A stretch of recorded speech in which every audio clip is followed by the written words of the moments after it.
Chapter 3. Of the manifestation of the first matter, and its information by light. Wisdom is poured forth like water, and glory faileth not before him for ever. Book of Enoch, c. XL, v. 1. Let us now conceive the vital spirit theurgically purified and freed through sacrifice of all foreign attractions. Revolving about its center and having power active and passive in hypostatic union, always about to generate the infinite fullness which it contains and draws. As even now we approach, carrying along with us the body of our Sphinx, subdued and contrite, to the gate of the first adytum, where we would contemplate a while, in the vestibule, admiring at the tears of Isis, even that blessed water which nature sheds divinely for the world. For not all was vaporous vision, as we have shown, or mere ideality on the internal ground. But experience there was present with power and effect in substance to bear it witness. It was scarce day when, all alone, I saw Hyanthe and her throne. In fresh green damasks she was drayest, and o'er a sapphire globe did rest. This slippery sphere when I did see Fortune, I thought it had been thee. But when I saw she did present a majesty more permanent, I thought my cares not lost, if I should finish my discovery. Sleepy she looked to my first sight, as if she had watched all the night. And underneath her hand was spread the white supporter of her head. But at my second studied view, I could perceive a silent dew steal down her cheeks, lest it should stain those cheeks, where only smiles should reign. The tears streamed down for haste, and all in chains of liquid pearl did fall. Fair sorrows, and more dear than joys, which are but empty airs and noise. 508. When divine causes and human conditions which are assimilated to them are coordinate to one and the same end, the perfection of such works overflowing returns a pure and most bright reward. Ite profani. Fanum est fanum nihil ingreditor profanum. For thought does not move, passing its own essence into feeling in vain, but mercy imparts the benefits and gifts of the most exquisite sacrifice. Nor less instructive than elegant is the following prosopoi of the stone. In nomine Dei viventis edi vivificantis. Terra mihi corpus, vires mihi prestitidit ignis. Alta domus querio, sed est semper in imo. Eti me profundit qui mi cedo desirat humor. 509. His marvelous subsistence of the vital principles in their extreme separation by art has been already noticed, and will be in the practice more particularly hereafter. It may be sufficient for the present to observe, that great care and diligence is needed at this juncture to apply the threefold secret of the art, so that the hypostatic principles of attraction and repulsion and circulation may be brought into a perfect equilibriate accord, the one no more acting than the other is resisting in the ethereal bond. Seek 3 in 1, and again seek 1 in 3, dissolve, congeal, and remember, says Cunrath, most carefully to observe the animated spirit cannot be conjoined to the body, nor, in the other hand, will the body be reunited to the spirit. Which process, however, being rightly gone through from the beginning, the new chaos of the universal nature of the new world will then appear to be unfolded and separated. Apply no manual labor, but when you shall have enacted the separation, modum in te, experis internum et pro gaudio, lacrimabis. Thou wilt surely understand that the original sin has been removed, separated by the fire of divine love in the regeneration of the three principles, body, soul and spirit. I write not fables, with thy hands thou shalt touch, and with thy eyes thou shalt see Azoth. The universal, which alone, with the internal and external fire in harmonious sympathy with the Olympic fire, is sufficient for thee, by inevitable necessity, physico-chemically united for the consummation of the philosopher's stone. 510. When in the last extreme of tribulation and departing life, the returning faith and desire of the passive spirit attracts the soul again into herself. The first link in the chain of the magnetic series moves, then the divine fiat comes mercifully to bless the union, and a new hypostasis is created out of the darkness to abide, the fiery soul suffers itself again to be imprisoned, as by a lawful magic in the liquid crystal of the understanding ether. And the light which is in her then streams forth brightly rejoicing in her paradise regained. Then it is lux manifest et visibilis ad oculum, as the adept says, in which state it is first made subject to the artist. Mars et Venus, ou Plutot Mars par Venus, en fait un fort noble medicine et precious, que le grain fixe solaire. ECES du font ensemble le marriage si célèbre opers de amadiers de la sagesse, pendant leur conjonction. Ils élèvent un vapeur très spirituisus et nécessaire à un grand ouvrage, il faut prendre cette vapeur avec de filets bien subtils, dans le reste en trouver un vitriol bien beau. Don't entire par de operations fort subtils et de difficult découverte, un souffre solaire ou or philosophique vivant 511. Which subtle device of Vulcan most profoundly hidden unless the artist shall have rightly conceived either by spiritual aid or himself experimenting in a triune furnace spherically round, his labors are declared to be vain. Even though working in the right material, if he cannot cause it to appear. If the horse's strength be yet denied, in vain he will strike upon the mountain, the flinty conscience yields no collibiate, feels no contrition, but by the fiery well-tempered steel. Haud licet lates horire salubres.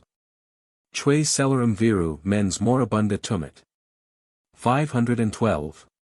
All is sown under the cross and completed in its number, darkness will draw over the face of the abyss, night, Saturn and the antimony of the wise will be present, obscurity and the head of the crow in the various hours of conjunction. And all the colors of the world will be apparent, also Iris, God's messenger, and the tail of the peacock. As the rainbow through the falling drops, reflects the sunbeam in the apparent ether after the storms are overpast and the dark clouds are dispersed, the same beautiful token of reconciliation is made apparent in the microcosmic heaven. The fire and water are commingled, and, falling together under the cross, germinate, and the beautiful ideal of harmony is born of the spirit. In crus sub sphera venit sapientia vera. This is the union supersentient, the nuptial sublime, mentis et universi. The thought solitary unites itself to the non-being, or simple understanding of its ether, and proceeds into simultaneous subsistence with exuberance of power. This is the marriage, by the ancients so many times prefigured, of Peleus and Thetis. Of earth and heaven, when the gods, attended with all their attributes, come together in divine hilarity. Of Bacchus and Ariadne, of Jason with Medea, when after many trials and risk of life, he gained with her the golden fleece from Colchos. Lo! Behold, I will open to thee a mystery, cries the adept, the bridegroom crowneth the bride in the north. In the darkness of the north, out of the crucifixion of the cerebral life, when the sensual dominant is occultated in the divine fiat and subdued, there arises a light wonderfully about the summit, which, wisely returned and multiplied according to the divine blessing, is made substantive in life. In arsenic sublime there is a way straight. White mercury calcined, 9 times high's weight. And grown together with the water of Myght, which beareth ingression of life and light. And anon, as thigh together bine. Ale runneth to water bright and skeen. Upon this fire they grow together. Till they be fast and flee no whither. Then feed them forth with thine own hand. With meat and bread, tyll they be strong. And thou shalt have a good stone. 513. Our golden water, says the adept, is not found in wells, nor in profundities, but in higher places, and as the inhabitants of the Canary Islands draw sweet water from the tree tops, so is ours taken from the higher parts of the world. For Mercury, being ripe, arises to her superior habitation. 514. Exalt her, and she shall promote thee, she shall bring thee to honor when thou dost embrace her, she shall give to thy head an ornament of grace. A crown of glory shall she deliver unto thee. 515. Return then, O my son, reiterates the Hermetic Master, the coal being extinct in life, as I shall note to thee. And henceforth thou art a crowned king, resting over the fountain and drawing from thence the aura pigment, dry without moisture. Now I have made the heart of the hearers hoping in thee to rejoice. even in their eyes beholding thee in anticipation of that which thou possessest. Rejoice now, therefore, O son of art! Who hast the sun for thy diadem and the moon crescent for thy garland. 5:16. Sucia et attire doit être cut si long temps d'une certaine manière de repetition, jusqu'où ace chuil monter les coulas de l'arc en ciel, signa de grace et de reconciliation, et que les gouts pessantes tombent dans le fond du vase récipient. Quasi comme un mercure commun distille, ce que vous donnera un ophtalmique et antiepileptique merveilleuse, et même quelque chose de plus si le Seigneur vous ouvre les yeux. Cet ouvrage s'appelle Amantique. 5:17. Lastly, says Cunrath, after the ashy color, and the white, and the yellow, thou shalt behold the stone oft at philosophers. Our King and Lord of hosts go forth from the chamber of his glassy sepulchre, into this mundane sphere, in his glorified body, regenerate and in perfection perfected, as a shining carbuncle, most temperate in splendor. And whose parts, most subtle and most pure, are inseparably blent together in the harmonious rest of union into one. 5:18. It is an adopted maxim with the adepts that they who sow in tears shall reap in joy. For he that re-enters liberated and with the prepared light of intellectual faith, mourning, and, like another Achilles, conscious of self-sacrifice, to besiege the fortress of self-will in life, prevailing at length through death and every obstacle. The divine will favoring, is not only promoted through the whole identity, and converted to the proper virtue and perfection of its root. But there, likewise, to increase, triumph, and multiply, according to the hermaphroditic virtue of its conceived law.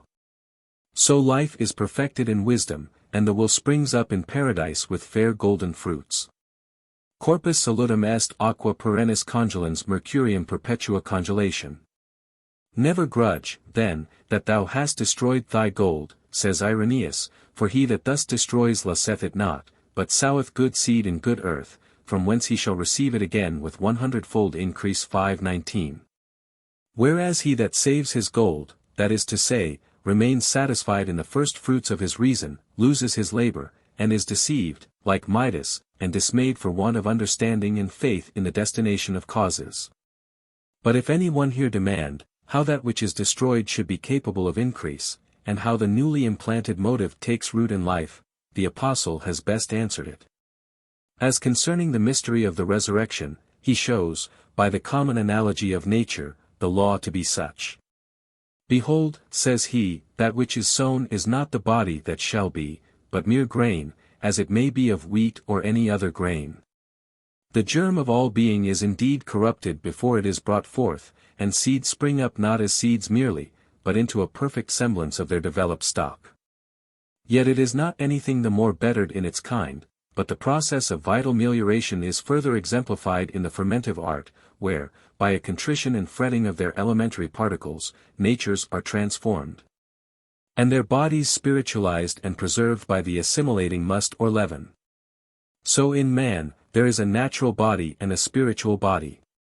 Howbeit that is not first which is spiritual, but that which is natural, and afterwards that which is spiritual. The rational light, once discovered and set in motion, actuates the spirit, and the spirit, in its turn penetrating, overcomes the corporeal, which is the sensual dominant, in the regeneration. And so swallows up the same, that it is glorified and transfigured, occultating the body in more luminous manifestation. Know ye not how a little leaven leaveneth the whole lump? Purge out therefore the old leaven, that ye may be a new lump, as ye are unleavened. 5:20. Solve et coagula, reiterates the Benedictine monk, dissolve and coagulate. After putrefaction succeeds generation, and that because of the incombustible sulfur that heats or thickens the coldness and crudities of the quicksilver, which suffers so much thereby, that at last it is united to the sulfur and made one body therewith. And these, viz., the fire, air and water, are contained in one vessel in their earthly vessel, i.e., in their gross body or composition. And I take them and then I leave them in one alembic, where I decoct and sublime them, without the help of hammer, tongs, or file, without coals, smoke, or fire, or bath, or the alembics of the sophisters. For I have my heavenly fire, which excites and stirs up the elemental one, according as the matter desires a more becoming agreeable form. 521. And the light is made manifest in great darkness, viz. in the contrition or distress of the sensible nature in the conscience, where a peculiar motion is present, even then, as Jacob Boehme says, cometh the power of Christ in the midst of such a motion. And, further, of the noble tincture arising in the light, he says, it cometh forth from anguish into the meekness of the light and springeth forth afresh through the mortifying anguish. 522, as a life having another property. Where the property of the fire is a desiring, and thereby it attracteth the virtue of the light unto itself, and mocketh it an essence, viz. water. Common chemistry is not without an analogy of this kind, by the condensation of light producing it into a fluid form, but herein are the two forms, one according to the source of the fire, which is red, and therein the virtue, viz. sulfur is, and the other is like a thin meekness, yet having coessentiality, is water, which is the desiring tincture, and both of which contracting together into one, are converted into blood. Now the original in the blood, viz. fire, which is its warmth, is life, and in the virtue of the warmth, the thin water of life proceedeth, one virtue proceedeth forth from another, and the virtue doth always reassume that which goeth forth. And this is the true spirit which is born of the soul, wherein is the image of God, and the divine virgin of God's wisdom consisteth. For all understanding and knowledge lieth in this spirit. It hath the senses and the noble life, which uniteth it with God, for this spirit is so subtle that it can enter into God, if it resigneth itself up to him, and, casting away the cunning fire of its own soul, putteth its will into God. Then it dwelleth with him in power, and is clothed with the divine essentiality. 523. And this essentiality it is which qualifies the true adept, which sanctifies even as it qualifies, infusing true goodness into every life it has once adorned. It is this material of the cornerstone which links reason to divinity, theology to the subtle philosophy of the Middle Ages, and made the vulgarly contemned art of alchemy to be honored and holy. It is sown in corruption, it is raised in incorruption, it is sown in dishonor, it is raised in glory, is sown in weakness, it is raised in power, it is sown a natural body, it is raised a spiritual body. The first man is of the earth, earthy. The second man is the Lord from heaven. 524. And this is that great and miraculous mystery of our image, which it behooves us to reflect into, rather than profanely to discuss, that we may know our true selves, and what Adam, even our Father, is. And what the Son, and, without error or presumption, that Holy Spirit which fabricates all things, and sustains all by the word of his power. Non poterit illa der can non habet autem nemo, cisca jam coabitus elementis. For the soul, being in such a condition, associates with her efficient, and he who perceives himself so to associate will have a similitude of it with himself. And if he further passes from himself as an image to the archetype, he will then attain the end of his progression. And when falling off from the vision of God, if he again excites the virtue which is in himself and perceives himself to be perfectly adorned, he will again, says the Platonic successor, be elevated. Through virtue proceeding to intellect and wisdom, and afterwards to the principle of things. Vaughan, in his Anima Magia, has well described the hypostatic metamorphoses. And how the light, striking in a rapid coruscation from the center to the circumference, depends from the solitary unit through the surrounding vapor, in a vital magnetical series. Where the celestial nature, he says, differs not in substance from the aerial spirit but only in degree and complexion, and the aerial differs from the aura or material efflux of the soul in constitution only and not in nature. So that these three, being but one substantially, admit of a perfect hypostatic union, and may be carried by a certain hypostatic union, and may be carried by a certain intellectual light into the supreme horizon, and so swallowed up of immortality. Behold, I show you a mystery, says the Aristotle, we shall not all sleep, but we shall be changed. In a moment, in the twinkling of an eye, at the last trump, for the trumpet shall sound, and the dead shall be raised incorruptible, and we shall be changed. For this corruptible must put on incorruption, and this mortal must put on immortality. 525. And know, says Roger Bacon, that it is impossible for you to attain this immortal essentiality, unless you become sanctified in mind and purified in soul, so as to be united to God, and to become one spirit with Him. But if you revolve these my instructions in your mind, you may obtain the knowledge of the beginning, the middle, and the end of the whole work. And you will perceive such a subtlety of wisdom, and such a purity of matter, as shall amply replete your soul, and fill you with satisfaction. And when you shall appear thus before the Lord, He will open to you the gates of His treasure, the like of which is not to be found on earth. Behold, I show you the fear of the Lord, and the love of Him, with unfeigned obedience. Nothing shall be wanting to them that fear the Lord, who are clothed with the excellency of His holiness, to whom be all praise. 5:26. For as in the beginning there was said to be one only matter of all things, so in this imitative process all diversities of things are seen to proceed from and return to this only one.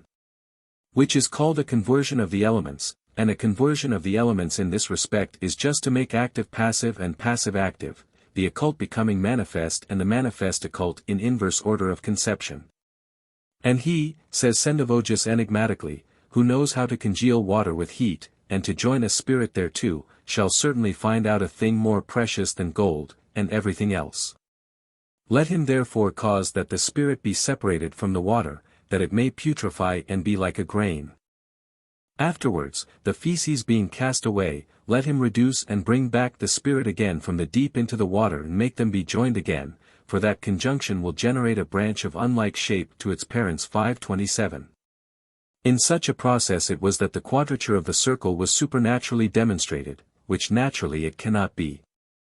And in no other way but by a transmutation of the hypostatic relations, as in a circulating medium making passive active and active passive. In the first conjunction the spirit predominates, in the second the soul, i.e., its light. Which two are, by adepts, called Mercury and gold, and the activity of Mercury over gold in the first place is because the formal virtue of soul is sealed. His sulfur is imprisoned, so that he is not aware of it, does not feel or know himself, as we may say, until penetrated by the mercurial spirit, then he sends forth his light. To which the Mercury, in turn becoming passive, conceives and bears an offspring more perfect than either parent. And when that light is again taken and given to a proper recipient, it is made 1,000 times more fit and apt to bring forth excellent and abundant fruits. Fac ex mere edi fomina circulum, in quadrangulum. Hinc triangulum fac circulum, e habibus lapidem philosophorum. 5:28. For beyond all the four precedent degrees of perfection there is made a fifth essence, which neuter from all, yet partaking of all in perpetuity of union, the ethereal quadrangle becomes a circle of golden light in eternity. Being advanced into the order of spirits permanent, which, though they have bodies, yet are not subject to those laws of gross corporeity which fetter bodies unregenerate. And therefore the philosopher's Mercury is a system of wonders ponderous, fixed, and, as a petrification from water is, exquisitely compact, yet penetrative withal and communicative of tincture. For it can pass, as it were, in the twinkling of an eye to the very center, and, projected on the imperfect metal of any life, dissolves, drawing away the foundation into itself.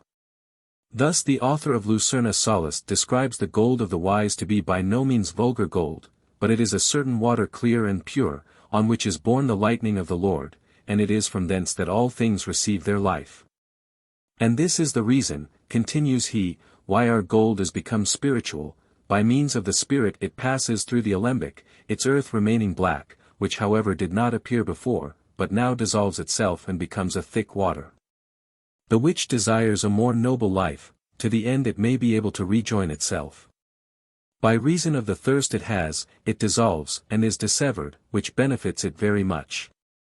Because if it did not become water and oil, its spirit and soul could not unite and mingle with it, as it then does, and in such a manner that of them one thing is made which rises to a consummate perfection. The parts thereof being so firmly joined together that they can never after be separated. This then is the conjunction in which all the mysteries of the microcosm have their consummation, the true circulated form of gold. The conjunction, by Ripley called tetraptive, that so highly commended fountain of Pythagoras, and divine Tetractes. Whence all our wisdom springs, and which contains perennial nature's fountain, cause, and root 529. Tetractes, fourfold, drawn from 3 heads by the obstetric hand of the physico-chemical art and without possibility of dissolution any more, for those principles so joined together of God, man cannot any more put asunder. There is no light but what lives in the sun. There is no sun but which is twice begot. Nature and arte the parents first begon. By nature 'twas but nature perfects not. Art then, what nature left, in hand doth take. And out of one a twofold work doth make. A twofold work doth make, but such a work as doth admit division none at all. See here wherein the secret most doth lurk. Unless it be a mathematical. It must be 2 yet make it 1 and 1. And you do take the way to make it none. Lo here, the primary secret of this arte. Contemn it not but understand it right. Who faileth to attain the foremost part, shall never know arte's force or nature's might. Nor yet have power of 1 and 1, so mixed. To make by 1 fixed, 1 unfixed fixed 530. Here again the geometric method of procedure with the metaphysical embryo, through its complex parts, is epigrammatically symbolized by Michael Meyer. Phenomena masc unis fiant tibi circulus, ex quo. Surgit habens equum forma quadrata latis. Hinc trigonum ducus, omni capart rotundum. In spherum redit, tum lapis ortis erit. Si residential tanta tui non mox venit obvia menti. Dogma geometrius I capis, omni size 531.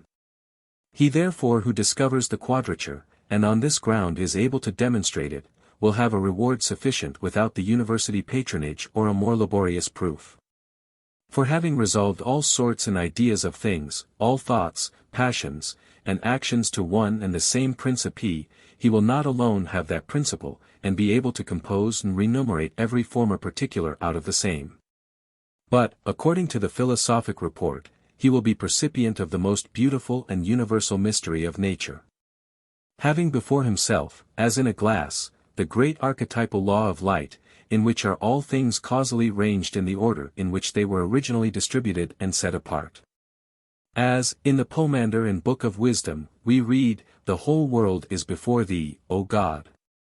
As a little grain of the balance, as a moment of the little tongue in the weights and scales, and as a drop of the dew that falleth in the morning upon the earth." 532.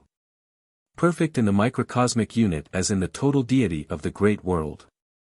For no sooner, it is said, does the divine light pierce to the bosom of the matter, but the pattern of the whole universe appears in those subject waters, as an image in a glass.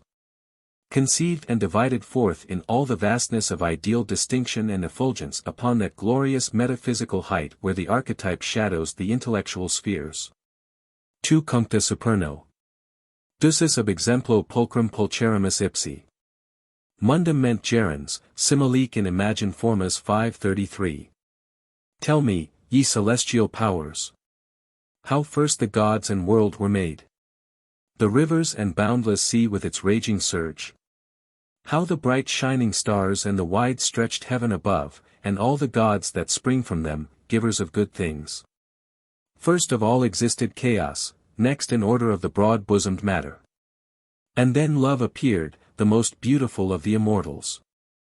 Of chaos sprung Erebus and dusky night, and of night came ether and smiling day. 534. The theogony of Hesiod, though long esteemed a mere poetical fiction, was accepted by the ancient philosophers, who quote his language, and the epic cycle is said, by the Platonists, to include the true philosophic secret of the creation. And when set in comparison with the alchemical descriptions, the above passage appears indeed to be very regular and correct. As also the continued imagery of the poet, indicative of the several estates of the ethereal quintessences arising one above another, called forth by the light and heat of the superincumbent mind, as posterity from a common parent. Indeed, the more closely we compare the cosmogonies of the ancients, the more consistent do they appear one with another. And less so with the commonplace imagination of things, insomuch that the learned have judged them to be copied from some one original, or that the mosaic was the only revealed truth of all. We are not disposed to rest anything on our own assertion, but neither should we be less inclined to reverence the received Scripture, if it should prove, at any time, that those agreeing with it, were not borrowed, but all originated from the same divine source. In the beginning, in that inane identity, from that silent dead obscurity, when as yet nothing is fashioned in the dissolute chasm of life, the divine will, then alone operating, says the Kabbalistic interpreter, produces itself into a material form and recreation. Behold, I deliver thee of an awful birth and progeny of the ever-living God, revealed only to the favorites of heaven and ministers of his mysterious will. 5:35. And these were a part of the lesson taught by the Memphian prophet to the young aspirant to the priesthood, even the most hidden mysteries of God's creation. And how did he teach? By words merely, or signs, or traditional authority? Or, if none of these can truly reach the understanding, shall we say, more probably, by passing it inwards to the evolution of its proper mystery, thence to emanate and recreate? When the initiated poet Ovid sat down to write his Fasti, he was inspired, as he declares, by that same universal deity of the two-faced Janus. Mi chaos antica, nam residential sum prisca, vocabant. Ad spice, quam longe temporis acta canum, 536.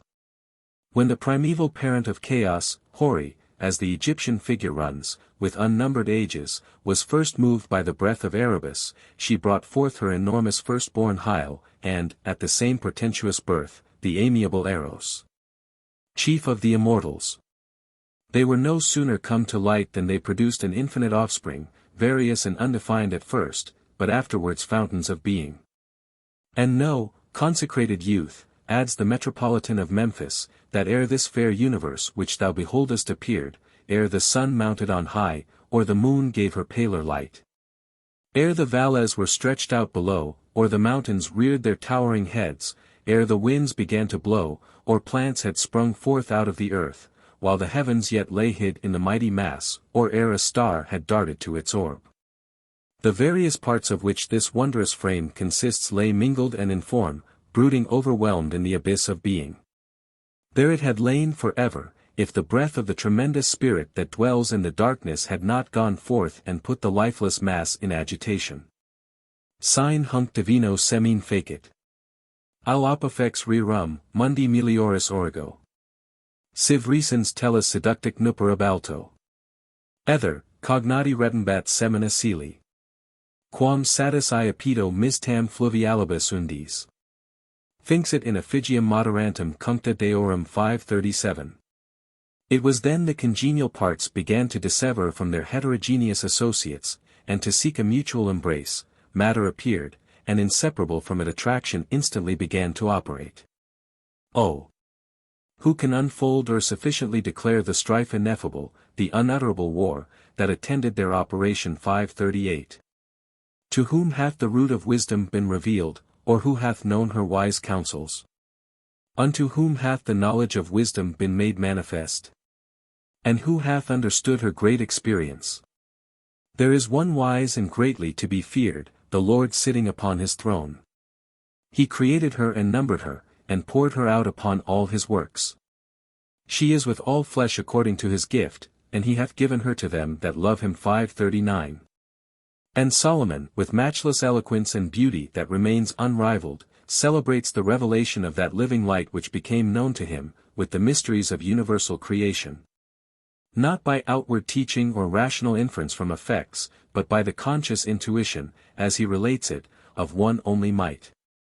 God hath given to me, says the wise king, a certain knowledge of the things that are, namely, to know how the world was made, and the operations of the elements. The beginning, ending, and midst of the times, the alterations and turning of the sun. And the changes of the seasons. The circuits of years and position of the stars. The natures of living creatures and the furies of wild beasts, the violence of winds and the reasonings of men, the diversities of plants and the virtues of roots. And all such things as are either secret or manifest, them I know. For wisdom, which is the worker of all things, taught me. In her is an understanding spirit, holy, only begotten, manifold, subtle, lively, clear, undefiled, plain, not subject to hurt, loving the thing that is good, quiet, which cannot be let, ready to do good, kind to man, steadfast, free from care. Having all power, overseeing all things, and going through all understanding, pure and most subtle spirits. 540. And such a wisdom, shall we not believe it, was the worthy object of all Hermetic philosophy, and the miraculous substance of its transmutative stone. Or what, do we ask, is the philosopher's stone? The philosopher's stone, says the mysterious Adeptist, is Ruach Elohim, which moved upon the face of the waters, the firmament being in the midst, conceived and made body, truly and sensibly, in the virgin womb of the greater world, viz. That earth which is without form and water. The sun, born into the light of the macrocosm, mean and of no account in the eyes of the vulgar, consubstantial nevertheless, and like his father the lesser world, setting aside all idea of anything individually human, universal, triune. Hermaphrodite. Visible, sensible to hearing, to smell, local and finite, made manifest by itself regeneratively by the obstetric hand of the physico-chemical art, glorified in his once assumed body, for benefits and uses almost infinite. Wonderfully salutary to the microcosm in universal triunity. The salt of Saturn, the universal sun of nature, has reigned, does reign, and will reign naturally and universally in all things. Always and everywhere universal through its own fusibility, self-existent in nature. Hear and attend. Salt, that most ancient principle of the stone, whose nucleus in the Decad guard in holy silence. Let him who hath understanding understand.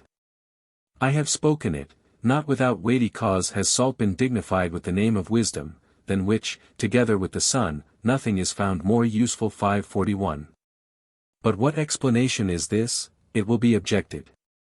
A baffling about of terms, ignotum per ingocius. Truly, and thus it has been the custom of philosophers to ring the changes from wisdom to their stone, and from the stone to wisdom, through every imaginable note and echoing cadence in variation. Round to the same again, but the world has become no wiser for their song. For how hardly should words avail, even the most significant, to convey a tangible idea of that which is beyond and inverse to all sensible experience. Which is neither hard nor soft, not tangible or visible, nor comprehensible by common sense, until thought, by understanding, as light by the focus of the familiar lens, producing combustion, has brought it forth into effect and flame. Thus considering the inverse problem, analogically however, we arrive at a more familiar conception as reason assists the imagination to a solution to its own intimate mystery in life. The center of every being is a spirit from the original of the world, and the separation of this is constantly enacted in generation, whence every creature is brought through experience into life and operation. And so far we stand even now in the great mystery, in the mother of all beings, but by the corporeal, i.e., the sensual principle which is predominant in the mundane conception, the divine original is obscured and separated off from the consciousness. And the individual subsists, as a distinct self-spiration, severation, or outbirth, as it were, from that fontal reason whence it springs.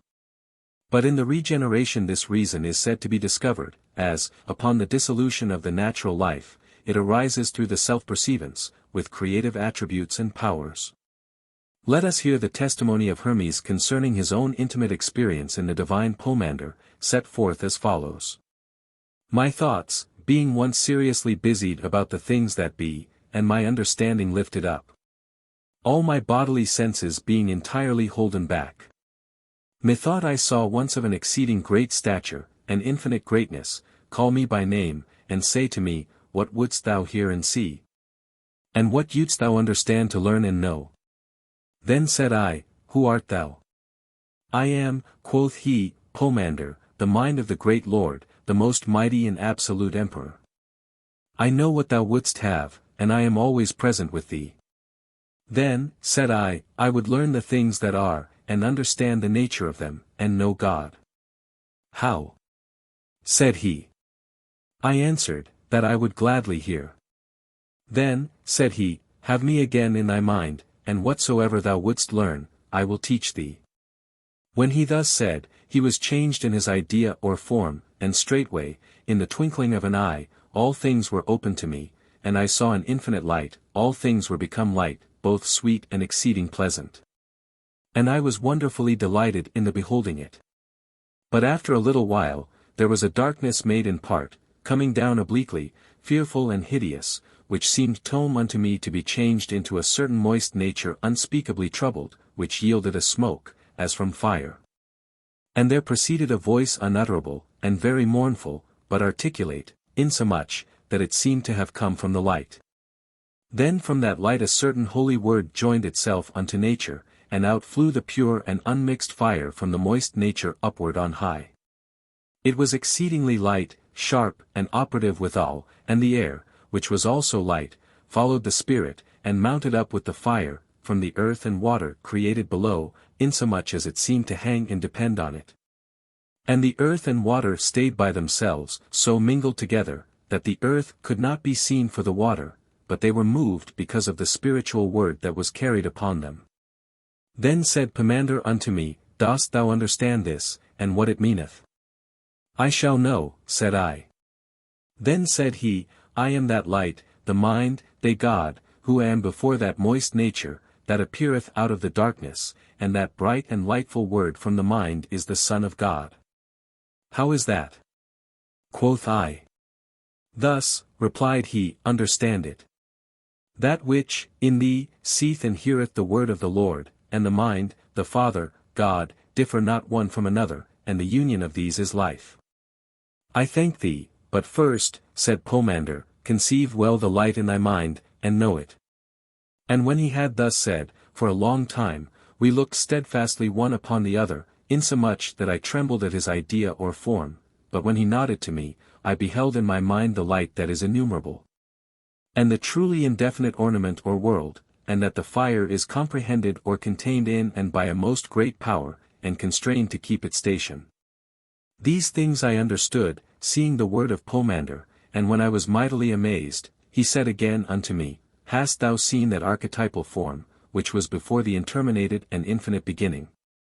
But whence, quoth I, or whereof are the elements of nature made?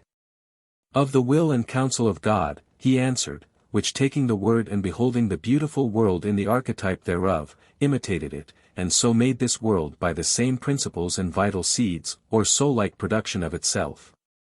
And straightway, God said to the holy word, Increase increasingly, and multiply in multitude, all ye my creatures, and workmanships. And let him that is endued with mind know himself to be immortal. And that the cause of death is the love of body, and let him learn all things that are of which he is made. If therefore thou learn in this way, and believe thyself to be of the life and light, thou shalt pass back into life. But tell me more, O my mind. How shall I go into life? God saith, Let the man endued with mind, mark, consider, and know himself well. Have not all men a mind? Have a heed what thou sayest, for I, the mind, mark, consider, and know himself well. Have not all men a mind? Have a heed what thou sayest, for I, the mind, come into men that are holy and good, and pure and merciful, and that live piously and religiously, and my presence is a help unto them. And forthwith they know all things, and lovingly, they supplicate and propitiate the Father, and blessing him, being ordered and directed by filial affection and natural love. And before they give up their bodies to the death of them, they hate their senses, knowing their works and operations, or, rather, I, that am the mind itself, will not suffer the works or operations which belong to the body to be finished in them. But being the porter and doorkeeper, I shut up the entrance of evil, and cut off the thoughtful desires of filthy works. But to the foolish, and evil, and wicked, and envious, and covetous, and murderers, and profane, I am far off, giving place to the revenging demon, which, applying unto him the sharpness of fire, tormenteth such a man sensibly. And armeth him the more to all wickedness, that he may obtain the greater punishment, that he may obtain the greater punishment. And such a one never saith unfulfillable desires, and insatiable concupiscences, and always fighting in darkness. For the demon afflicts and torments him, continually increasing the fire upon him, continually increasing the fire upon him more and more. Thou hast, O mind, said I, most excellently taught me all things, as I desired. But tell me moreover, after the return is made, what then? First of all, in the resolution of the material body of sense, this body itself is given up to alteration, and the form which it hath becometh invisible. And the idle manners are permitted and left to the demon, and the senses of the body return into their fountains, in the circulation, being parts, and are again made up into operations. And anger and concupiscence remain lowest in the irrational life, and the rest strive upward by harmony. Until, being naked of all operations, it cometh to the eighth sphere, which is intellect, having its proper power and singing raises to the Father, with the things that are. And all they that are present rejoice and congratulate the coming of it, begin made like to him with whom it converseth. It heareth also the powers that are above the eighth nature, singing praises to God in a certain voice that is peculiar to them, and them in order they return to the Father and to themselves. When Pomander had thus said to me, he was mingled among the powers, but I, giving thanks, and blessing the Father of all, rose up and being enabled by him, and taught the nature of the whole, and having seen the greatest spectacle, I began to preach unto men the beauty, and fairness of piety and knowledge. And becoming a guide unto many, I sowed in them the words of wisdom. And in myself I wrote the bounty and beneficence of Pomander, and being filled with what I most desired, I was exceedingly glad. For the sleep of the body was the sober watchfulness of the mind, and the shutting of my eyes the true sight, and my silence great with child and full of good, and the pronouncing of my words the blossoms and fruits of good things. And thus it came to pass, and happened unto me by Pomander, the Lord of the Word, whereby I became inspired by God with the truth. For which cause with my soul and whole strength, I give praise and blessing unto God the Father. Holy is God the Father of all things. Holy is God whose will is performed and accomplished by his own powers, holy is God that determineth to be known, and is known of his own, and those that are his. Holy art thou, that by thy word hast established all things. Holy art thou, whom nature hath not formed. Holy art thou, that art stronger than all strength. Holy art thou, that art greater than all excellency. Holy art thou, that art better than all praise. O thou unspeakable, unutterable, to be praised in silence. I beseech thee that I may never err from the knowledge of thee. Look mercifully upon me and enable me, and enlighten with thy grace all that are in ignorance, the brothers of my kind, but thy sons. Therefore I beseech thee, and bear witness, and go into the light and life. Blessed art thou, my Father. Thy man would be sanctified with thee, as thou hast given him all power. 542. To such testimony we are unable to add anything that would render the operative revelation of intellect more obvious, or its experimental knowledge more credible to the uninitiated. They who cannot imagine will disbelieve without experience.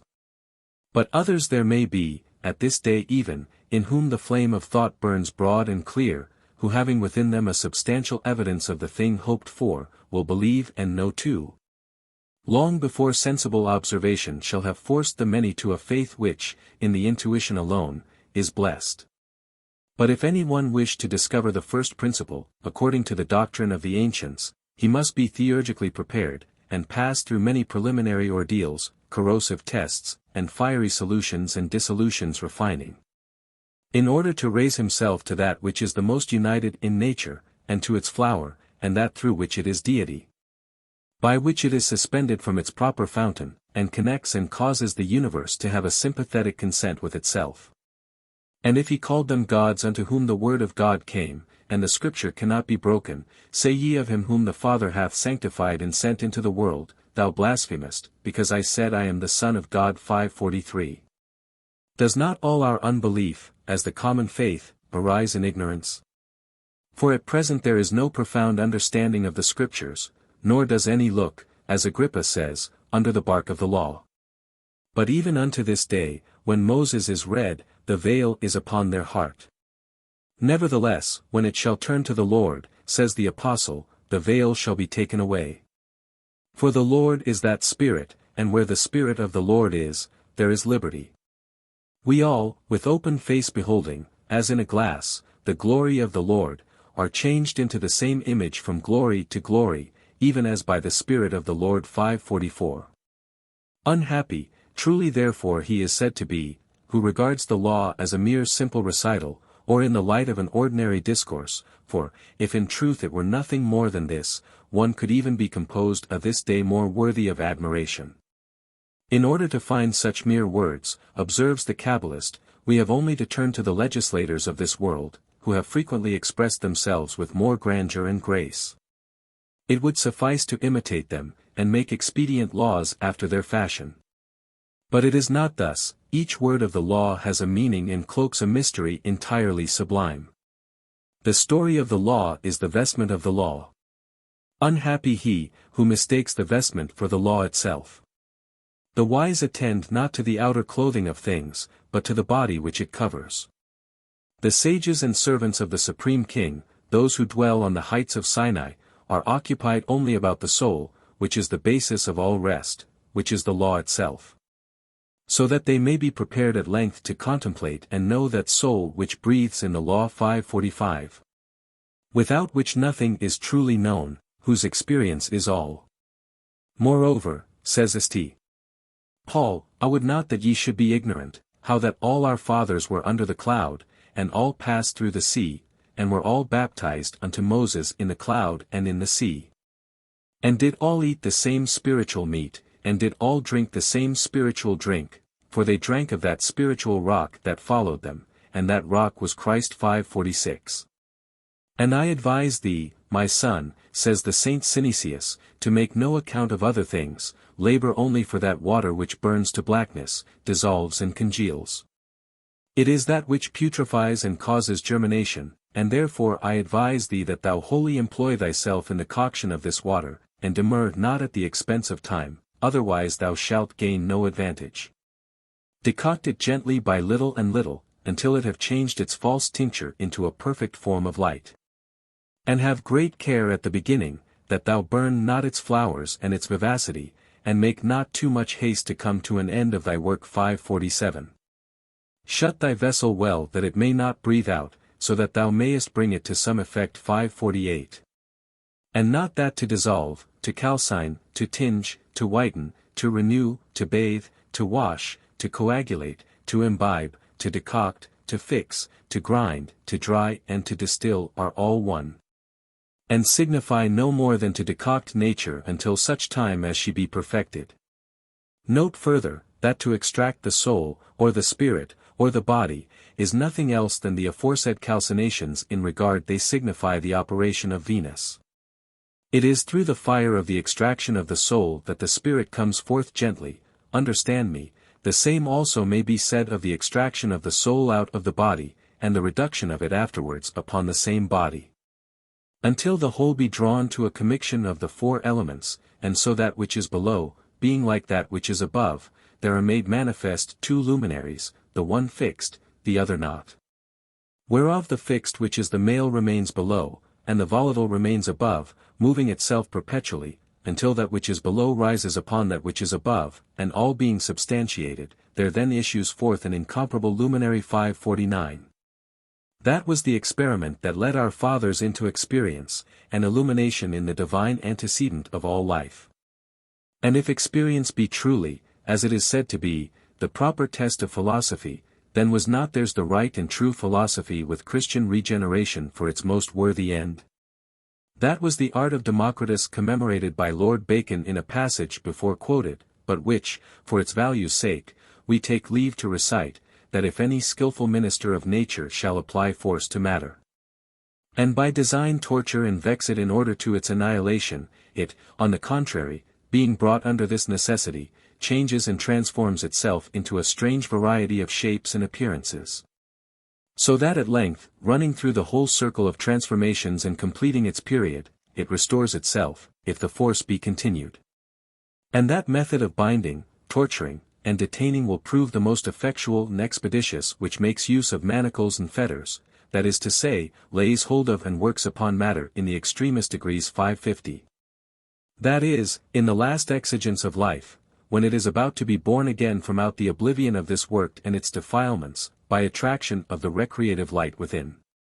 Then she is Isis, the divine I Am, by the Greeks called Myrionymus, or the goddess with 1,000 names.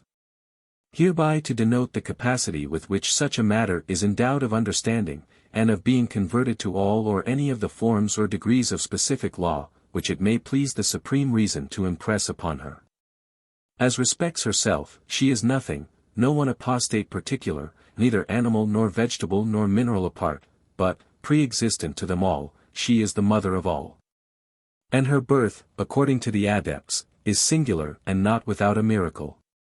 Her very complexion is miraculous and different from every other whatsoever, and that which she brings forth by the fire of nature lawfully conceived, is as miraculous and different from every other whatsoever. And that which she brings forth by the fire of nature lawfully conceived, is Horus, the philosophic son. And hence, and from the whole above, we may have gathered some approximating idea of the multinominal goddess appearing as she was described by the initiated, who celebrated her mysteries in the Eleusinian fane, and further, as follows. By one of the no less intimately experienced fraternity of the Rosy Cross. I am a goddess for beauty and extraction, famous, born out of our own proper sea, which compasseth the whole earth, and is ever restless. Out of my breast I pour forth milk and blood, boil these two till they are turned into silver and gold. O, most excellent subject! Out of which all things in the world are generated. Though at the first sight thou art poison adorned with the name of the flying eagle. Thou art the first matter, the seed of divine benediction, in whose body there is heat and rain, which notwithstanding are hidden from the wicked, because of thy habit and virgin vestures, which are scattered over the whole world. Thy parents are the sun and moon, philosophical, in thee there is water and wine, and gold also, and silver upon the earth, that mortal man may rejoice. After this manner God sends us his blessing and wisdom with rain, and the beams of the sun, to the eternal glory of his name. But consider, O man, what things God bestows upon thee by these means. Torture the eagle till she weeps. And the lion being weakened, bleeds to death. The blood of this lion incorporated with the tears of the eagle is the treasure of the whole earth. These creatures used, in their circulatory course, to devour and kill one another. But notwithstanding this their love is mutual, and they put on the property and nature of a salamander, which, if it remains in the fire without any detriment, cures all the diseases of men and metals. After that the ancient philosophers had perfectly understood this subject they diligently sought in this mystery, for the center of the middlemost tree in the terrestrial paradise, entering in by 5 litigious gates. The first gate was the knowledge of the true matter, and here arose the first, and that a most bitter conflict. The second was the preparation by which the matter was to be qualified, that they might obtain the embers of the eagle and the blood of the lion. At this gate there is a most sharp fight, for it produceth water and blood, and the blood of the lion. At this gate there is a most sharp fight, for it produceth water and blood, and a spiritual bright body. The third gate is the fire which conduceth to the maturity of the medicine. The fourth gate is that of multiplication and augmentation in which proportions and weights are necessary. The fifth and last gate is projection. But most glorious, full, rich, and highly elevated is he who attains but to the fourth gate. For his has got an universal medicine for all diseases. This is the great character of the book of nature, out of which her whole alphabet doth arise. The fifth gate serves only for metals. This mystery, existing from the foundation of the world and the creation of Adam, is of all others the most ancient, a knowledge which God Almighty, by his word, breathed into nature, a miraculous power, the blessed fire of life. The transparent carbuncle and red gold of the wise men, and the divine benediction of this life. But this mystery, because of the malice and wickedness of men, is given only to few. Notwithstanding it lives and moves every day in the sight of the whole world, as it appears also by the following parable. I am a poisonous dragon, present everywhere, and to be had for nothing. My water and my fire dissolve and compound.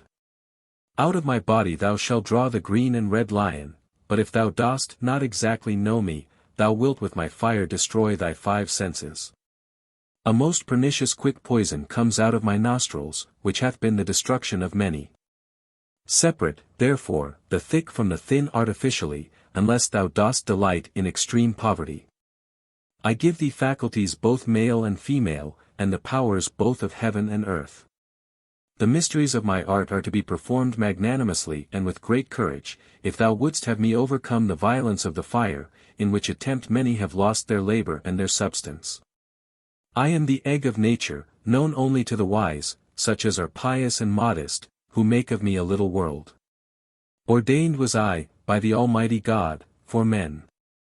But though many desire me, I am given only to a few, that they may relieve the poor with my treasures, and not set their mind on gold that perisheth. I am called of the philosophers Mercury, my husband is gold philosophical.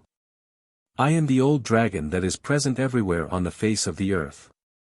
I am father and mother, youthful and antique, weak yet powerful, life and death, visible and invisible, hard and soft, descending to the earth and ascending to the heavens, most high and most low, light and heavy. In me the order of nature is oftentimes inverted in color, number, weight and measure.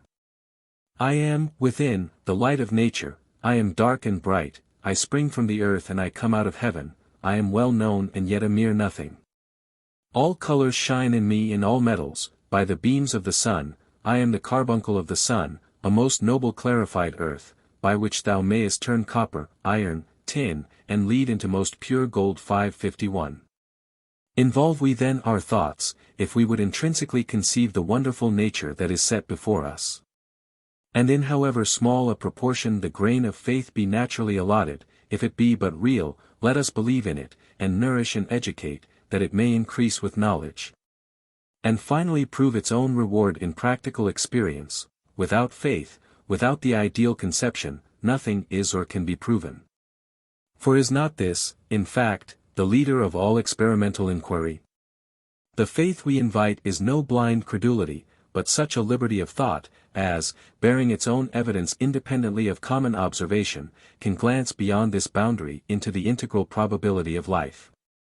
Such a faith, however small or insufficient of itself, will lead on, by a proper pursuit, unto the thing hoped for, and bring to evidence the occult causality of nature, and be it for gold, then, or science, or health, or higher purity and wisdom. That he is inquiring on this basis, we repeat it, the percipient right believer will not be deceived. The matter of all things is one and proved simple in the experience, throughout all her various manifestations, as agent, patient, hot, cold, dry, moist. By whatever color, quality, or species designated, whether singular or plural in manifestation, nature remains one and the same unknown identity through all. Neither water, air, earth, nor gold is absolutely compact. Every tyro in chemistry concludes they are no elements, but her, the true element, they have never found, for she eludes their tests in closest vessels.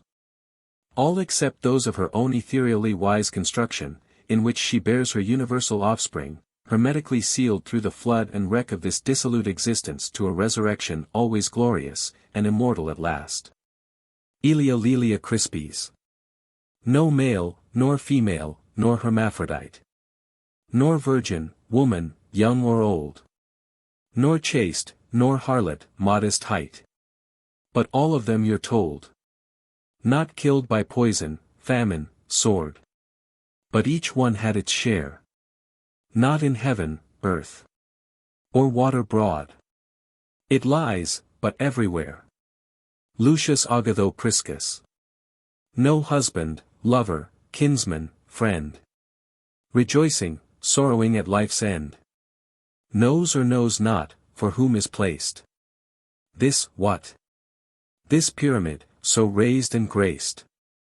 This grave, this sepulchre. 'Tis neither. 'Tis neither, but 'tis all and each together. Without a body I aver. This is in truth a sepulchre.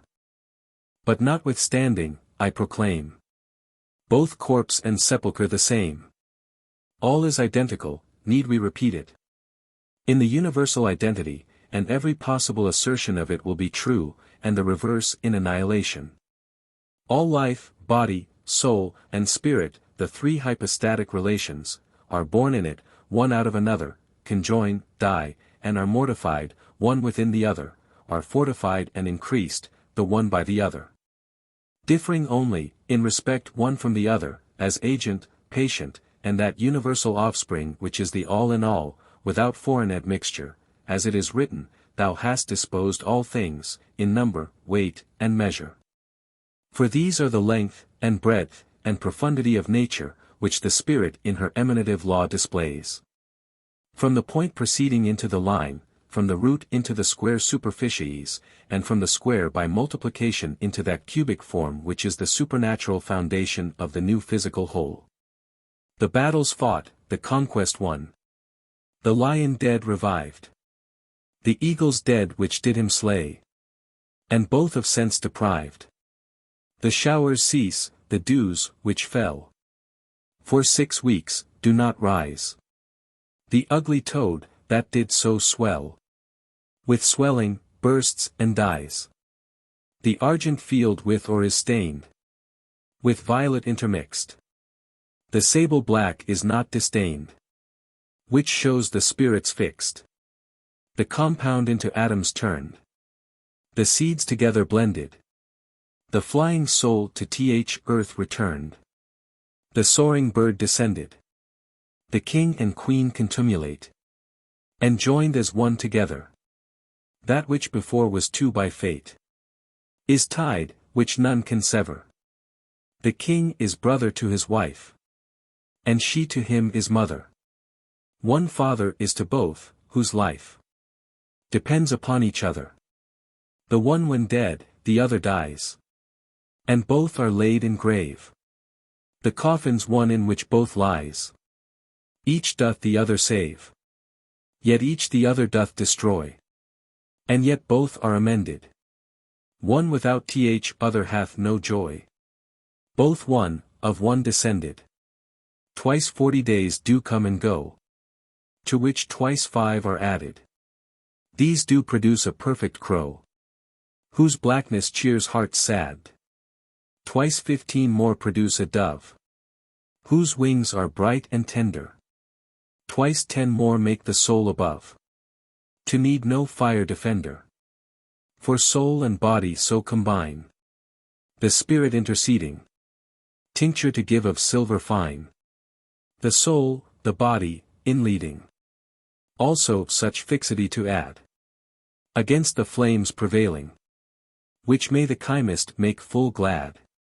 The sophister still failing, who seeks in fancies for to find our art so much concealed, not duly weighing in his mind that is a fountain sealed, which one thing only can unlock. This one thing's learn to know, lest you the same event should mock. That these same lines do show 552. The same tradition of the manifold powers and preservation of the one thing runs in symbol throughout the Gentile mythology, and the archite mysteries have reference to the physical secret of the regeneration throughout the Gentile mythology. And the archite mysteries have reference to the physical secret of the regeneration throughout. The god, dead and revived, is a principal character in all their ceremonial rites, Cadmilus amongst the Cabri, Hades in Phrygia, Adonis in Lydia, Osiris amongst the Egyptians. Once to buy thee, as sacred poets sing, the heart of Bacchus, swiftly slaughtered king, was saved in ether when, by fury fired, the Titans fell against his life conspired, and with relentless rage and thirst for gore, their hands his members into fragments tore. But ever watchful on thy Father's will, thy power preserved him from succeeding ill, till from the secret counsels of his sire, and from the secret counsels of his sire, and born from Semele through heavenly fire, great Dionysius to the world at length again appeared with renovated strength. Once too thy warlike acts with matchless sway lopped from their savage necks the heads away of furious beasts, and thus the pests destroyed, which long all-seeing Hecate annoyed. By thee benevolent, great Juno's might was roused to furnish mortals with delight. And through life's wide and various range 'tis thine each part to beautify with arts divine. Invigorated hence, by thee we find a demiurgic impulse in the mind. Towers proudly raised and for protection strong. To thee dread guardian deity belong. As proper symbols of exalted height. Thy series claims amidst the courts of light 553. All the heroes are reported to have passed through an ordeal of the same kind, Cadmus, Deucalion, Osiris, Bacchus, Hercules, Orpheus, etc., and to have gained wonderful powers and advantages thereby. All their adventures, indeed, are so many records of the difficulties and dangers that the soul must endure overcoming her household enemies within the stronghold of life. Nor are they few, but many and fearful ones that have to be encountered. For those passions, desires, vices, which or deadened conscience are trifling and palliable, when viewed within the senses' prison, by the revealed light of equilibriate justice, are monstrous. And, without metaphor, in their imaged atmosphere appear terrific, and in the divine language of Pomander, do force the inwardly placed man to suffer sensibly. For they do not suddenly depart, or easily, even from him in whom the exemplary virtue is revealed. But, as we may remember in the early tradition of mysteries, the material inflictors are roused to vengeance by the decrees of fate against the rebels of her laws. Nor is it any trifling exertion which the will has to make to overcome the compact which it has made to sense. But herein consists the meritorious struggle of the powers, until, by artificial force of heat and exhalation, the light, so long hidden and enshrined in the archeus, comes forth as a dry splendor, surviving through all. And this is that tincture of the sapphiric mind before alluded to, and that subtendent which is found seminally equal to the whole of the parts whence it is derived. In hac aqua rosa latet him. In this water, when destruction has done its worst with the elements of life, the principle of all is artificially preserved, as Noah in the ark, who, surviving, was able to renew all things out of the remnant of creation that was saved therein. That elect remnant, worthy the sacrifice that was made even of the whole corruptible humanity, that has power to reproduce all and each with tenfold perfection and increase out of itself. Thus wisdom is the perpetual theme of early poetry, and though unknown to modern philosophy the ground of ancient science, of theology, the true end and proper subject of divinity. For this wisdom is the vehicle of the Catholic reason in identity, the bearer and measure of the demiurgic fire, that fire which the sensual conception occultates, and so forcibly restricts, that man does not suspect it even. But in his willing thraldom, fancies himself at liberty, not knowing in truth what it is to be free as when, the integral efficiency of this identity set in motion, affects follows the voluntary axle in a necessitous full accord. That was free will, not the motiveless chimera which human fancy has been prone to coin, but the operative almighty magnet freed from Tartarian bondage and obscurity, and drawn upward to the glorious consciousness of the revolving light above. And the whole secret of this discovery, it would seem, consists in the sanguinary circulation of the vital spirit, in which there is a threefold law, as before explained, which has to be revolutionized also in three periods. Called by the alchemists, for certain accurate reason, altitude, latitude and profundity, being united at their extreme poles, make latitude. And so the wheel of life is turned about, the profundity is the subjective life, the water that is below, the altitude is the objective light, the ether that is above. And the conflux of these two is in a calx, out of which, as from a rocky fountain, the physical tetractys springs through the contrite experience into life, with attributes prolific and enduring fruits. That was the water so much magnified by the wise adepts, the miraculous product of the spiritual poles of mind in sublime conjunction at their source. This was their still aurores, lac virginis, elixir, aqua vitae, azoth, prima materia lapis eti rebis, regenerate in its once assumed body, visible, tangible, and sensible to every sense, local and finite, made manifest of itself regeneratively. By the obstetric hand of the physico-chemical art for benefits and uses almost infinite. Fresher liquor there is none to taste. And it will never consume nor waste. Though, it will never be less in store. Which Democritus named to his intent. Lux umbra kerosene, water most orient. And Hermes said, no liquor so necessary as was water of crude mercury. And this shall stand, said that noble clerk, for the water within our Werka 554. Another tablet is here which Philosophy once erected to the memory of her early fireend. Blessed be thou, Experience. Full mighty is thy influence. Thy wondrous works record full well. In world of worlds where thou dost dwell. In earth, in heave, and in hell. That thou art the very same. That didst from nothing all things frame. Wherefore, now blessed be thy name. By whose pure and simple light all Cretan sprung forth bright. Flames and floods began to roar, and to present their hidden store of spirits, that sing evermore. All glory and magnificence, all humble thanks and reverence, be given to Experience, to that most sapient, the high omnipotent. That said, B.I.T., and it was done.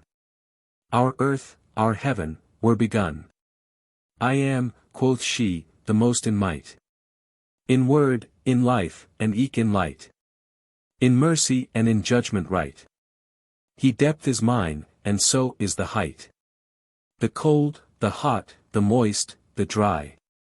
Where all in all is, there am I. What thing can tell when I began, or where I make an end, wherewith I wrought, and what I might, or what I did intend to do, when I had done the work I had begun? For when my being was alone, one thing I made when there was none. A mass confused and darkly clad. That in itself, all nature had to form and shape the good and bad. And then, as time began to fall, it pleased me the same to call the first material mother of all. And from that lump divided I four sundry elements. When I commanded for Touraine in divers regiments. In kind they did agree, but not in quality. Whose simple substance I did take my seat invisible to make. And of the qualities compound, it made the starry sky so round, with living bodies on the ground, and blessed them infinitely, and bade them grow and multiply. One tings was employed, which shall not be destroyed. It compasseth the world so round, a matter easy to be found, and yet most hard to come by. A secret of secrets part I, that is most vile and least set by. But it's my love and darling, conceived with all living ting, and travels to the world's ending. A child begetting his own father, and bearing his mother, killing himself to give life and light to all other. Is that I mean? Most mild and most extreme. Did not the world that dwelt in me take form and walk forth visibly? And did not I then dwell in it, that dwelt in me for to unite three powers in one seat to sit 555?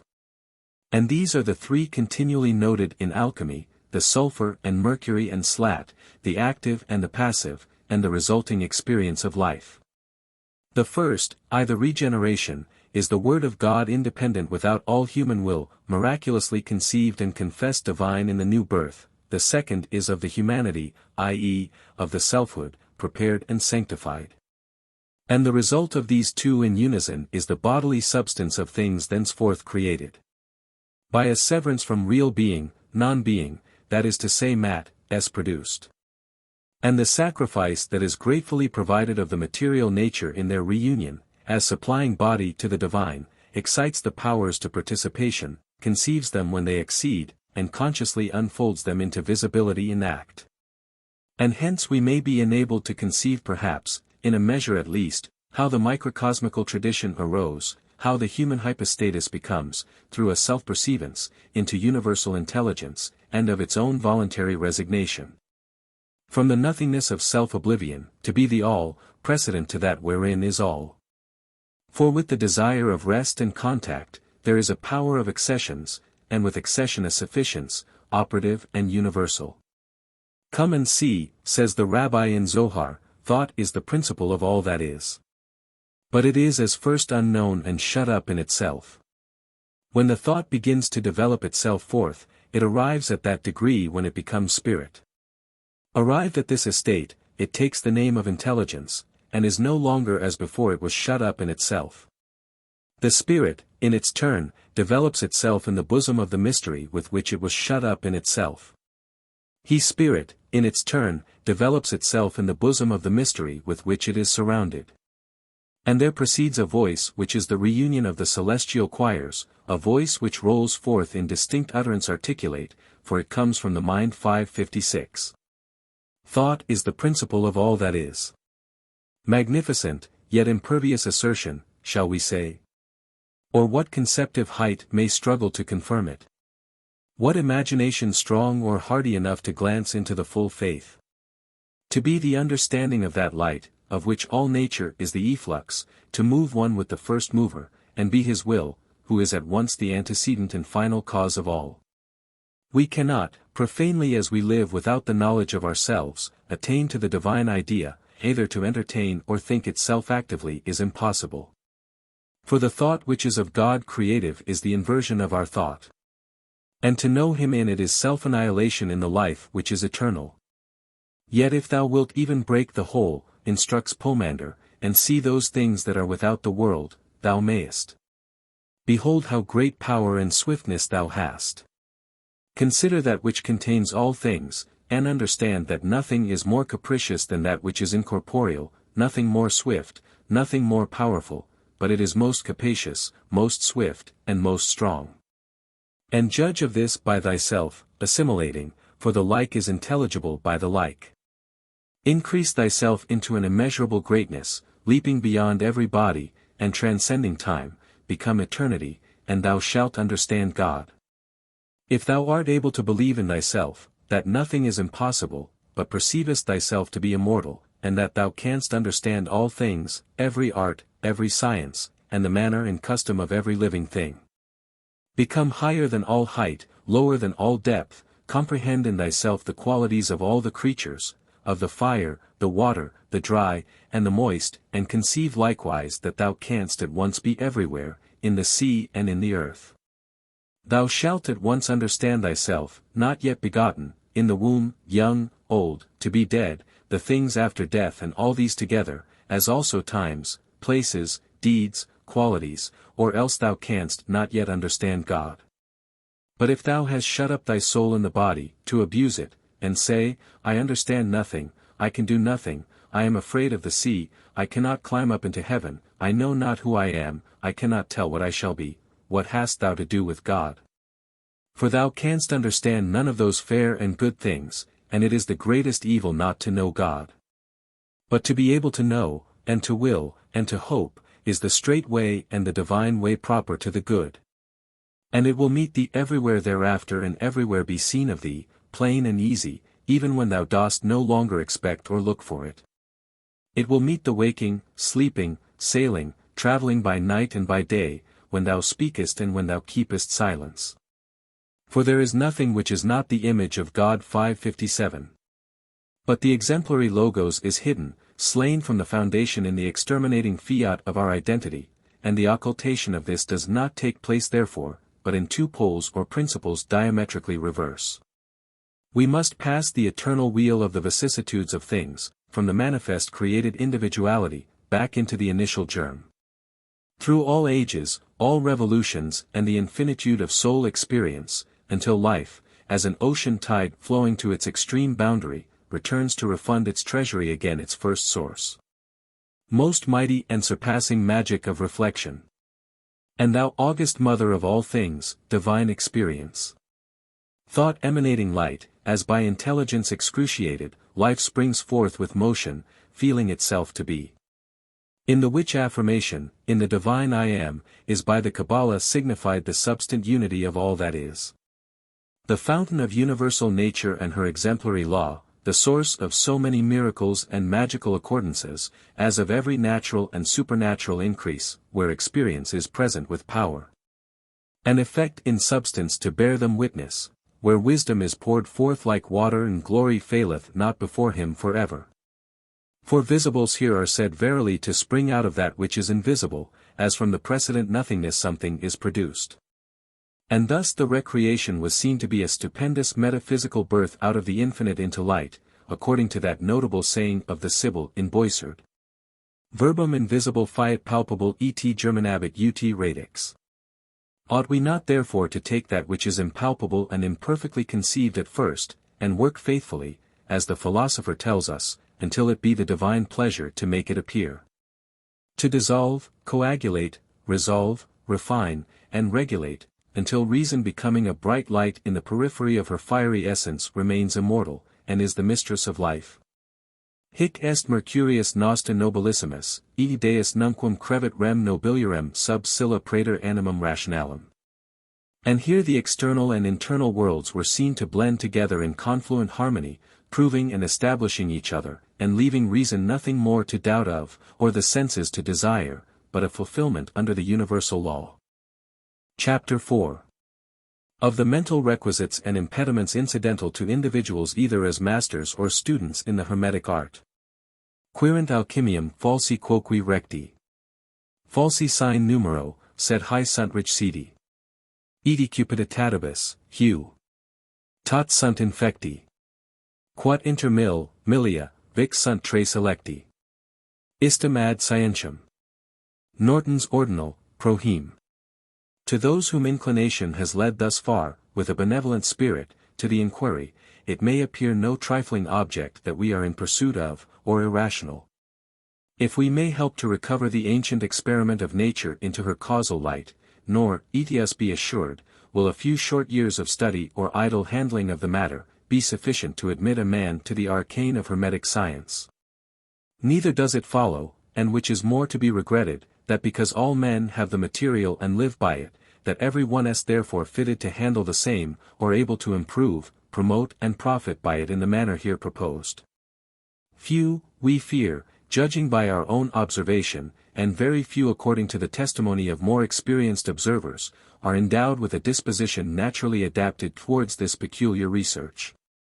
For that it is peculiar and distinct from every other branch of philosophy, may, without a more lengthening demonstration, have become apparent. To save fruitless labor, therefore, and deter the idle, it may be well to learn at once, before we enter on the routine of practice, what the impediments are, and those mental endowments most insisted on. For securing success in the experimental pursuit.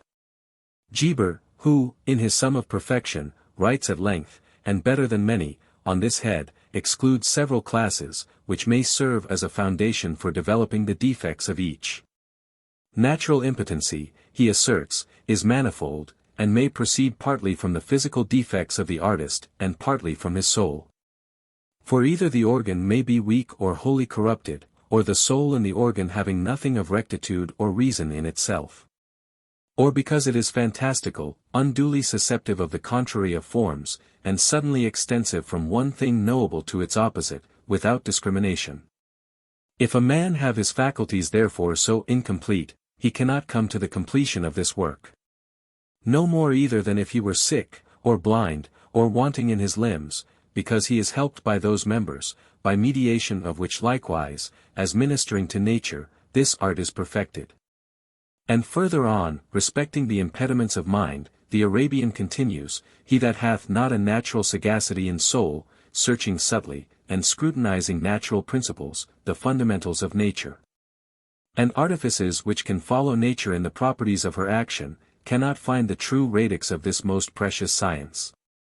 As there be many who have a stiff neck, void of ingenuity and every sort of perscrutination. Besides these, we find many who have a soul easily opinionating every fantasy.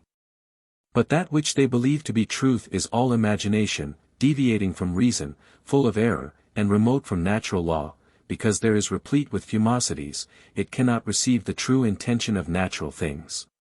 There be also, besides these, others who have a soul movable from opinion to opinion, and from will to will, as those who suddenly believe a thing and will the same, without any ground at all of reason.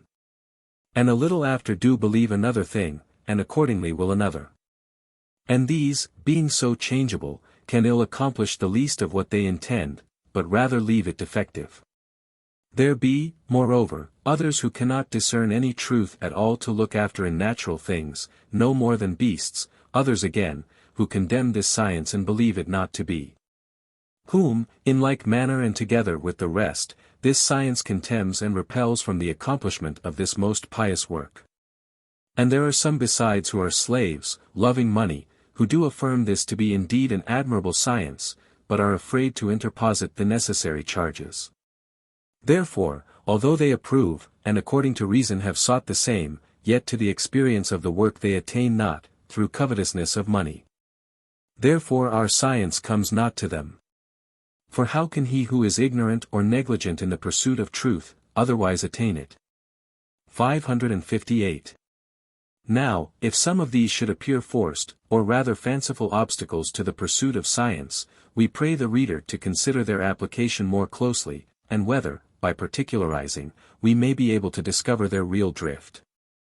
And to begin with this first and last defect of avarice, those mammon worshippers appear indeed formerly to have believed but too much. That miserable division of them who sought in ignorance, from inert matter, without a ray of light to guide their benighted hopes. They did but small harm comparatively, it was not they who were so greatly oblivious to philosophy. They may be rather compassionate for their folly, who found nothing but loss and disappointment in exchange for years of patient and expectant labor. There have been others, far more blameworthy, and more fallacious, against whom the true adepts have unanimously declaimed. Depraved minds, that having entered, as Geber implies, by the right way of reason, forsook her guidance nevertheless, and basely entangling the clue of life, climbed by it into forbidden regions of self-sufficiency, and in the open face of truth. Stole her young hopes, the first fruits of her divining growth, and slew her there. Mammon led them on.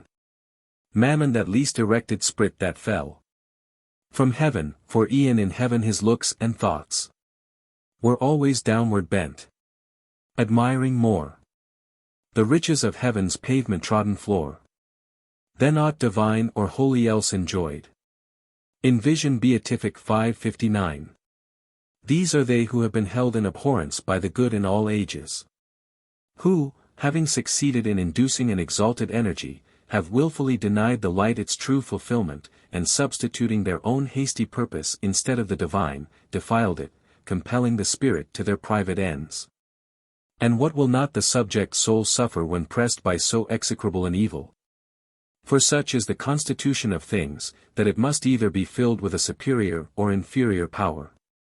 And as the former is the reward of piety and proximate to the final cause, the latter is the punishment of the impious who defile the divine part of their essence, insinuating an evil spirit in the place of the divine. They have discovered secrets, says the prophet, and they are those who have been judged, for they know every secret of the angels, every oppressive and secret power of devils, and every power of those who commit sorcery, as well as of those who make molten images in the whole earth. They know how silver is produced from the dust of the earth, and how, on earth, the metallic drop exists, for lead and tin are not produced from the earth as the primary fountain of their production. There is an angel standing upon it, and that angel struggles to prevail. They have discovered secrets, and these are they who are to be judged 560, who have turned the discovery of nature to an ill account. And these are they to whom Geber alludes, who do affirm this to be indeed an admirable science, and have sought it also according to reason, yet could not enter into the experience. Being afraid in their own persons to interposit the necessary charges, i.e., to abandon the life of selfhood, and return the product to a benevolent and truthful end. Just to the point, we have the story of an Arabian magician, who must needs steal a little boy, to go with him to the mountain, in order to supply the material his own wickedness did not suffer him to approach. No impure leaven, need we repeat it, can enter into wisdom. She scorns to promote folly in any guise, much less will she suffer defilement at man's finite hand. But if anything can be done against the right of nature, she forsakes the polluted tabernacle and is lost. No, likewise, says the pious author of the Aquarium, that if by reason of that gift vouchsafed to thee by God, thou happen thereupon, even after thou hast it, to wax proud or be covetousness, under whatever cover of false pretense, and dost hereby tempt thyself to a turning away from God, by little and little. No, for speak the truth, that this art will vanish from under thy hands, insomuch that thou shalt not know even that thou hadst it. The which, verily, hath befallen more than one without their expectation. 561. Does any one at this day, really conversant with the subject, ridicule such an assertion, or are our minds so far estranged from the sphere of final causes, as to be unable to conceive the accountability of moral evil under the law? Is not destruction to the wicked, says Job, and a strange punishment to the workers of iniquity? Doth not he see my ways, and count all my steps? If I have walked with vanity, or if my foot hath hasted to deceit, let me be weighed in an even balance, that God may know mine integrity. If my step hath turned out of the way, and mine heart walked after mine eyes, and if any blot hath cleaved to mine hands, then let me sow, and let another eat. Yea, let my offspring be rooted out. If I have made gold my hope, or have said to the fine gold, Thou art my confidence, if I rejoiced because my wealth was great, and because mine hand had gotten much. If I beheld the sun when it shined, or the moon walking in brightness, and my heart hath been secretly enticed. Or my mouth hath kissed my hand, this also were an iniquity to be punished by the judge, for I should have denied the God that is above. 562. That was the transgression of Eve, and of Adam, who sought to hide his iniquity in his bosom. 563. But so multifarious are the estrangements of sense, and so rapidly are effects carried along and remotely imaged in this world, that their source becomes less and less an object of general regard. The laws of nature indeed are examined into, and practically demonstrated to be just what they appear to be. The moral, the physical, and the organic are well reasoned, as in their constitutional consequences, apart from each other, fixed and independent. For nature at the circumference subsists in this way. Animals, birds, insects, fishes, herbs, too, and minerals, having their parts so variously qualified, that not anything homogeneous is discovered to sight. Each creature nevertheless has its class.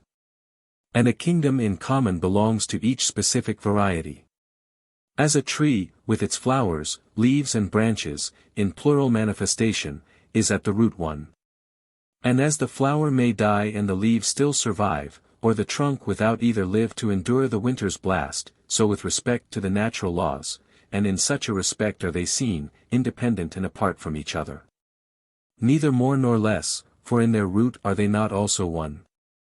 Let the virus but once reach this by either channel, the moral, the physical, or the organic vitally infringed, the whole structure sympathizing decays. It is true, a man may be unjust, cruel, avaricious.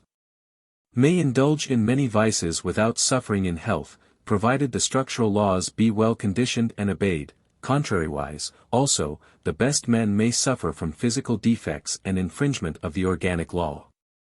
In mechanical arts, too, and ordinary intellectual operations, we image out ideas by suitable subjects independently.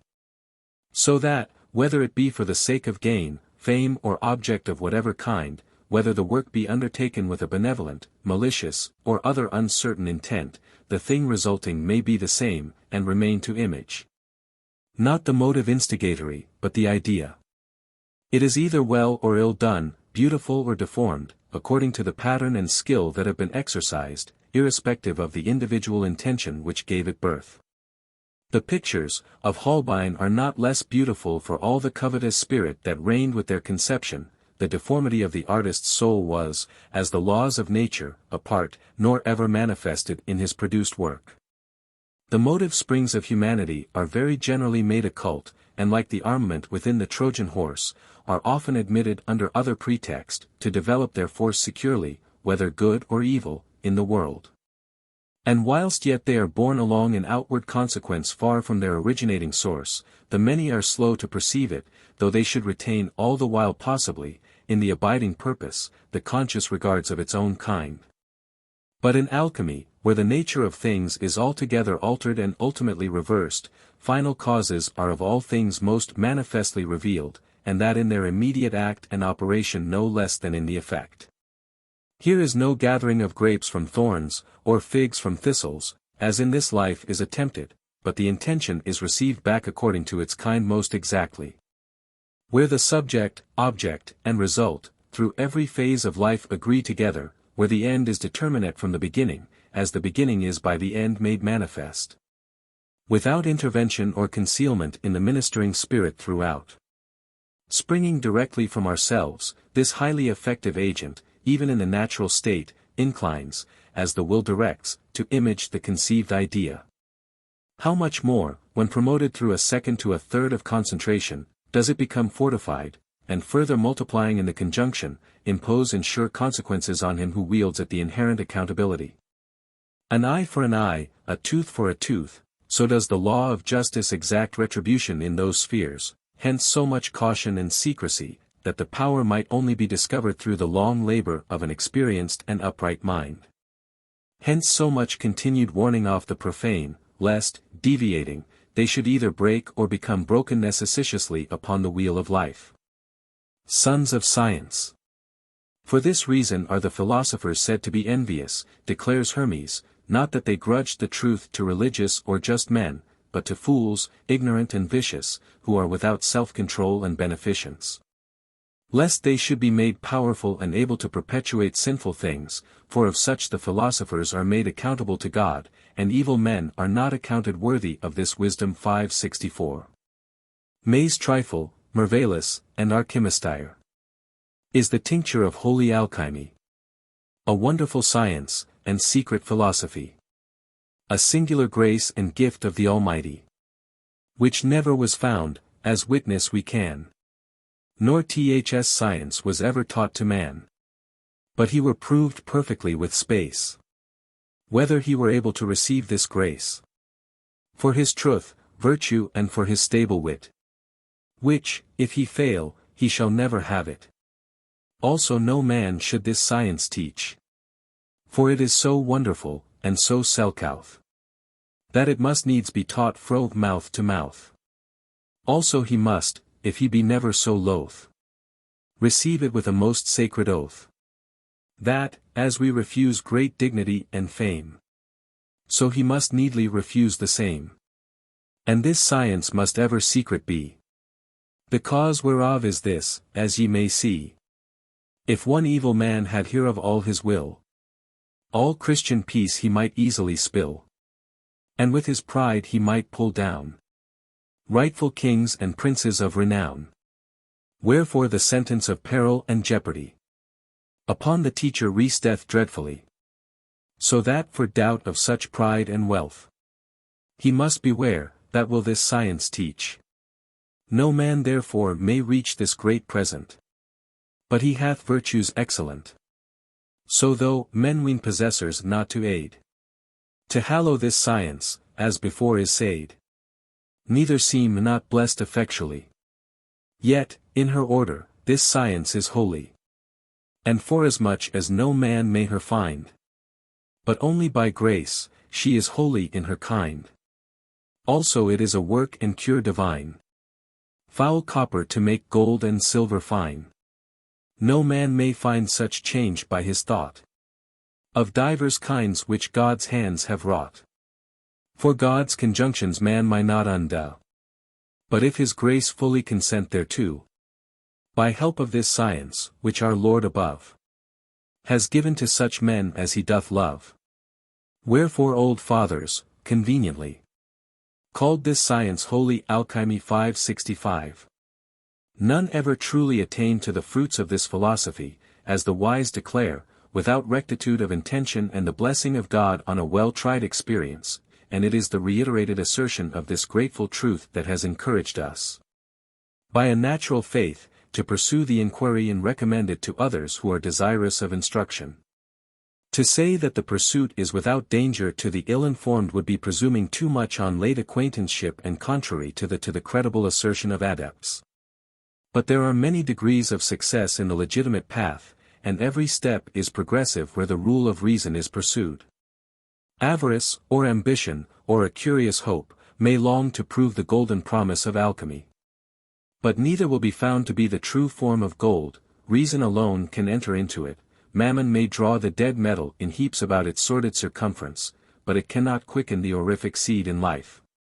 That spirit is too gross to permeate the ethereal profundity, all he can draw from it is stolen, for he is the first to fly from wisdom's fiery ordeal, not able to enter with his camel form, or daring to prove vaporous essence in her pure light. But to proceed, next above the covetous, skeptics are condemned by Geber. But as these by their own choice remain in ignorance, they would merit less reproval were it not that they endeavor to hinder others as well as themselves from the pursuit of truth. And of all evil spirits that haunt this world and set up their bar to human advancement, infidelity perhaps is the most absurd. By infidelity, we mean that fashionable kind of faithlessness, which, without rational foundation, denounces everything that is new, or not seeming immediately to square with the received commonplace, and which in truth conceives nothing worthy to be believed or held in veneration. The age of religious intolerance has passed gradually away, and great allowances are now made for most things, all kinds of folly in diversities of opinion. But so much higher does the folly of skepticism run than heretofore, over all boundary, test of reality and probability of truth, that we had as lieve the days of Galileo had been ours. As live so much later to see the recovered secret of ages dwindle and sink into obloquy for lack of faith and mind verily to bear it witness in manifestation. It is the wisdom of modern skeptics to ape the thing which they stand most in need of, viz., sound reason. The deficiency too is doubled in their disguise, since, ignorant of their own ignorance, they push forward as so many stolid bolts before the gate of truth. Yet, despite of all the rejectors and scoffers, nature opens her hospitable door to the multitude in the highways and byways, seeking them out to alleviate their sufferings and offer a new guide to knowledge and felicity. We allude to mesmerism, not ashamed, but grateful to acknowledge the neglected doorkeeper that gave us first introduction to the vestibule of antique science. Do they not perceive how she has risen up, lifted by a few faithful hands out of their reach? Those scoffers. But her monarchy was established and triumphant even before they perceived her, or ever their wicked crusade against her was begun. They warred with they knew not what, or wished, would it avail without faith to stimulate in the pursuit. Nature, who is liberal of her common gifts and lavishes earthly blessings without personal respect, opens not this casket after the same rule. She must be moved to it subtly, conscientiously, courteously, and then she will surrender to none but a philosopher, one too that has been disciplined in her schools, tried and proven to ensure his ability to bear the sacred trust. Therefore no man should be too swift to cast away our Lord's precious gift. Considering how the Almighty God from great doctors hath this science forbode, and granted it to few men of his mercy, such as be faithful, true and lowly. And as there be but planets 7 among the multitude of stars in heaven, so among millions of mankind, scarcely 7 men may this science find. Wherefore laymen ye may hear and see, how many doctors of great authority, with many searchers have this science sought. Yet all their labors have turned to naught. And if they did cost, yet found none avail. But in their purpose oftentime did fail. Then in despair, they reason and depart. And then they say how there is no such arte. But famed fables, they name it they go. A fowl's fond thing, they say it is also. Such men presume too much upon their mind. They ween the ire wit sufficient this arte to find. But of their slander and wards of outrage, we take thereof truly little charge. For such be not invited to our feast, which weeneth themselves wise, and do least. Albeit such men list not longer to pursue. Yet is this science of alchemy full true. And albeit such men list not longer to pursue. Yet is this science of alchemy full true. And albeit some proud clerks say nay. Yet every wise clerk well consider may. How he which hereof lawful witness be. For it were a wondrous thing and quient. A man that never had sight to paint. How should a born blind man be sure to write or make good portraiture? To build Pool's steeple might be Greek doubt. For such proud clerks to bring a boot, such might be apt to break their crown, ere they could wisely take it down. Wherefore all such are full far behind, to fetch out the secretest point of kind. Therefore all men, take their fortune in chance. Remit such clerks to their ignorance. 566. Rational skepticism has quite another object and never exhibits itself in the refractory form of its mock ally. It is the province of reason to inquire and endeavor, by perscrutination, to prove all things, that, finally rejecting the false, it may hold fast that which is true.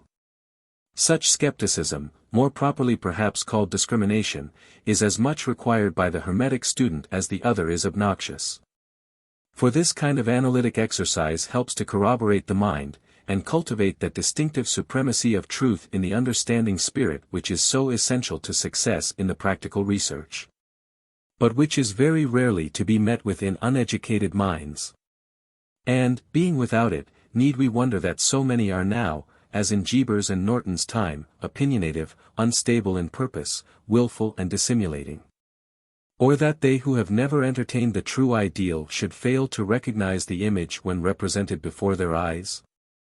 The searcher of nature ought to be, as she herself is, faithful, simple, patient, constant, giving his mind to the discovery of truth alone, hopeful and benevolent. It behooves him, also, who would be introduced into this hidden wisdom, says the Hermetic Master, to free himself from the usurpation of vice, and to be good, just, and of sound reason, ready at hand to help mankind, of a serene countenance, diligent to save, and be himself a patient guardian of the arcane secrets of philosophy. 567. And if to these qualifications a convenient leisure be added, all may be hoped for progressively passing by a living experience into the light. But neither will a busy head nor a faithless heart, by impure hands, be able. Nor does a vagabond inclination enter in by the narrow way of life.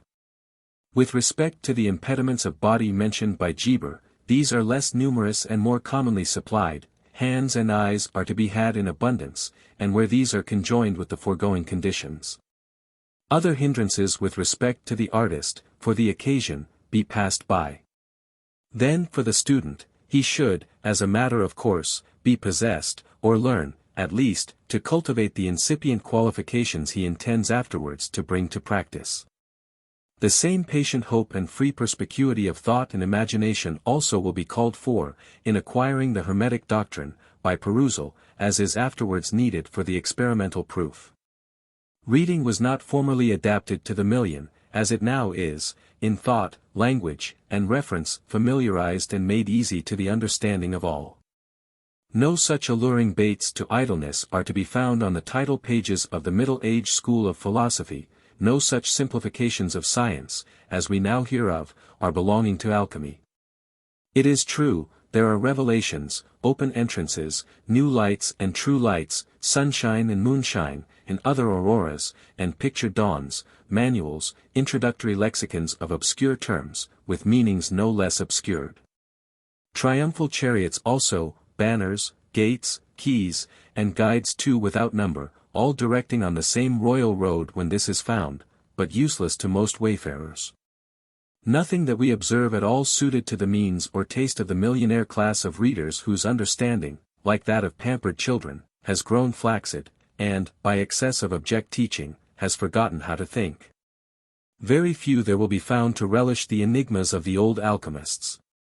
No thoughtless experimentalist, persisting in his mere senses, no hopeful receipt-monger, sectarian fanatic, or fact idolater, no idling curiosity seeker, or dilettante imaginist, will find even his leisure well occupied in this pursuit.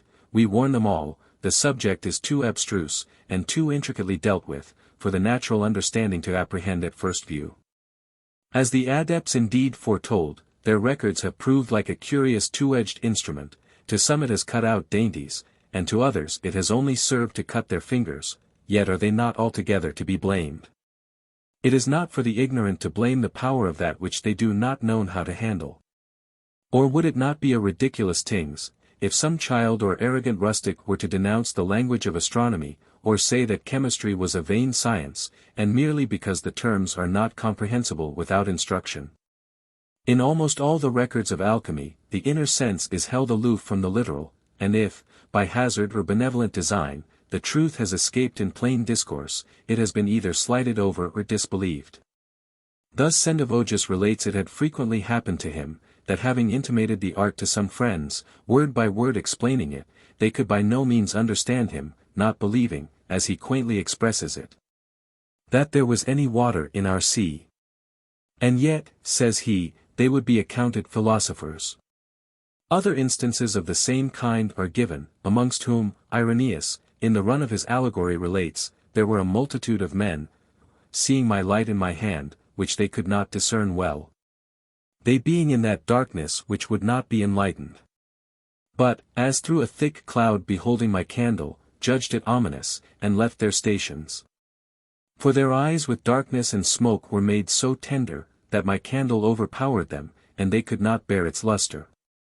Therefore they, crying out, ran away. I mused much at this, continues the philosopher, how they could be in such Cimmerian darkness. And as I wondered, I bethought me, that they had with them another light, as it were, foxfire or rotten wood, or glowworms' tails. And with this they sat in consultation, reading Geber, Rhasis, and such whom I heard them name, and commenting on them, not without much pleasantness. Then I considered that the light which I had brought with me did not enlighten that place, but stood separated, as it were, from the darkness. And withal I remembered that there was once a light in the world, and the darkness comprehended it not, and that darkness I now perceived had a false form of its own, with which it seemed to its inhabitants to be wonderfully well enlightened. 568. This striking illustration of Irenaeus, in the outward application, bears not unaptly to our conclusion, that the abstruse light of alchemy is not for the understanding of all. Neither is perceptible to the gross intelligence of the mass of mankind. But this singular fate of incredulity has seemed always to attend, lest folly or wilfulness, precipitously passing into practice, should either perish or break the divine legislation in inharmonious effects. And thus the art will probably continue concealed though many ages still, nor, except by a very few, be more accredited, though all early Christendom should rise up in attesting array to give it evidence.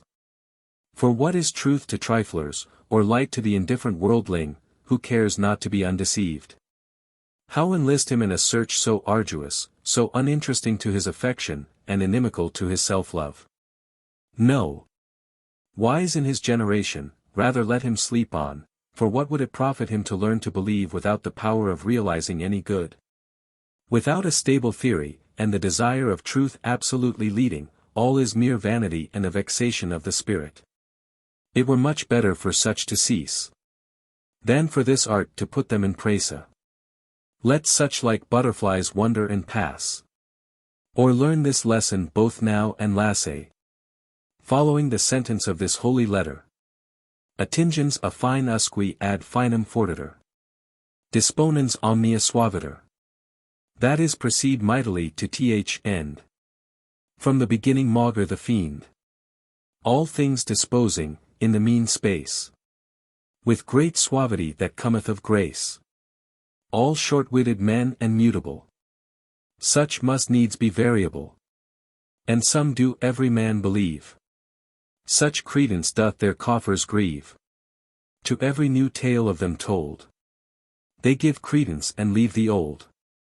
But some lords be of stable wit. Such only be apt to finish it. 569. Adepts all therefore advise discretion, and are circumspect in their revealments, lest that, which in the hands of a philosopher becomes most precious, should be otherwise made worthless, or worse than all. He that understands, says the royal artist, let him understand and advance, but let him that cannot, be ignorant still. For this treasure is not to be bought with money, and as it cannot be bought, so neither can it be sold. 570. Ye sons of avarice and ignorance, cries Geber, and ye of evil manners, avaunt and fly from this science, for it is inimical to you, and will bring you to poverty. For this great gift of God is, by his judgment, hidden from you forever. And therefore we treat of it in such words as to the wise shall, by pursuit become intelligible, but to such as we have described, mean of mean capacity, will be most profound, and fools shall be absolutely debarred entrance therein. 571. Common language is suited to express common thoughts, and to convey them to the vulgar conception. But the alchemists, for various sufficient reasons, have not thought fit to deliver their wisdom in this way, as if it could be syllabled out like a romance or a common ballad, for the amusement of the first runner-by. Who would deign look with his mere eyes and read? They better knew the value of their instructions, and so studiously veiled it, that he only who was really desirous, and made fit by long study to pursue the work, should be able to understand them. The words of the wise are as goads, says the preacher, and as nails fastened by the master of assemblies which are given by one shepherd. One spirit indeed reigns throughout, and one intention. But she is so hedged in with cabalisms, metaphors, types, emblems, and sophistications, that there is but one leader, who should undertake the deliverance, one only, we repeat. He that is allied, the same rational light that, in practice strengthening, afterwards is raised to the allegoric siege of life, and by the fire of his divine wrath enkindled, to overcome the stronghold of evil therein allied. And let the sapient artificer, concludes the prince, studiously peruse our books, collecting our dispersed intention, which we have described in divers places that we might not expose it to malignant, ignorant men. And let him prove his collection even into the knowledge, studying and experimenting with the instance of sagacious labor, till he come to an entire understanding of the whole. Let the student exercise himself, in order to find out this our proposed way of investigation, so as to acquire a plenary knowledge of the verity of perfecting incorrupting matter and form 572. And again, I beg of thee, my son, says the adept Ricardus, to examine the writings of the philosophers, for if thou art slothful at thy books, thy mind cannot be prepared for the work. Nor will he be able advantageously to bring his hand to the practice whose mind is sluggish in studying the theory. But he with more security shall advance to the work who has stored his mind with resources. Ignorance is wiped off by study, which restores the human intellect to true science and knowledge, and by these enigmas the Dagon is overthrown. 573. Zachary likewise, in his opusculum, this I tell thee, he says, that thou ought first to read with unwearied patience and perseverance the writings of the philosophers before thou extendest thy hand to the philosophic work. And pray to God for his grace and wisdom to help thee therein. For no one ever acquired this art by chance, but by prayer rather than by other means. Mediums nevertheless are to be employed. 574. Pray, says Sendivogius, pray, but work. God indeed gives understanding, but thou must know how and when to use it. 575. Arnold, in his Rosary, mentions 3 requisites, viz., subtlety of mind, manual skill, and a free will for the operation. 576. To which Lully likewise adds a sufficiency of the divine favor, and books to open the understanding and give it zest for truth. 577. The author of the Lucerna Solis, moreover, agrees that in order to acquire this science study is required in the beginning, and meditation, that a good foundation may be laid. For that without this God does not reveal his grace nor unless he be prompted thereto by the fervent prayers of him who desires so signal a favor. He does not either grant it immediately to any person, but always by mediate dispositions, to wit, by instructions and the labor of the hands. To which he gives a thorough blessing if he be invoked thereto with a sincere heart, whereas, when recourse is not duly had to him by prayer, he stops the effect thereof either by interposing obstacles to things already begun, or else suffering them to conclude with an evil event. 578. These several preliminary requirements will not appear astonishing to those who have obtained an insight into the nature of this science, nor will it be deemed by any, we hope, a canting pretense or affectation for philosophers to talk of praying for divine assistance in a research which is so much wrapped in and about the desire as to be ultimately made manifest through its means. Besides, are we not accustomed to seek for benefits where we think they are to be found?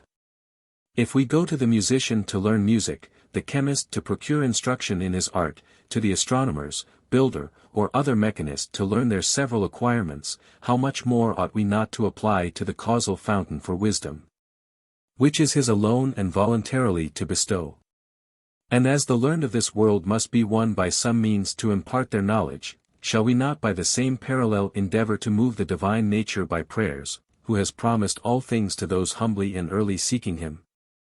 For to desire and covet after wisdom is to seek to be a partaker of that divinity to which we aspire, and no otherwise can we be made partakers, it is taught, but by a voluntary assimilation.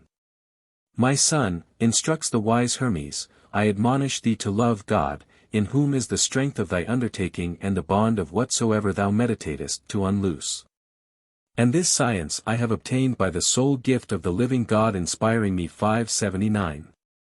Man may conditionate, ought, by patient labor disciplining, to prepare the way of the greater in the lesser good. But he cannot compel, much less impart, the divine blessing on his handiwork, neither cement the spiritual union or give it increase. There is a period too, when in conjunction, the spirit transcends all earthly control, and passing under the divine hand, recreates by his sovereign will alone. But it is vain to look for a blessing from nature without his cooperation who is her will, for without controversy, as the scripture alludes, the lesser is blessed by the greater. Every good gift and every perfect gift comes from the Father of lights in whom there is no variableness or shadow of turning. And again, Paul may plant and Apollos may water, but God alone giveth the increase. And God withholds not this increase alone, but deprives the talent likewise, where it is wasted or hoarded without interest or promotion. To them that have and use is given more abundantly, but from him that improves not there is taken away even that which he has. For the Almighty will not permit his gifts to remain idle, much less may they suffer abuse, being immortal. And he therefore must be a good steward who would overlook the rich treasury of life. Our gold and silver bend no common plate. But a sperm out of a body I take. In the which is Ale, soul, lune, life and light. Water and earth, fire and Phrygt. And Ale cometh of one image. But the water of the wood, mocketh the marriage. Therefore there is no other way. But to take thee to thy beads and pray. For covetous men wighty findeth never.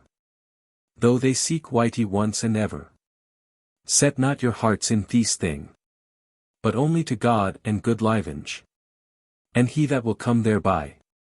Must be meek and full of mercy. Both in spirit and in countenance. Full of charity and good governance. And evermore full of alms deed. Simple and purely his life to lead. With prayers, penances and piety. And ever to God a lover be. And all the riches, that he is sped. To do God worship with almas dead. All you that have sought money a day. Leave work, take your beads and pray. 580. With the nature and effects of prayer, in ordinary life, all men are familiar in one degree or other. For every desire of the mind is in its kind a prayer and preparative for the acquirement of its object, and if prayer effected nothing else, it certainly collects the mind, and corroborates the faculties in their pursuit. For when the thoughts are concentred, means and adjuncts suggest themselves, which do not occur when they are indifferently shown, and thus by a prayerful communion we often obtain in divine things which otherwise we should not. But the esoteric ground brings us acquainted with prayer in a far deeper sense, and adepts are eloquent in their imputations of its efficacy with prayer in a far deeper sense. And adepts are eloquent in their imputations of its efficacy in spagyric works, when the mind is lifted up. Even in the midst of the operations of vital chemistry, full of labor and toil, they prayed, says Cocringius, and every man knows, that hath entirely devoted himself to this business, how effectual prayer is. And how often those things which he long sought and could not find, have been imparted to him in a moment, as it were, infused from above, or dictated by some good genius. That also is of use in solving riddles and enigmatical writings. For if you burn with a great desire of knowing them, that is prayer, and when you incline your mind to this or that, variously discussing and meditating many things, this is cooperation, that your prayer may not be for want of exertion a tempting of God. Yet all endeavor is vain until you find the solution. Nevertheless, if you despair not, but instantly persist in desire, and cease not from labor, at length, in a moment, the solution will fall in. This is a revelation, which you cannot receive unless you pray with great desire and labor, using your utmost endeavor. And yet you cannot perceive how from all those things, of which you thought, which were not the solution of the enigma, the solution itself arose. This unfolding of the riddle opens to you the mystery of all things, and shows how available prayer is for the obtainment of things spiritual and eternal, as well as corporeal and perishing goods, and when prayer is made with a heart not feigned, but sincere, you will see that there is nothing more fit for the acquiring of what you desire. Thus piety is available for all things, as the oracles declare, and prayer especially, which is its principal exercise, is profitable for great undertakings. 581. But lest, with all this, it should appear to any superstitious or otherwise unrighteous to invoke the divine aid to this particular undertaking, as if God were mutable, we take leave to add a few further considerations in defense of prayer. And also the different kinds of invocation which were employed by the ancients in their celebration of theurgic rites. Prayer, according to Iamblichus, was divided into 3 classes, the first of which, as pertaining to the early initiations, was called collective, having for its object to gather the mental powers into accord with their leader, seeking a clue whereby it may enter the intelligible profundity of the enigma. The second affects the bonds of concordant spirits, calling forth, prior to intellectual alliance. The third is the final authoritative seal of union, when the desire, leading from faith, becomes into its true end. The first, recapitulates our author, pertains to illumination, the second, to a communion of operation, but through the energy of the third, we receive a perfect plenitude of divine fire. And supplication, indeed precedes, like a precursor, preparing the way before the sacrifice appears, but sometimes it intercedes as a mediator. 582, and sometimes accomplishes the end of sacrificing. No operation, however, in sacred concerns, can succeed without the intervention of prayer. Lastly, the continual exercise of prayer nourishes the vigor of our intellect, and renders the receptacles of the soul far more capacious, by enlarging the desire for the communications of the gods. It likewise is the divine key which opens to men the penetralia of wisdom, accustoms us to the splendid rivers of supernal light. And by these, in a short time, perfects the inmost recesses and disposes them for the ineffable knowledge and contact of divinity, nor does the adoration desist till it has raised the sublimated soul up to the summit of all. For it gradually and silently draws upwards the manners of the soul, by divesting her of everything foreign to a divine nature, and clothes her with the perfections of the God. Besides this, it produces an indissoluble communion and friendship with divinity, nourishes a divine love, and inflames the divine part of the soul.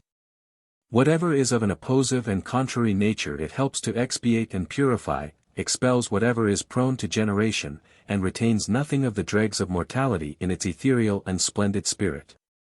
Perfects a good hope and faith, concerning the reception of divine light, and in one word, renders those by whom it is employed the familiars and domestics of the gods. 583. Such then being the advantages of prayer, and such the connection of adoration with sacrifice, and the end of theurgic sacrifice is a conjunction with the demiurgic intellect. Hence does it not follow, that the benefit of prayer, if we concur at all in opinion concerning these things, is of the same extent with the good which is conferred by such an alliance. And these 3 terms of adoration, in which, according to the authorities, all the divine measures are contained, not only conciliate the warring elements of life, but extend to man 3 supernal benefits. As, translated from one form of perfection to another, life progresses bringing forth an offspring to be sacrificed on the alternating confines of each, as it were 3 Hesperian apples of gold. And thus the end of all adoration is attained, and there the rational inquiry rests as in its proper object, and there the true attraction of love is to be found, and there the true attraction of love is to be found, which in this life never can be put by an oblation of that life. For the attractions which are here supplied to the sensible perception, and for which so many pray, are transitory. And the desire of them is nothing more than the desire of images which lose ultimately the magnetic virtue imparted to them by the idea, because without it, when in the possession, they are found to be neither truly desirable, nor sufficient, nor good. But if, for the common concerns of life, men pray, and for a general prosperity in public worship, hoping to be heard, how much more should not the desire be conceived effectual when addressed within the living temple from the divine light within? When, in the congress of allied mind, the spirit wakes to consciousness, and in their universal harmony conspiring, dissolves the total life to love. I called upon the Lord, exclaims the psalmist, and he heard me out of his holy temple, and my cry came before him, even unto his ears. I prayed, and understanding was given to me, I called upon God, and the spirit of wisdom came to me. And hence it may more readily be conceived, how prayer and self-sacrifice conspiring, mutually corroborate and confer on each other a perfect efficacy in divine works, since, even matter itself is said to be extended to the desirable, i.e. to the good, and through this desire is filled as many goods as it is able to participate. And when things have run up so far as to this sufficiency they become tranquil in it, and are liberated from the parturitions, and the desire which they naturally possess. Neither will it therefore be proper to omit any part of this concord, or deny any faculty of the mind its due exercise in the preparation, since these diversified parts of the spirit are in the renascent harmony made one. Thence again to be evolved in Catholic procession to complete the equilibrated circle of their law. And this much may suffice concerning the nature of prayer, and the corroborative efficacy of the human will, acting in concert with its final cause to fulfill it. The next difficulty presenting itself to the mind of the student, after he has obtained a general knowledge of the Hermetic ground, with a hopeful desire to commence operations, has been to find suitable assistance in the undertaking. Many have halted there a long while unprofitably, for it is evident that without a subject to work with and reciprocate the design it remains abortive, as a statue in the conception without the marble to give it utterance. The ascent to unity is arduous, and the descent is not undertaken in safety alone, neither is there any increase of the spirit, as we have already shown, without a medium and a bond. Behold, two are better than one, says the preacher, because they have a good reward for their labor, and mutually assist each other by the way, but for one alone, there is no end of his labor. And for whom do I labor, saith he, and bereave my soul of food? This is vanity, yea, it is a sore travail. 584. But so much has been written, and with such a deal of sophistication, about the philosophic vessel and its multiform distillatory apparatus, of nerves, veins, and alembics, that we should be in doubt where to choose a guide in this respect sufficiently intelligible, and who is at the same time trustworthy and of equal fame. One hint, however, in the sum of Norton's ordinal, may help to extricate us from the difficulty of explaining many more, which are full dirk. To ordine instruments according to the wake. As every chapter hath divers intents, so hath it divers instruments. Both in matter, also in shape. In concord that nothing may mishap. As workers of division and separation. Have small vessels for their operation. But vessels broad for imitation. And some deal broad for circulation. But long vessels for precipitation. But short and long serve sublimation. Narrow vessels and 4 inches high serve correction most properly. Of vessels some be made of lead, and some of clay, both quick and dead. Dead clay is called such a thing as hath suffered great roasting.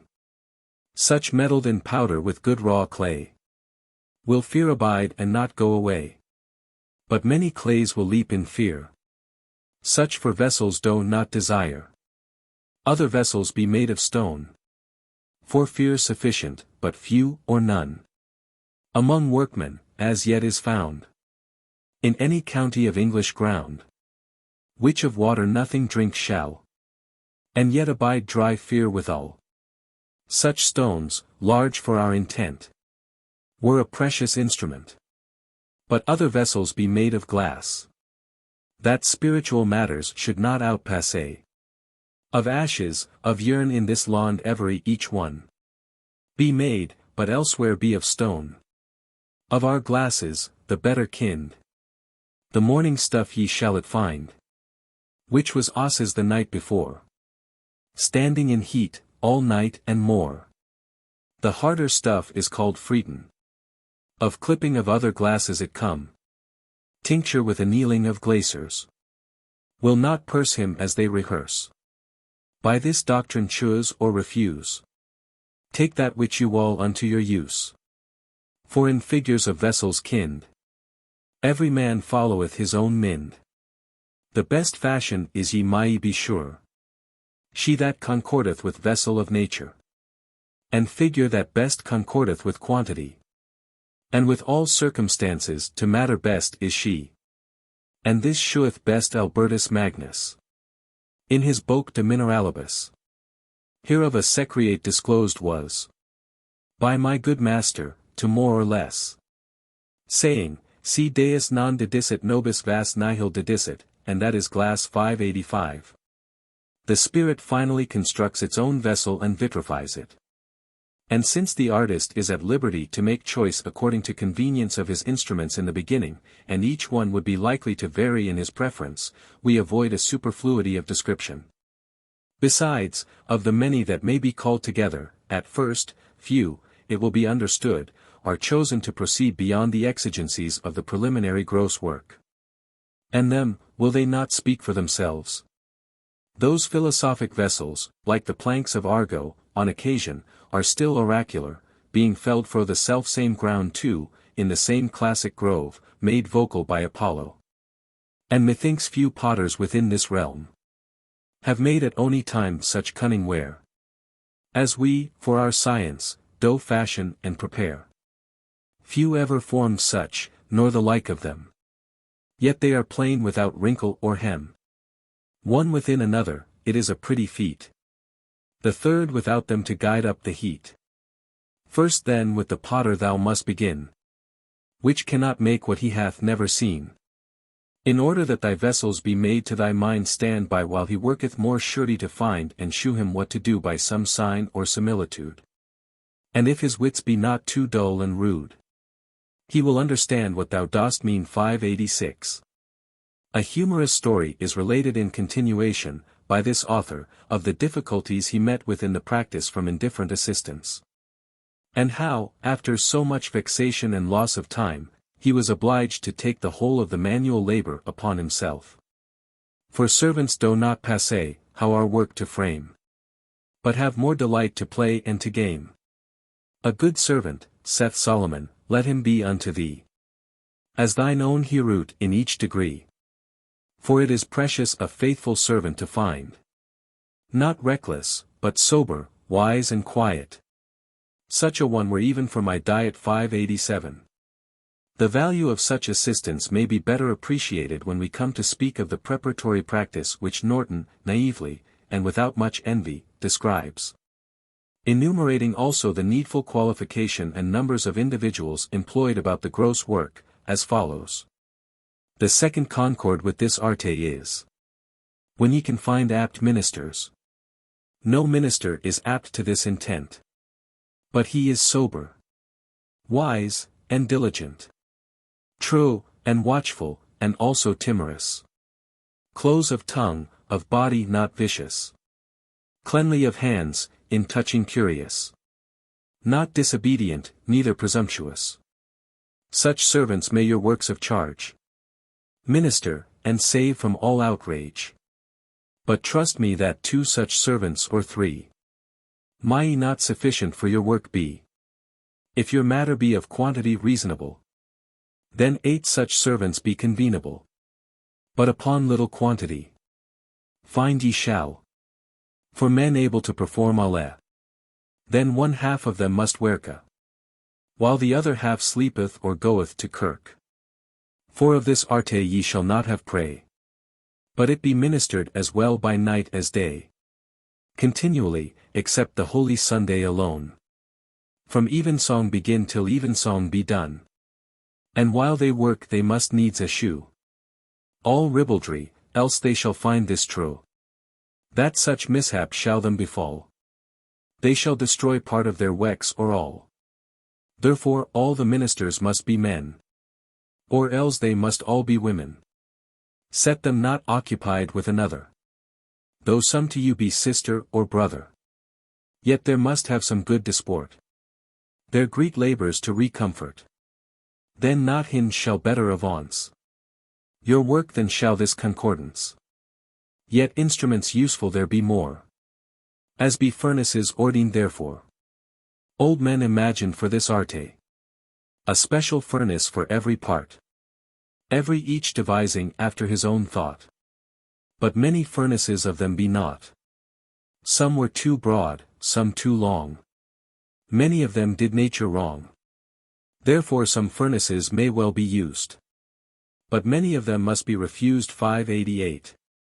The true furnace has been described as a little simple shell, thou mayst easily carry it, says Vaughan, in one of thy hands, the glass is one, and no more. But philosophers have sued too, and so mayest thou. As for the work itself, it is no way troublesome, a lady may read the Arcadia, and at the same time attend this philosophy without disturbing her fancy. For my part, continues the philosopher, I think women are fitter for it than men, for in such things they are more neat and patient.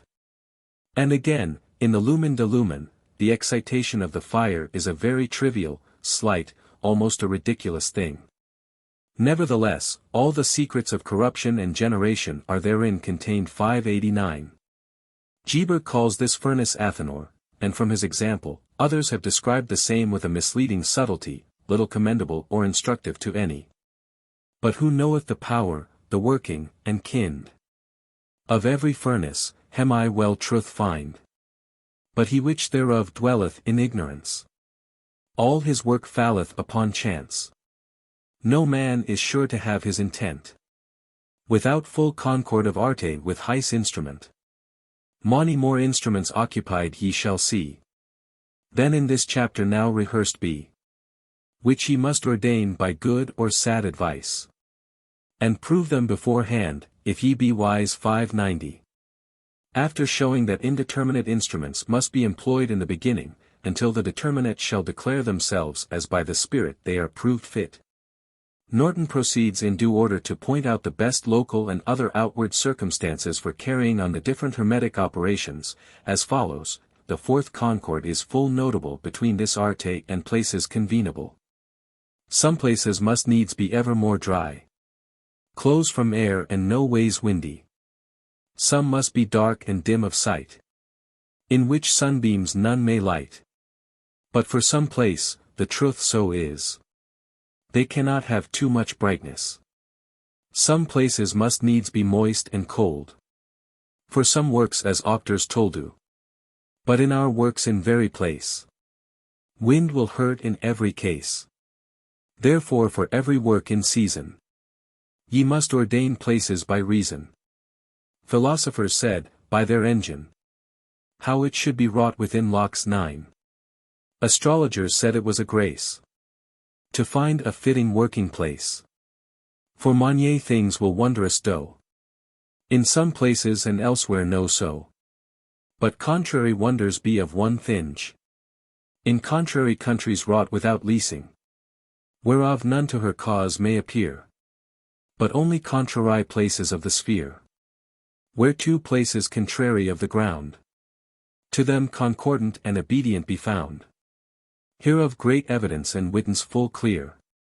In the magnet stone openly doth appear. Whose nor the point draweth towards his country. Which under the south star driveth needles away. Found some places concordant, some places not. 591. Secrecy having been a principal object with those practicing this art, difficulty was found often to secure this, and at the same time supply the other conditions, which vary with the constitution and instinct of the spiritual guide. Just such a locality as Virgil appointed for his bees, has been mentioned as desirable with all his appropriate allegorical exceptions of corrupt and evil associates. Strong currents of air are well known to disturb communion. And the entranced subject is more or less susceptible of all imaginative impressures, which, even after their act has passed away, hang and pollute the ether of their pertinacious abode, as adepts well testify, and Cornelius Agrippa, in his occult philosophy, diffusely expounds, showing that truly, it is a grace, to find a fitting working place. The following lessons of an English adept, neither antique or envious, may not be in conclusion of the rest. If thy desire leads thee on to the practice, that is of the ultimate philosophic work, says Vaughan, consider well with thyself what manner of man thou art, and what it is that thou wouldst do, for it is no small matter. Thou hast resolved with thyself to be a co-operator with the living God, and to minister to him in his work of generation. Have a care, therefore, that thou dost not hinder his work. For if thy heat exceeds the natural proportion, thou hast stirred up the wrath of the moist natures, and they will stand up against the central fire, and the central fire against them, and there will be a terrible division in the chaos. But the sweet spirit of peace, the true eternal quintessence, will depart from the elements, leaving both of them and thee to confusion, neither will he apply himself to that matter as long as it is in thy violent destructive hands. We should always remember that doctrine of Zeno, that nature gave us one tongue and two ears, that we might hear much and speak little. Let not any man therefore be ready to vomit forth his own shame and ignorance. Let him first examine his knowledge, and especially his practice, lest upon the experience of a few violent knocks he presume to judge of nature in her very sobrieties. But if thou knowest the principal first matter, know also for certain thou hast discovered the sanctuary of nature. There is nothing between thee and her treasures but the door, that indeed must be opened. Have therefore a charitable seraphic mind, charitable and not destructive to thyself. There is in every true Christian a spice, I will not say a grain, of faith, for then we could work miracles. But know that as God is the Father, so charity is the nurse of faith. For there springs from charitable works, from the effects of spiritual beneficence, a hope of heaven, and who is he that will not gladly believe what he hopes to obtain? On the contrary, these springs no hope at all from the works of darkness, and by consequence of no faith, but that faith of devils to believe and tremble. Settle not in the lees and puddles of the world. Have thy heart in heaven and thy hands upon earth. Ascend in piety and descend in charity. For this is the nature of light and the way of the children of it. You must live, as says Agrippa, according to God and the angels, rejecting all things that are dissimilar to the heaven, otherwise thou canst have no communion with superiors. Lastly, unus esto non solus. Avoid the multitude, as well of passions as of persons. And, in conclusion, I would have thee understand that every day is a contracted year, and that each year is an extended day. Anticipate the year in the day, and lose not a day in the year. Make use of indeterminate agents till thou canst find a determinate one, the many wish well, but one only loves. Circumferences spread, but centers contract, so superiors dissolve and inferiors coagulate. Stand not long in the sun nor long in the shade, where extremes meet, there look for complexions. Learn from thy errors to be infallible, and from thy misfortunes to be constant. There is nothing stronger than perseverance, for it ends in Miracles 5:92. Abundant evidence might here be brought to bear. But sufficient has been said for suggestive purposes, an addition would be as little likely to stimulate inquiry without practical information as to satisfy the incredulous. Nothing is more generally insisted on, next to benevolence and rectitude of intention, than perseverance for this experiment. And if to the foregoing instructions we add in sum, that effects rationally investigated lead into their causes, and that as the plant of his seed is reared, and according to its proper species germinates in a congenial soil. So in this philosophy the end is implied in the beginning, and the purpose is by the product made manifest, the motive, through the resulting action, by the metaphysical cause, into physical effect. Capit, al sapit. And with this advice we conclude our introduction, as it may be called, to the Sphinx's lair. The first link in the chain of vital causes moves, as we apply the master key. Portus explicit, at praxis manalis citera pandet. Part 4. The Hermetic Practice. Chapter 1. Of the vital purification, commonly called the gross work. Diis adorabus vendent arts, arcanum ignis acqui resp. 6. Next to the preliminary aids already noted, and a sufficient theory to being with, follows the preparation of the philosophic subject, which is performed, says the monk Basil, by operation of the hands, that some real effect may be produced. From preparation arises knowledge, even such as opens all the fundamentals of alchemy and medicine. Operation of the hands, continues he, requires a diligent application of itself, but the praise of the science consists in experience. But the praise of the science consists in experience, hence that notable maxim, physician, heal thyself. But the difference of these, anatomy, that which is spiritual, distinguisheth, operation shows thee how all things may be brought to light and exposed to sight visibly, but knowledge, i.e. experience reveals the practice and shows further how to proceed, and that whence the true practitioner is, and is no other than a confirmation of the previous work, because the operation of the hands manifests something that is good, and draws the latent and hidden nature outwards, and brings it to light for good. And thus, as in divine things the way of the Lord is to be prepared, so also, in these, spiritual things, the way has to be opened and prepared. That no error be made from the right path, but that progress may be made without deviation in the direct way to health. Manual operation is chiefly required, therefore, without which, indeed, every other operation, like a ship without ballast, floats and is uncertain. But it is difficult to express this with a pen. For more is learned by once seeing the work done, than can be taught by the writing of many pages. 593. Although the alchemists have written diffusely on the manual practice, and delivered many keys, whereby, as they say, we may enter into the sanctuary of philosophy and open her interior recesses. Yet the first way of approach and shut entrance to these has not been unfolded, nor would it be possible, we think, for any one to discover the practice from their books alone.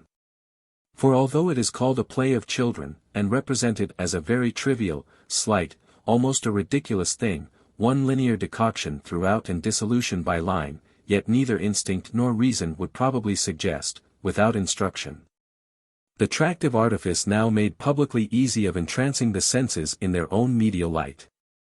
But recent observation has proved various means of effecting this, and determining the natural life to an interaction of its beams, by the hand or eye of another mesmerizing, or by a passive fixed gaze.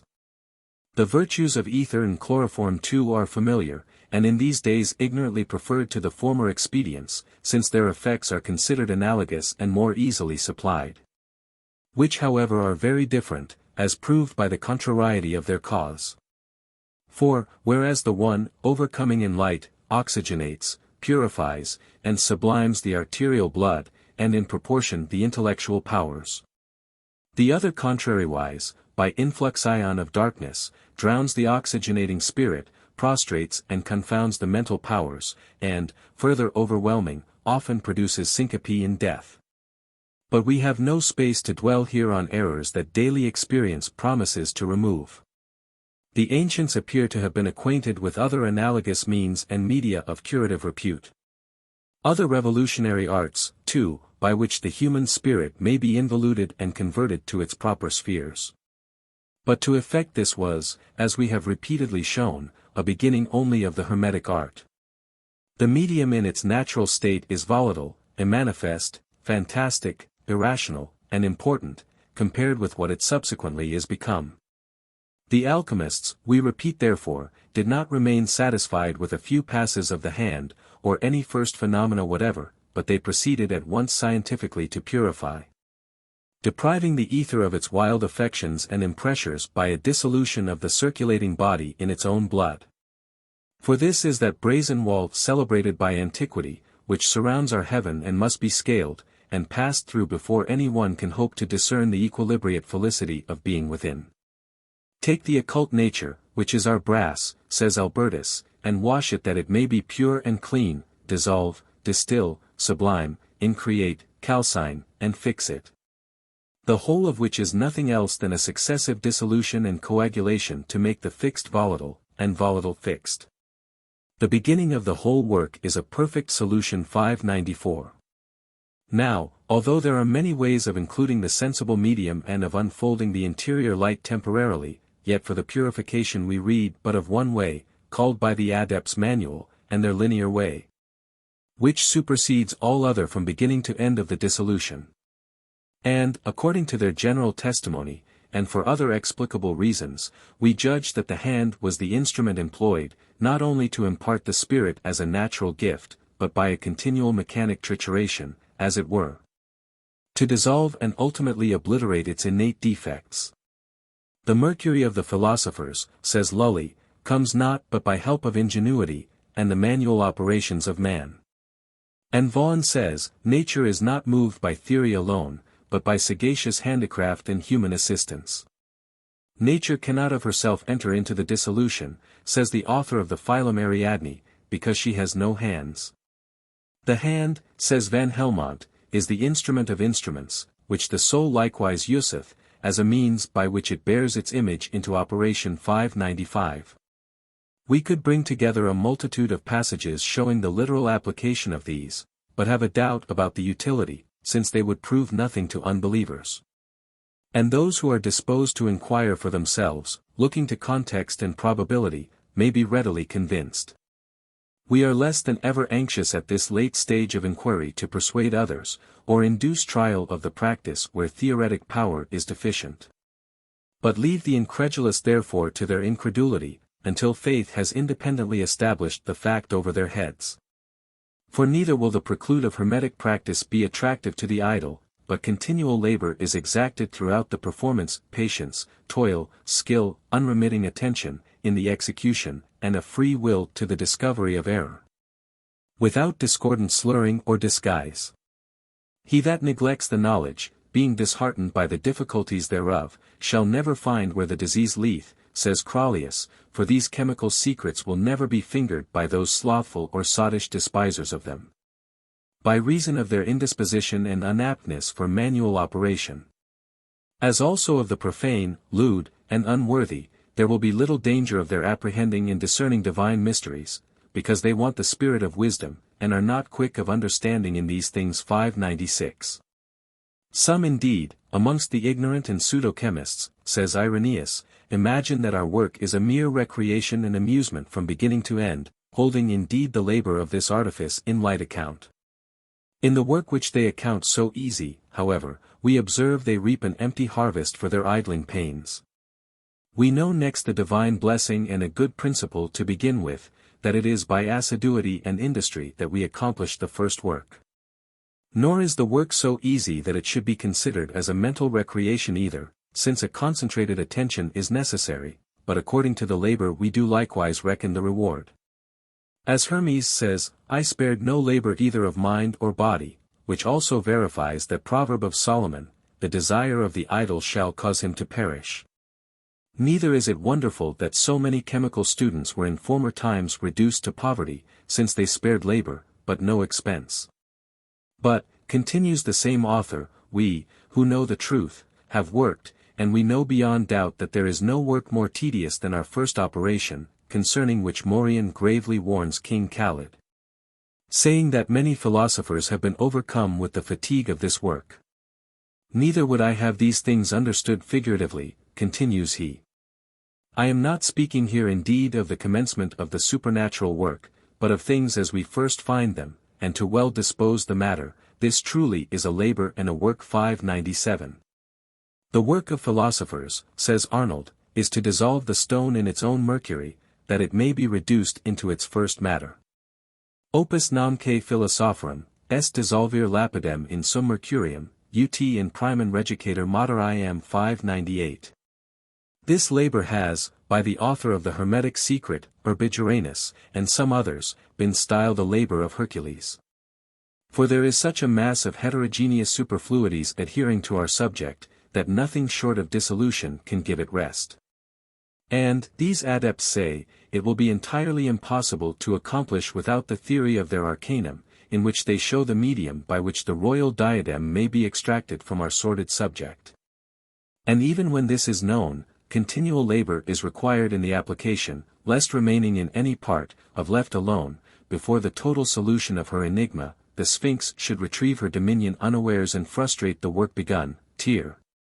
Coke, edi reitera, et non te tadit, grind, cocked, says the wise author of the Rosarium, and reiterate your labor and be not weary. 599.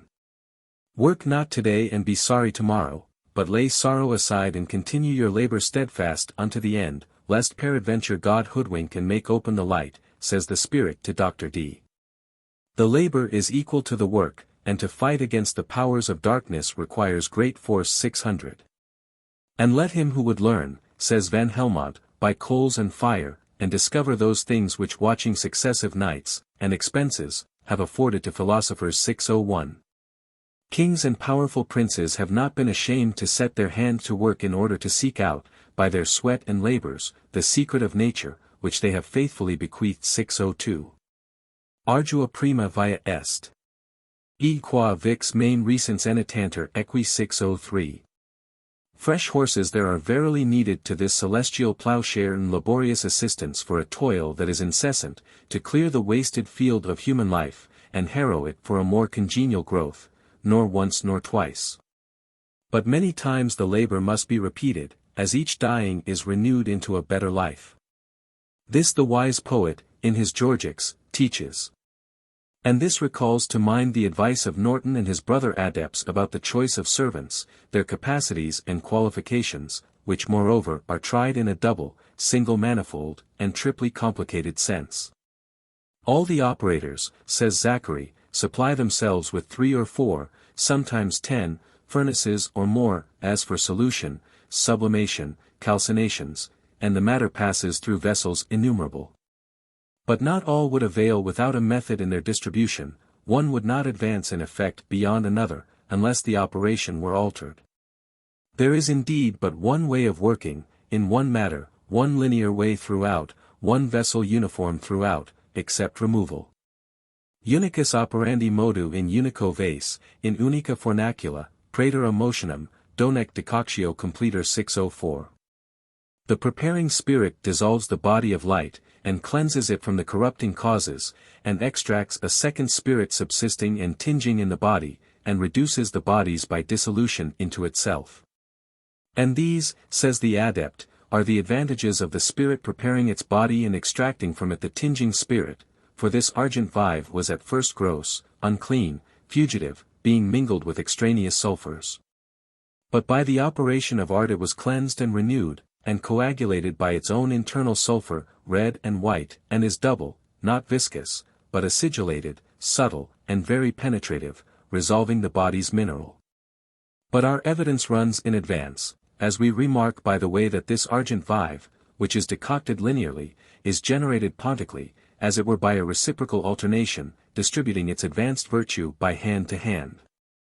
And know, say Irenaeus, that the exact preparation of the philosophic eagles may be considered the first degree of perfection in this art, in the knowledge of which there is required also some sagacity of mind. For do not suppose that this science has become known to any of us by chance, or by a happy guess of the imagination. But we have worked and sweated daily, and passed many sleepless nights, much labor and sweating truly we have undergone in the pursuit of truth.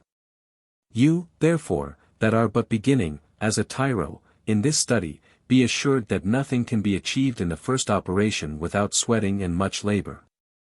In the second, however, nature alone operates, and without any imposition of hands, by the sole assistance of a well-regulated external fire. 605.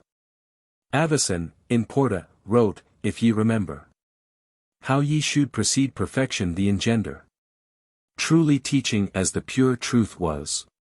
Cum das ut bibis, et bibis ut comida. Eat as it drinketh and drink as it doth eat. And in the mean season, take it a perfect sweat. Rhasis set the dietary and spake some deal far. Non tamen cum dat residential festinenter. Let not your matters eat over hastily, but wisely consume their food leisurely. Hereof the prophet made wondrous mention. If ye apply it to this intention, visitasti turam et inebriasti eam. Multiplicasti locupulter eam. Turam fructiferam in salsuginum. E turam sine aqua in exodus aquaram. If I have plenty of meat and drink, men must wake when they desire to wink. For it is labor of watch and pains greet. Also the food is full costly meat. Therefore all poor men beware, says Arnold. For this art longeth to greet men of the world. Trust to his words, ye poor men all. For I am witness, the so ye find shall. Esto longanimus id suavis, said he. For hasty men th end shall never see. The length of cleansing matters infected. Deceiveth much people, for that is unsuspected. Excess of 1/2 of an hour may destroy all. Therefore chief succor in primo pro quo et ultimum pro quo non. To know the simperings of our stone, till it may no more simper do, nor cease. And yet long continuance may not cause increase. Remember that water will bubble and boil. But butter must simmer and also oil. And so with long leisure it will waste. And not with bubbling made in haste. 606. Frequent advices are given against haste in the preparation, lest the centers should be stirred up before the circumferences are ready to conceive them. And we may observe that Oedipus, he who of yore overcame the Sphinx, was lame and impotent in his feet, signifying by this, amongst other abstruse allusions, that we should not make too much haste to the solution of her riddle, lest she should expound herself without a proper understanding unawares. Alciatus, painting a dolphin wreathed about an anchor, for an emblem, wrote these words, Festina lente, make not too much haste, which admonition applies not only well to the common affairs of life, but especially to the trituration of the philosophic subject, which ought to be slow, gentle, and continuous.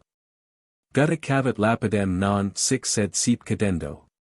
And therefore the adepts, again and again, admonish and caution, lest by too great excitation the internal agent awakening should cause a disseveration in the chaos, and the two principles stand up one against the other, before the intended mastery is secure. Cause, therefore, wings to be prepared for the matter by Juno, Bacchus, and Vulcan, but as you love your life, says Basil, permit it not to fly suddenly, rather deliver it to Mercury, to be instructed by him gradually to accustom itself to flying. Yea, bind it with a cord, lest, as a bird got out of its cage and past your reach, it through ignorance approach too near the sun, and like Icarus, having its unproved feathers burnt, fall headlong into the sea. But after you have detained it for its due time, loose its bonds towards which all sons of art aim to arrive as to their long desired and sought for harbor. 607. Take the flying bird, says Hermes, and drown it flying.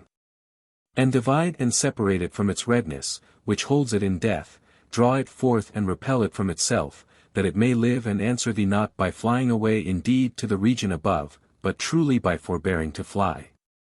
For if thou shalt deliver it out of its prison, after this thou shalt govern it according to reason and according to the days specified, then it will become a companion to thee, and by it thou shalt become an honored lord. Extract from the ray its shadow and its obscurity, by which the clouds hang over it and corrupt, and keep away the light, by means of its constriction also and fiery redness it is burned. Take, my son, this watery corrupted redness, which is, as a live coal holding the fire, which if thou shalt withdraw so often until the redness is made pure, then it will associate with thee, by who it was cherished and in who it rests. 608. He that would seek tincture most specious, must needly avoid all things wild and vicious. Of manifold means each hath his property, to do his office after his degree. With them hid things be outset, some that will help, and some that would let. Who would have true work may no labor spare, neither yet his purse, though he make it full bare. And in the gross work he is furthest behind, that daily desireth the end thereof to find. If the gross work with all his circumstance were done in 3 years, it were a blessed chance. 609.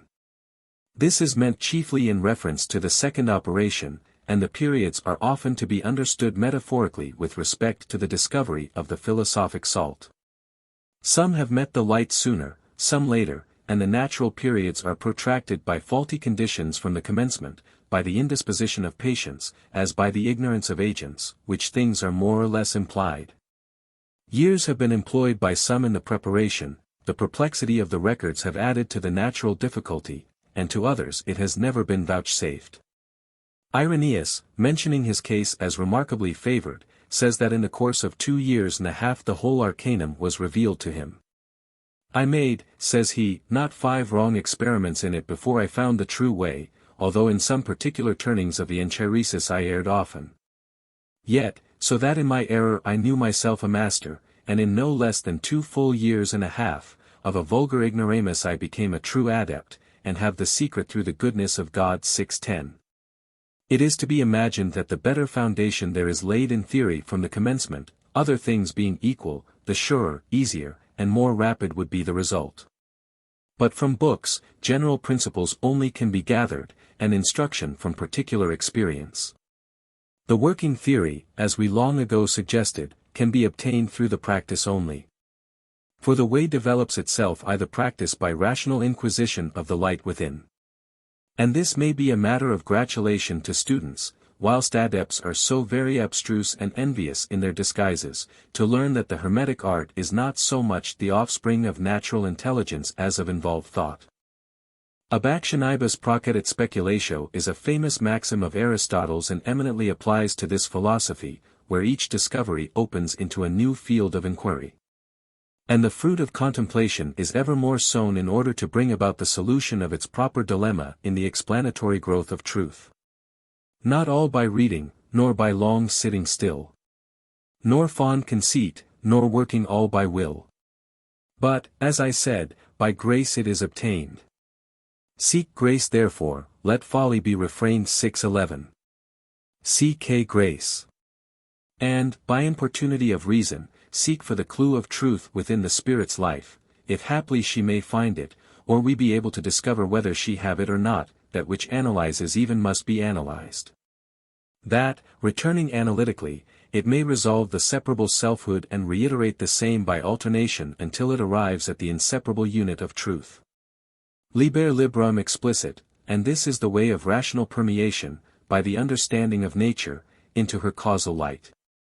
So shalt thou instant reach the realms assigned. In wondrous ship self-moved, instinct with mind. No helm secures their course, no pilot guides. Like man intelligent they plough the tides. Conscious of every coast and every bay that lies beneath the sun's all-seeing ray. And, veiled in clouds impervious to the eye, fearless and rapid through the deep they fly 6:12. And that court of King Alcinous, to which Ulysses became admitted, is the dominion of intellect, which, in the description of these Phaeacian ships, also, is admirably signified. The hyperbole, in fact, would be absurd without other reference, and the well-illumined Taylor has shown, in his dissertation, that the whole of the Odyssey is an allegory pregnant with latent meaning and the recondite wisdom of antiquity. Here again, then, we observe that it is not from a moderate study or a few spontaneous revelations of the spirit's virtue, or natural instinct, that we should presume to judge of the Hermetic Mystery.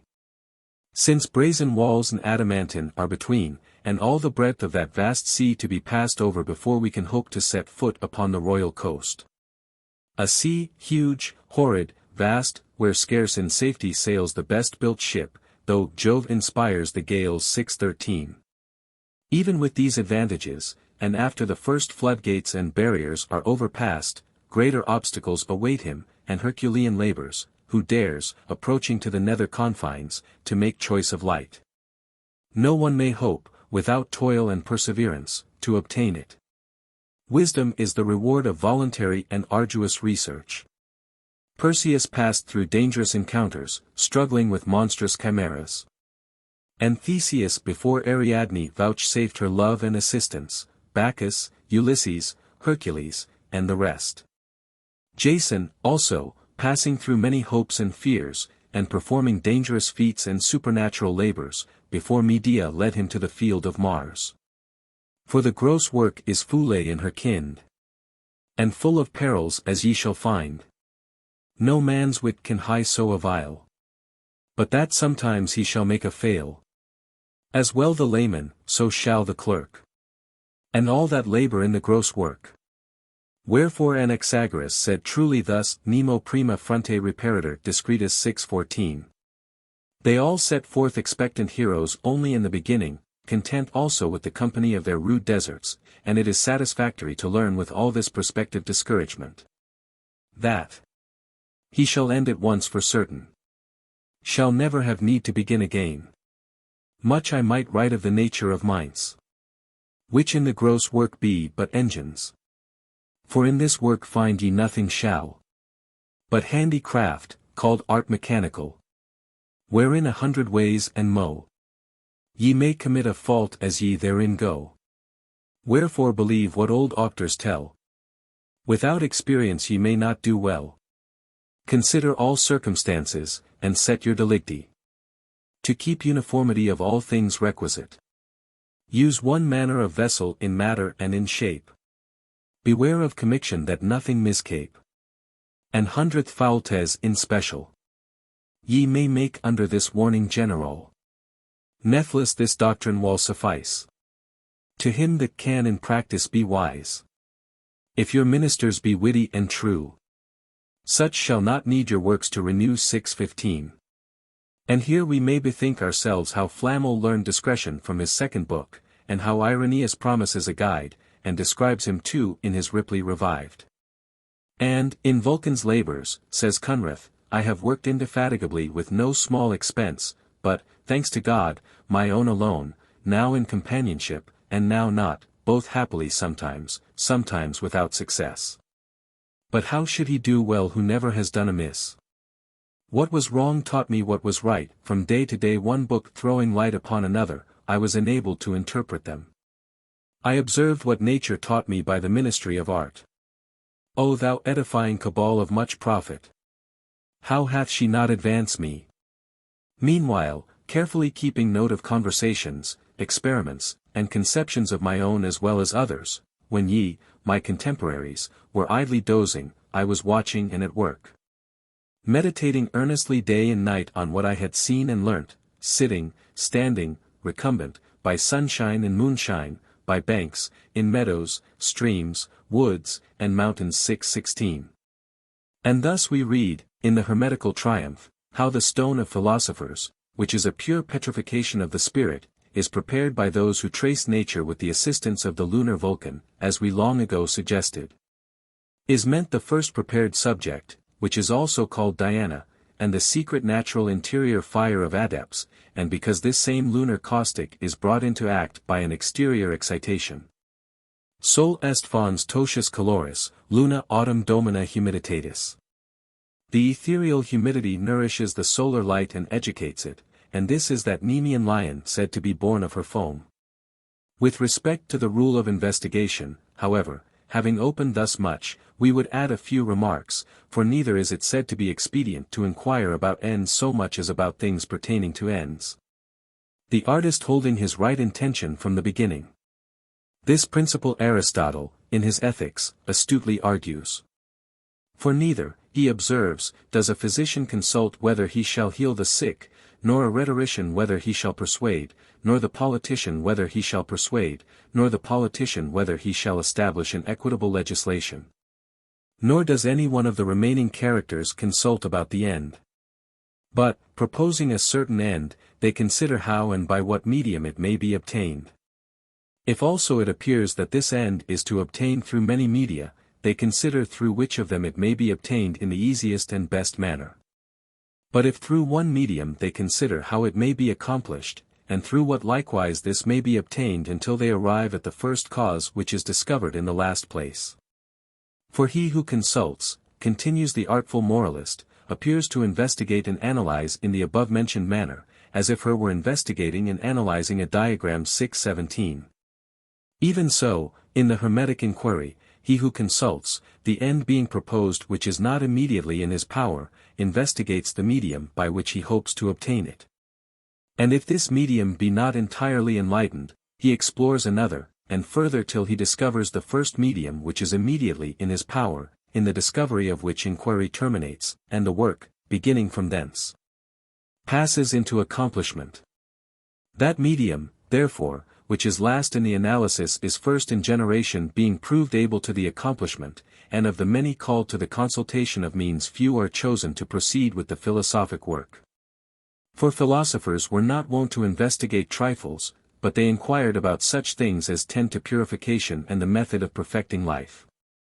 And when things, thus truly eligible, are the objects of inquiry, the divine will being conciliated, wisdom runs lovingly by her own rule to fulfill it. And hence our deeds and discourses extend their hands, as it were, to assist us in our ascent, and will is the greatest power of purgation.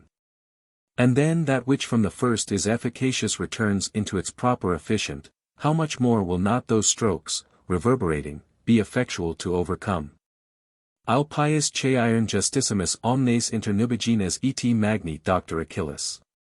This is he who, in his double capacity of power and motive in alliance, corrects and educates the heroic fire, tames and directs its illimitable virtue, and rectifies the armed magnet by an infallible rule.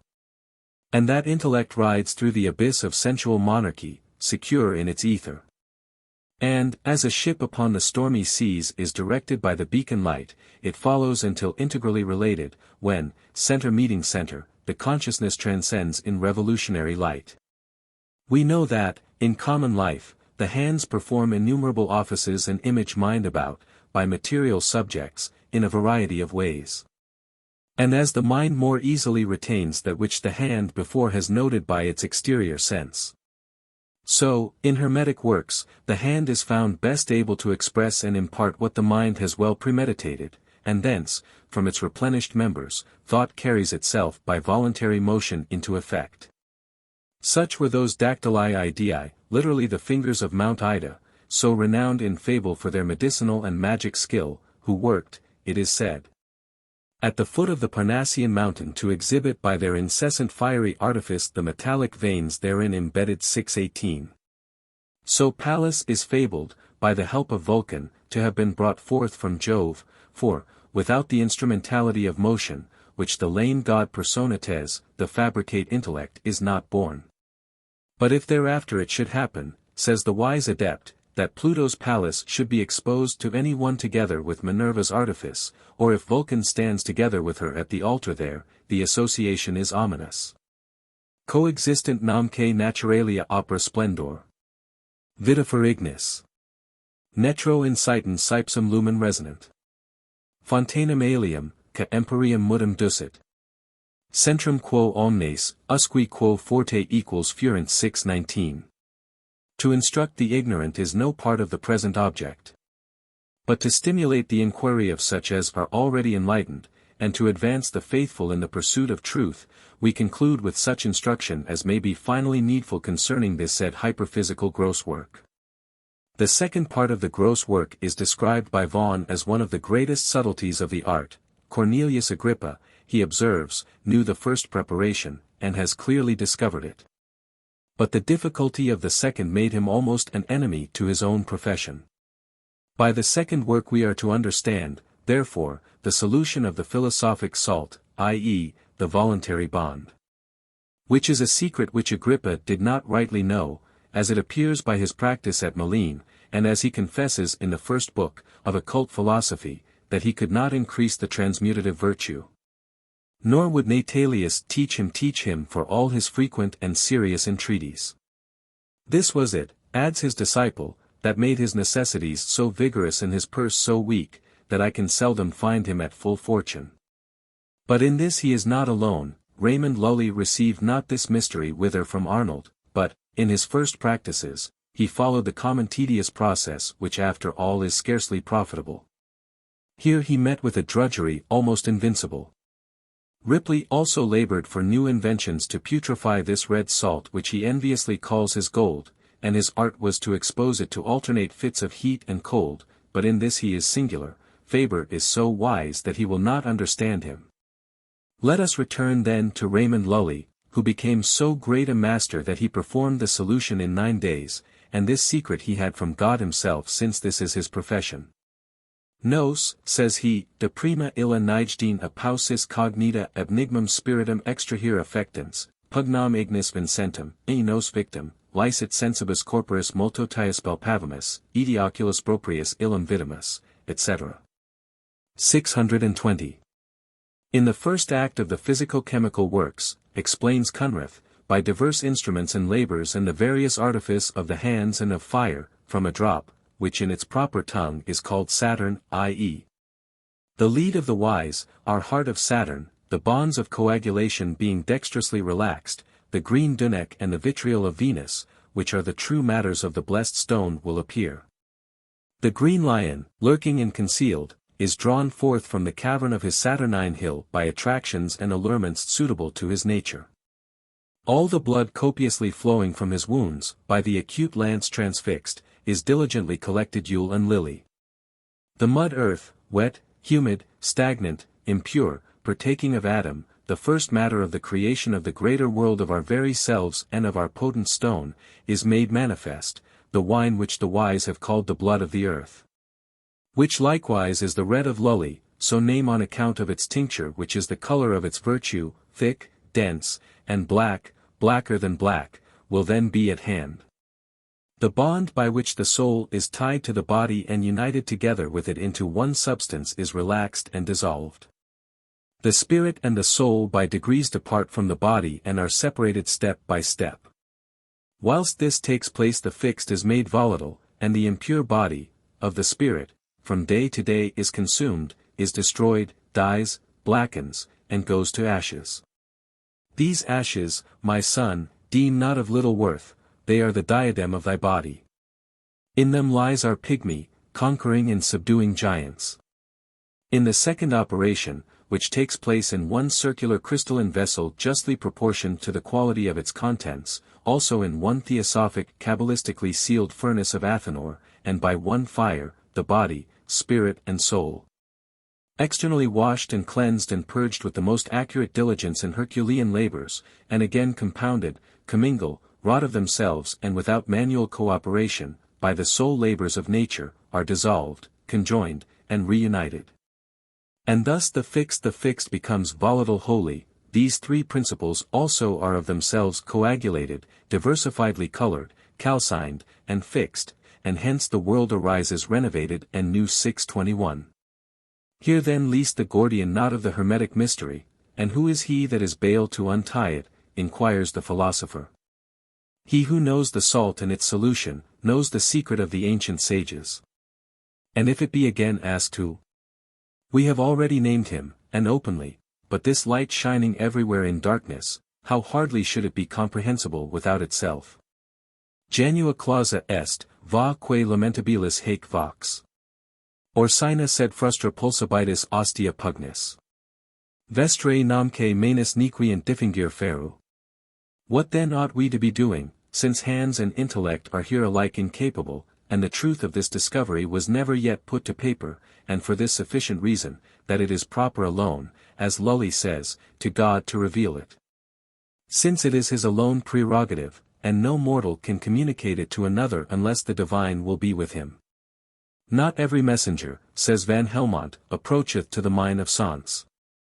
But he alone, who, being loosed from his bonds, has known the wars, being fitted for his journey, a friend to the places and who has virtue. They err, therefore, who ascribe this single combat only to corrosives.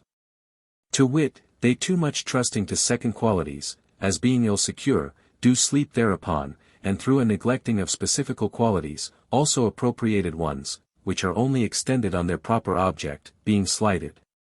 They have gone into obscurity. For the ostrich does not digest iron or little birds flints, through an emulous quality of corrosion, but there is a virtue of loosing the bars and bolts of tartar. It is convenient to meditate about this virtue, continues the physician, and of what I have spoken, blessed be that God of wonders, who hath sometimes converted the water into rocks, and at other times the rocks into pools of water. 622. Who then shall ascend into the mountain of the Lord, or who shall stand in his holy place? He that hath clean hands and a pure heart, who hath not given up his soul unto vanity nor sworn deceitfully. He shall receive the blessing from the Lord, and righteousness from the God of his salvation. We do not quote casually, or because the scriptural phrase is popular, but because it is apt, as seen and proved on the divine ground. Where man indeed may experiment, plough, plant, and irrigate, but cannot of himself, or in alliance, unless he dare a deadly sin, compel the divine blessing without its free accord. Wisdom was with thee, says the Hermetic Master. It was not gotten by thy care, or, if it be freed from redness, by thy study. 623. So neither, it is written, is he that planteth anything, neither he that watereth, but God, that giveth the increase. 624. He therefore must be propitiated, not by prayer and supplication alone, but by faithful and charitable works preparing the way before him. Nor would it be thought astonishing, perhaps, if antimony should cause a sudden transpiration, or that an iron key should help to unlock a treasury of fine gold. Desire leads into its object by fate immediately. But mediately, by just works, that hope is engendered which, kindling into faith immediately, by ecstasy, penetrates to its first source. Our antimony, says Basil Valentine, which is fixed, searcheth out fixed diseases and eradicates them. Which purgers, not fixed, cannot do, but they do only carry away some spoil from diseases, or they may be compared to water which, driven by force through a street, penetrates not the earth itself. Fixed remedies purge not by the inferior parts, because that is not the true way of expelling fixed venoms, and that way they would not touch the kernel, as it may be called, or center of the disease. But by expelling sweat, and otherwise, they strike at the very inmost root of the disease, not contented with a certain superficial expulsion of filths. Therefore we admonish all and every one, that all venomous impurity is totally to be taken away from antimony, before it can either be called a medicine truly or administered with safety, in other words, that all arrogant self-will, sensuality, folly, avarice, and variability of purpose, all but the one voluntary faith to rectify imperfect, be removed from the mind of him who is to enter into the radical dissolution of life. For the weapons of this warfare are not carnal, as the Apostle teaches, but mighty through God to the pulling down of strongholds, casting down imaginations, and every high thing that exalteth itself against the knowledge of God, and bringing into captivity every thought to the obedience of Christ. 6:25. And for this cause, continues the monk, the good must be separated from the evil, the fixed from the unfixed, the medicine from the venom, with accurate diligence, if we hope by the use of antimony to obtain true honor and true utility. But fire only can effect that, and Vulcan is the sole and only master of all these. Whatsoever the Vulcan in the greater orb leaves crude and perfects not, that in the lesser world must be amended by a certain other Vulcan, ripening the immature, and cocting the crude by heat, and separating the pure from the impure. That this is possible, no man will doubt, for daily experience teaches the same, and it very apparent in the corporeal aspect of colors which proceed from the fire. For by separation and fire, which perfects its fixation, venomosity is taken from the medicine, and of good and evil. Which however is a thing that none of the physicians either dares or can truly and fundamentally own or demonstrate, unless he who hath firmly contracted friendship with Vulcan, and instituted the fiery bath of love. 6:26. There is one operation of heat, says Vaughan, whose method is vital and far more mysterious than all other, and there be but few of that spirit that can comprehend it, but because I will not leave thee without some satisfaction, I advise thee to take the moon of the firmament, which is a middle nature, and place her so that every part of her may be in two elements at one and the same time. These elements also must equally attend her body, not one further off, nor one nearer than the other. In the regulation of these there is a twofold geometry to be observed, natural and artificial. Flammel also, speaking of the solar and lunar Mercury, and the plantation of the one in the other, gives this instruction: take them, he says, and cherish them over a fire in thy alembic. But it must not be a fire of coals, nor of any wood, but a bright shining fire like the sun itself, whose heat must neither be excessive, but always of one and the same degree. 6:27. Our operation, concludes Morian, is nothing else but extracting water from the earth and returning it again, so long and so often until the earth is completely putrefied. For by elevation of the moisture the body is heated and dried, and by returning it again it is cooled and moistened. By the continuation of which successive operations it is brought to corrupt and to lose its form, and for a season to remain dead. 6:28. This then is the true intention and manner of working to supply the right condition for attracting the divine seed, by action and reaction, raising successively actives by passives, and, vice versa, passives by actives, until the spiritual ability is complete. For what one doth concoct t'other will drive away. But if thou canst each work perform apart, and knowest them afterwards to reconcile, then thou art master of a princely art. The very success will thy hopes beguile. Thou hast all nature's works ranked on a file, and all her treasures at command dost keep. On thee the fates will never dare but smile. No mystery is now for thee too deep.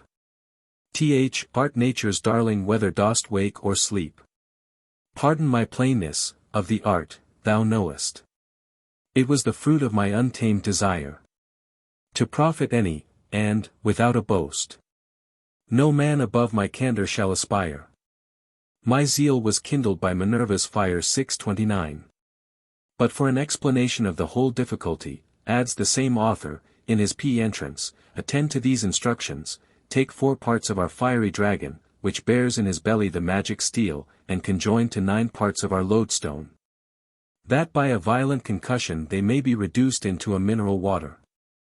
Reject the superfluous scum which swims upon it, leave the shell and take the kernel, and purge thrice with salt and with fire, which will be easy to do, if Saturn have chanced to regard his beauty in the glass of Mars.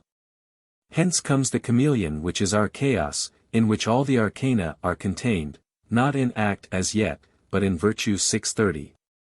Non igitur externus solis coalestis calor est qui profundum terrae calefacit sed potius solis terrestris innatus calor. Etc. 631. Which volcanic action, to destroy life and to maintain it, Democritus before all, and as it were pyrographically, portrays, as, drawing the fixed brass out bodily, instructs this Abderite, thou shalt compose a certain oblong tongue. And placing it again upon the coals, stir Vulcan into it. Now irradiating with the fossil slat, now with the incessant Attic ochre, adorning now the shoulder and the breast of Paphia till she shall appear more manifestly beautiful, and, throwing the glaucous veil aside, shall appear entirely golden. Perchance it was when Paris gazed on such a Venus, he did prefer her both to Juno and Minerva 632. This evidence may suffice for the present occasion, which is to promote inquiry rather than pursue it. For when the inquirer has learned how he ought to begin with, having increased also his natural store of inclination and faith by practice in equal companionship and reciprocal benefaction, he will not despair. And even though the riddle should appear ever so intricate at first, it will solve itself at every stage, opening into new prospects within the veil of life. Labor to know causes, advises the philosopher. He that seeks rationally finds the true end, not otherwise, for such a conduct conciliates Minerva, and at her behest Jove prospers the undertaking. Everything depends upon the motive, which is the true spiritual ferment. And according to the virtue of the fermenting principle is the result obtained. Si finus ab origin pendet. The end depends from the beginning. And as the vine draws its sap from the foeculent impure earth, and yields a fluid fruit, which by the fermentive art is turned into wine, spiritualized, and advanced into a more permanent form of being. So in the Hermetic art, the philosophic matter, drawn in part from the heterogeneous air and defiled breath of vitality, is purified by successive interchanging of ferments, fretted, dissolved, and rectified into a consummate and immortal form of light. Bit nature halts many times before this final rest, at each stage offering the fruits of her conceptive imagination to allure. If the artist be ambitious, however, and a true philosopher, he will accept of none of these, but will proceed, sacrificing all the intermediate benefits, again and again torturing her, and, with relentless hands, slaying the firstborn offspring until the divine perfection is attained. For other foundation can no man lay, as says the Apostle, than that which is laid, which is Jesus Christ. Now if any man build upon this foundation gold, silver, precious stones, wood, hay, stubble, every man's work shall be made manifest, for the day shall declare it, because it shall be revealed by fire, and the fire shall try every man's work of what sort it is. If any man's work abide which he hath built thereupon, he shall receive a reward. If any man's work shall be burned, he shall suffer loss, but he himself shall be saved, yet so as by fire. Know ye not that ye are the temple of God, and that the Spirit of God dwelleth in you? If any man defile the temple of God, him shall God destroy, for the temple of God is holy, which temple ye are. 633. It is vain to look in expectation, or believe ourselves in the hereditary possession, of a treasure, without so much as opening or suspecting even the casket in which it is shut up. The common elements of nature obscure their divine original, and chemistry and all our experimental physics drive it forcibly without the means of identification. Yet as the experienced chemist knows how, by a skillful application of his art, to analyze the common elements, and distill them to a high virtue and strength of refinement. So the alchemists long since have taught by a more subtle apparatus and artifice, and tests more cogent than all, to rectify the universal element, and compress its invisible vapor into a tangible form. By applying the proper voluntary corrosive they teach to obliterate its defilements, by gentleness to mollify its durity, by beneficence to sweeten its acerbity. By justice to moderate its intensity, and to irradiate it with hope, truth, beauty, and universal intellection. Supplanting the sensual dominion, and rectifying, until finally, by an actual subversion of the selfhood, they made their sublimate sublime. Thus he who, like Oedipus, is able to solve the enigma of the Sphinx. In other words, to penetrate rationally the darkened essence of his natural understanding, will, by conversion illuminating its obscurity, cause it to become lucid throughout, and to be no longer what it was before. For mind is the key of this hermetic enigma, and no sooner does it attain to self-knowledge, by proper inquiry within, than the efficient proceeds outwards to image its motive in operation. So that that which before lay in speculation only is carried out in life. But it is not until the right motive is discovered, and until the mundification of the spirit is completed in both kinds, and all things are reduced to a crystalline diaphaneity, that the philosophic work has been said truly to being. For, as was before observed, if any permanent confection is made or suffered to take place beforehand, the immature offspring does not abide. He that would seek tincture most specious must needly avoid all things wild and vicious. The philosopher's work do not begin till all things be pure without and within. 634. Chapter 2. Of the philosophic or subtle work. Omnia in omnibus primum, omni tertio tradidit, ex omni primo secundo, omnia in omnibus primum secundum, ut in omnibus, edi omnia, Catholis, agnocerit, cognocerit ac possiderit. Enigma cunrith, amph. Sap. As there are three reigns or grand distinctive distributions of the kingdoms of nature, so we are informed that in the philosophic work, preceding her, there is a threefold order of legitimate operation and a relation of causal sequences which merits a special note. For these three operations, which are in fact so many degrees through which the spirit passes from conception to manifestation, are perplexed by the adepts in their records, and reserved strictly under the master key of their dilemma. In order that the mysteries of this most venerable science might not be discovered to the profane. And shall we, who have hitherto presumed so far on their indifference as to break the preliminary signets and unloose so many covertures of occult learning, more audacious still, approach those final sermons unannealed? And with a full discovering hand expose before all indiscriminately the art of simple nature, which the ancients kept so holily, and which the wisest in modern times have deemed it unprofitable to reveal. The unworthy alone would have it so, the intelligent lovers of truth would bewail nothing more than a desecration of it in incapable hands. Nor will they be offended or grudge the additional pains which a conscientious reserve may occasion them to discover, by a theoretic conduct, the ultimate art of life. The tradition of the preliminary practice, as it has been delivered by each one following his own guide independently, may be regarded as it were a track in the sands easily changeable, and where we ought to conduct ourselves rather by the polar starlight than by any footsteps which are seen implanted there. Besides, the confusion of the tracks which the many wayfarers have left is so great, and one finds so many different paths and wilful deviations, that it is almost impossible not to be led astray from the right road, which the star alone points out for all and each one by his proper sight beholding it. The wilful confusion of the Hermetic doctrine has doubtless checked many aspirants. Some in the beginning, others in the middle of their philosophic career, have been disappointed. Many even with a perfect knowledge of the preliminary work, and having the true matter in hand also and means of purification, are said to have faltered in defect of the ultimate theory whereon to proceed. Some, even when they understood this, having already approached through much labor and contemplation towards the end of their journey, having the final purpose also in mind. which their predecessors had dug in the midway between them and the fulfillment of their destined course. I vow sincerely to you, says Eudoxus, in that introduction of his to the 6 keys, that the practice of our art is the most difficult thing in the world, not in regard to its operation, but in respect of the difficulties which are in it. To learn it distinctly fro the books of the philosophers. For if, on the one side, it is called with reason a recreation and play of children, on the other hand, it requires in those who search for the truth a profound knowledge of the principles and of the operations of nature in the 3 kinds, thus Norton says.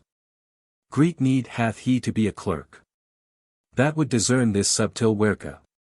He must know his first philosophy, if he trust to come by lachemy. It is a great point to find out the true matter and proper subject of this work. Even for this we must pierce through 1,000 obscure veils wherewith it has been overspread, we must distinguish it by its proper idea and name, among a million of pseudonyms and abstruse appellations, whereby the adepts have chosen to express it. We must learn to understand the properties of it, in order to judge of the possibility of the miracles alleged. And before we can into the abstruse original of nature, we must reflect profoundly and patiently, in order to discriminate the secret fire of the wise, which is the only agent granted by art to purify and dispose nature to a sacrifice of her last life. This, we must know, and the divine law that succeeds to animate her by a revolutionary course. We must learn further how to convert and congeal the newborn quintessence or mercurial water into an incombustible fixed unguent, and, by the entire revolution of its body, to awaken the occult light to life.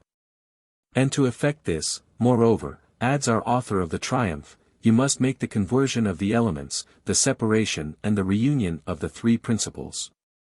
You must learn how to make thereof a white mercury and a citron mercury, and you must fix this mercury and nourish it with its own blood, to the end that it may be converted into the fixed sulfur, which is the stone of philosophers. These are the fixed principles of the Hermetic art, in which there is no variableness but in their discovery, which, having already discussed, we proceed to redeem our promise of a more subtle application to practice.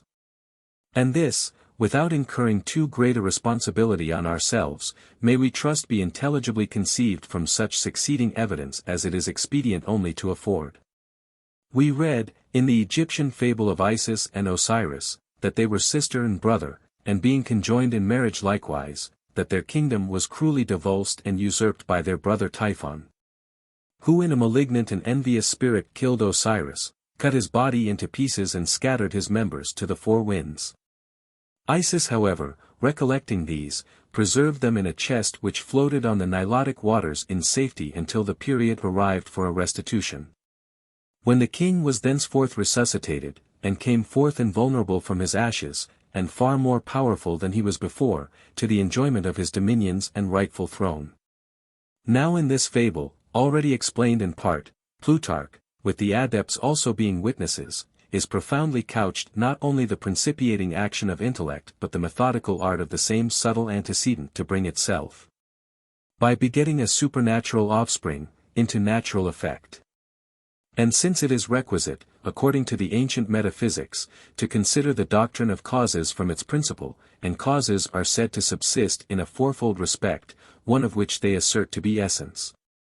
The subsisting as a certain particular thing, and cause and principle form the first why. But the second cause is matter and that which subsists as a subject, a third is that whence the beginning of motion is derived, and the fourth is a cause opposite to this, viz. that for the sake of which the inquiry subsists, and the good which is the end of regeneration 635. Hence, referring this peripatetic scheme of investigation to the art of wisdom for realization, we may conceive the whole intellectual relationship. And how the speculative motive of the first cause is finally produced in reversionary order from the third, in whom it becomes efficient, by the second into the fourth. As it were a triplicate being of thought, will, and understanding, which, resting in the sole vision of its only begotten perfection, desires not to surpass itself, but, perceiving itself indeed to be the final object of its own first cause, is good, according to the words of the Stagirite, and the end of spiritual generation. These, then, are the universal principles which it has sometimes been deemed expedient in practice to represent, and these are their several relations. Primus dicator in quo sensus dominator. Sensibus aquato gadet natura secundo. Tertius excedit, cujus tolerantia ladet. Destructor sensus nescit procedere quarto. And, as respects the operation of the these, viz. of the natural, unnatural, and the supernatural fires, they should be quickly lighted, says the Adept 636, lest one should put out the other, or that this should stifle that, over all which the fourth, partaking of the aerial fiery element, supervenes for the accomplishment o' the work. And, as respects the vessels, the first indeed may be considered to be opaque, the second less so, and the third still less so. This last containing truly him who is to be born. And as the embryo in the mother is protected with a triple covering and sustained within until mature, even so is the metaphysical offspring said to be involved, which, by the birth of Horus in the Egyptian fable, is accurately represented, when, Typhon being vanquished, the lawful empire is resumed. Triuna universalis essentia, quae Jehovah appellator et ex uno, divina essentia, dine ex dubus, Deo et homini. Ex tribus, personis et una divina essentia, quem ad monum idiom ex quinque tribus personis, et duobus essentiae nimerum, divinus et simul humanus est 637. Hence the divine monarchy consists, and is established. The primary principles whereof, as here announced, are in their representation familiar, but of the form of the fourth in that burning fiery furnace, we may conceive only from what is written. Behold, I will send you Elijah, the prophet, before the coming of the great and terrible day of the Lord, and he shall turn the hearts of the fathers unto the children, and the hearts of the children to their fathers. Lest I come and strike the earth with a curse. 638. But, say the adepts, natus est jam Elias artista. 639, Elias, the artist, is born already. And this is he that was appointed a forerunner, baptizing with the water unto repentance. 3, who has foreshown all things in his apparition to the wise, whose birth is miraculous in the hypostatic transfiguration, and prior to the divine light. Whom to seek it availeth right not, till the white medicine be fully wrought. Also both medicines in their beginning have one manner of vessel and workinga, as well for the white as for the red, till all quick things be made dead. When vessels and for me of operation shall change in matter, figure, and graduation. But my hurt quaketh, my hand in trembling, when I write of this most selcouth thinge. Hermes brought forth a true sentence and blount, when he said, Ignis et azoth tibi sufficient. 640. It will be unnecessary now to remind the attentive reader of what has been before explained. Nature, indeed, provides us with the foundations of wisdom, and materials wherewith to construct her immortal edifice of light, but it is the work only of a master mason, of grand architects, as the brethren have it, to erect structures in the air. The task is too onerous for inferior craftsmen. It is the part of mind alone to represent herself in this way by her own reflective energy, to embody the ethereal image, and chisel it out in light. O blessed watery form, that dissolveth the elements! Now it behooves us with this watery soul to possess ourselves of a sulphureous form, and to mingle the same with our acetum. For when by the power of the water the composition is dissolved, it is the key of the restoration. And when thou shalt pour forth thy fire upon the foliated sulphur, continues the Master, the boundary of hearts, i.e. the final cause, does enter in above it, and is washed in the same, and the mortal matter thereof is extracted. Then is he transformed in his tincture. Our Son the King takes his tincture from the fire and death even, and darkness and the waters flee away. The dragon shuns the sunbeams which dart through the crevices, our dead son lives. The king comes forth from the fire, and rejoices with his spouse, and the occult treasury is laid open. The son, already vivified, is become a warrior in the fire, of tincture super excellent. For this son is the treasury, bearing even, in his hand, the philosophic matter. 641. Now then bring ye the gifts of salutation to the reign, that, not being withholden, it may descend upon you. And to the dew, if it has received from you gold and silver. Open your eyes, and lift up your horns, ye that are capable to comprehend the elect one, before whose feet all his antecedents fall away, and are consumed. Those mountains which thou hast seen, the mountain of copper, the mountain of silver, the mountain of gold, the mountain of fluid metal, and the mountain of lead, all these in the presence of the elect one shall be like a honeycomb before the four. And like water descending from above upon the mountains, and shall become debilitated before his feet. All these things shall be rejected when the elect one shall appear in the presence of the Lord of Spirits. 6:42. Behold, I will send my messenger and he shall prepare the way before me, and the Lord, whom ye seek, shall suddenly come to his temple, even the messenger of the covenant, whom ye delight in. Behold, who shall abide the day of his coming? And who shall abide the day of his coming? And who shall stand when he appeareth? For he is like a refiner's fire, and like fuller's soap. And he shall sit as a refiner and purifier of silver, and he shall purify the sons of Levi, and purge them as gold and silver, that they may offer unto the Lord an offering in righteousness. 6:43. This was he whom the patriarchs and Hebrew prophets looked for, and the ethnic philosophers, in anticipation, adored, who in the sacred humanity of Jesus Christ was at last made manifest, whom of Jesus Christ was at last made manifest.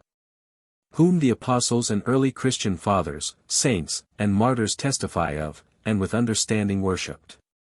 Even that which was from the beginning, which they had heard, and seen with their eyes, which they had heard, and seen with their eyes, which they had looked upon, and their hands had handled, of the word of life. For the life was made manifest, and they had seen it, and bear witness, and shew unto us that eternal life was made manifest, and they had seen it, and bear witness, and shew unto us that eternal life, which was with the Father, and was manifested unto them. 6:44. And now also the axe is laid unto the root of the trees, therefore every tree which bringeth not forth good fruit is hewn down, and cast into the fire. I indeed baptize you with water unto repentance, but he that cometh after me is mightier than I, whose shoes I am not worthy to bear. He shall baptize you with the Holy Ghost and with fire, whose fan is in his hand. And he will thoroughly purge his floor, and gather his wheat into the garner. But the chaff he will burn up with unquenchable fire. 6:45. O mysteries truly sacred! Exclaims the Bishop of Alexandria in holy transport, O pure light, at the light of torches, the veil that covers God and heaven falls off. I am holy now that I am initiated. It is the Lord himself who is the Hierophanta. He sets his seal upon the adepts, whom he illuminates with his beams, and whom he illuminates with his beams, and whom, as a recompense for faith, he will recommend to the eternal love of the Father. These are the orgies of my mysteries, come ye and be received. 6:46. Thus the mysteries of antiquity changed their form only to appear more resplendent when Christianity came to be the prevailing religion. When baptismal regeneration was an effectual rite, and the Eucharist a true consummation.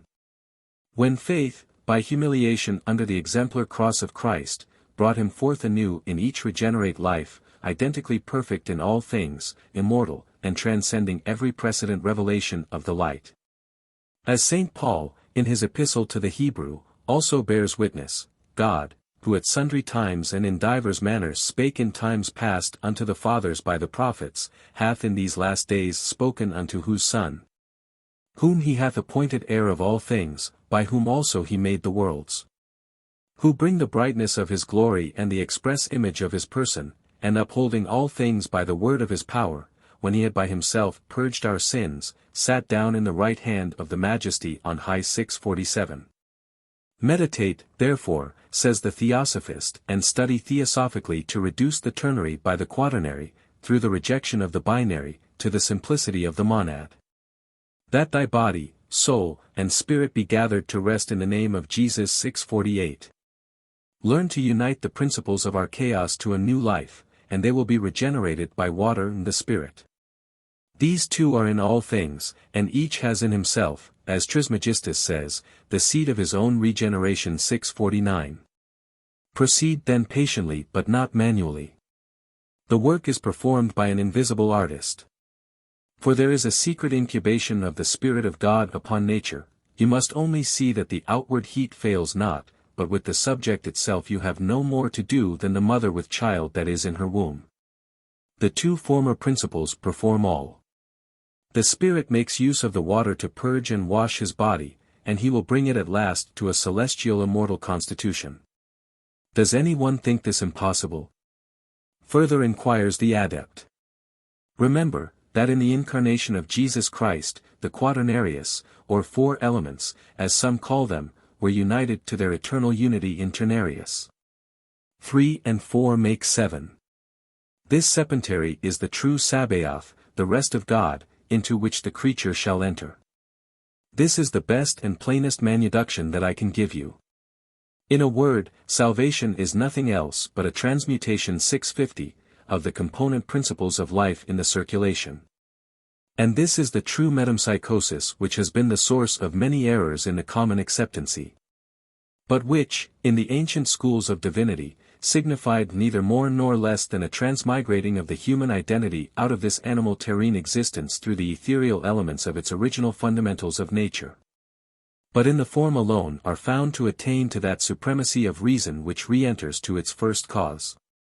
When, by a triplicate growth of light in the understanding, becoming consciously allied, it emanates a fourth form, truthful, godlike, being the express image of its motive magically portrayed.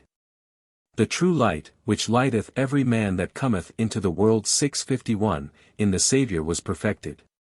One ray of which, intrinsically permeating, is able to cleanse this leprous life of ours, and convert it to the virtue and perfect potency of its whole. And whosoever in any other light or form of light should look for the first cause, or for any other final cause in this, except the first, would seek contrary to reason, against the divine ordinance, and against himself. For nothing else is worth seeking, or can terminate in good, but will be the fruit of the fall only, which Adam took upon himself. The mortal consequences of which are hourly expiated by our race, and which no one, unless he were insane, haply would labor to increase. The rule of wisdom, in the verification of her light, is absolute, and though intermediates apply themselves naturally for the generation, they are rejected in the accomplishment. As it is explained, non fit ad monadis simplicitatem reductio, nisi regitia terprius et typso devotatio et tuae abnegatio.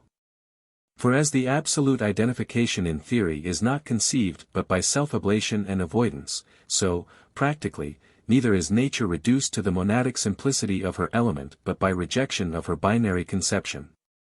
For if in the duad the divine idea were suffered immediately to bring forth, an imperfect offspring would result, and discordant by predominance of either generating extreme, as in this life is manifest.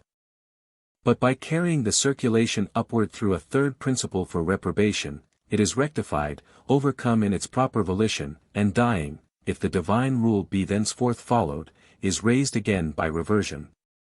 And through a diligent analysis passing, as it were, from heaven to earth and from earth to heaven, it receives the strength of superiors and of inferiors, to make manifest the flower of intellect retrospectively to its archetypal source. According to the Hermetic riddle, the first all things in all gave the first second all things in all, from the all in the first second to the third all. That he might discover, know, and possess all things universally.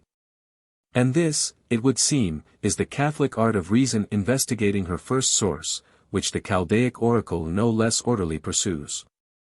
Where the paternal monad is, the monad is enlarged which generates two. For the duad sits beside him and glitters with intellectual sections. And to govern all things and to order everything not ordered. For in the whole world shineth the triad over which the monad rules. This order is the beginning of all sections. For the mind of the Father said that all things be cut into three, whose will assented, and then all things were divided. And there appeared in it, the triad, virtue, wisdom, and multiscient verity. This way floweth the form of the triad, being pre-existent, not the first, essence, but where they are measured. For thou must conceive that all things serve these three principles. Their first course is sacred, but in the middle another, and the third aerial which cherisheth the earth in fire. and fountain of all fountains. The matrix containing all things, hence abundantly springs forth the generation of multivarious matter. Whence is extracted a prester the flower of glowing fire, flashing into the cavities of the world, for all things from thence begin to extend downwards their admirable beams. 652.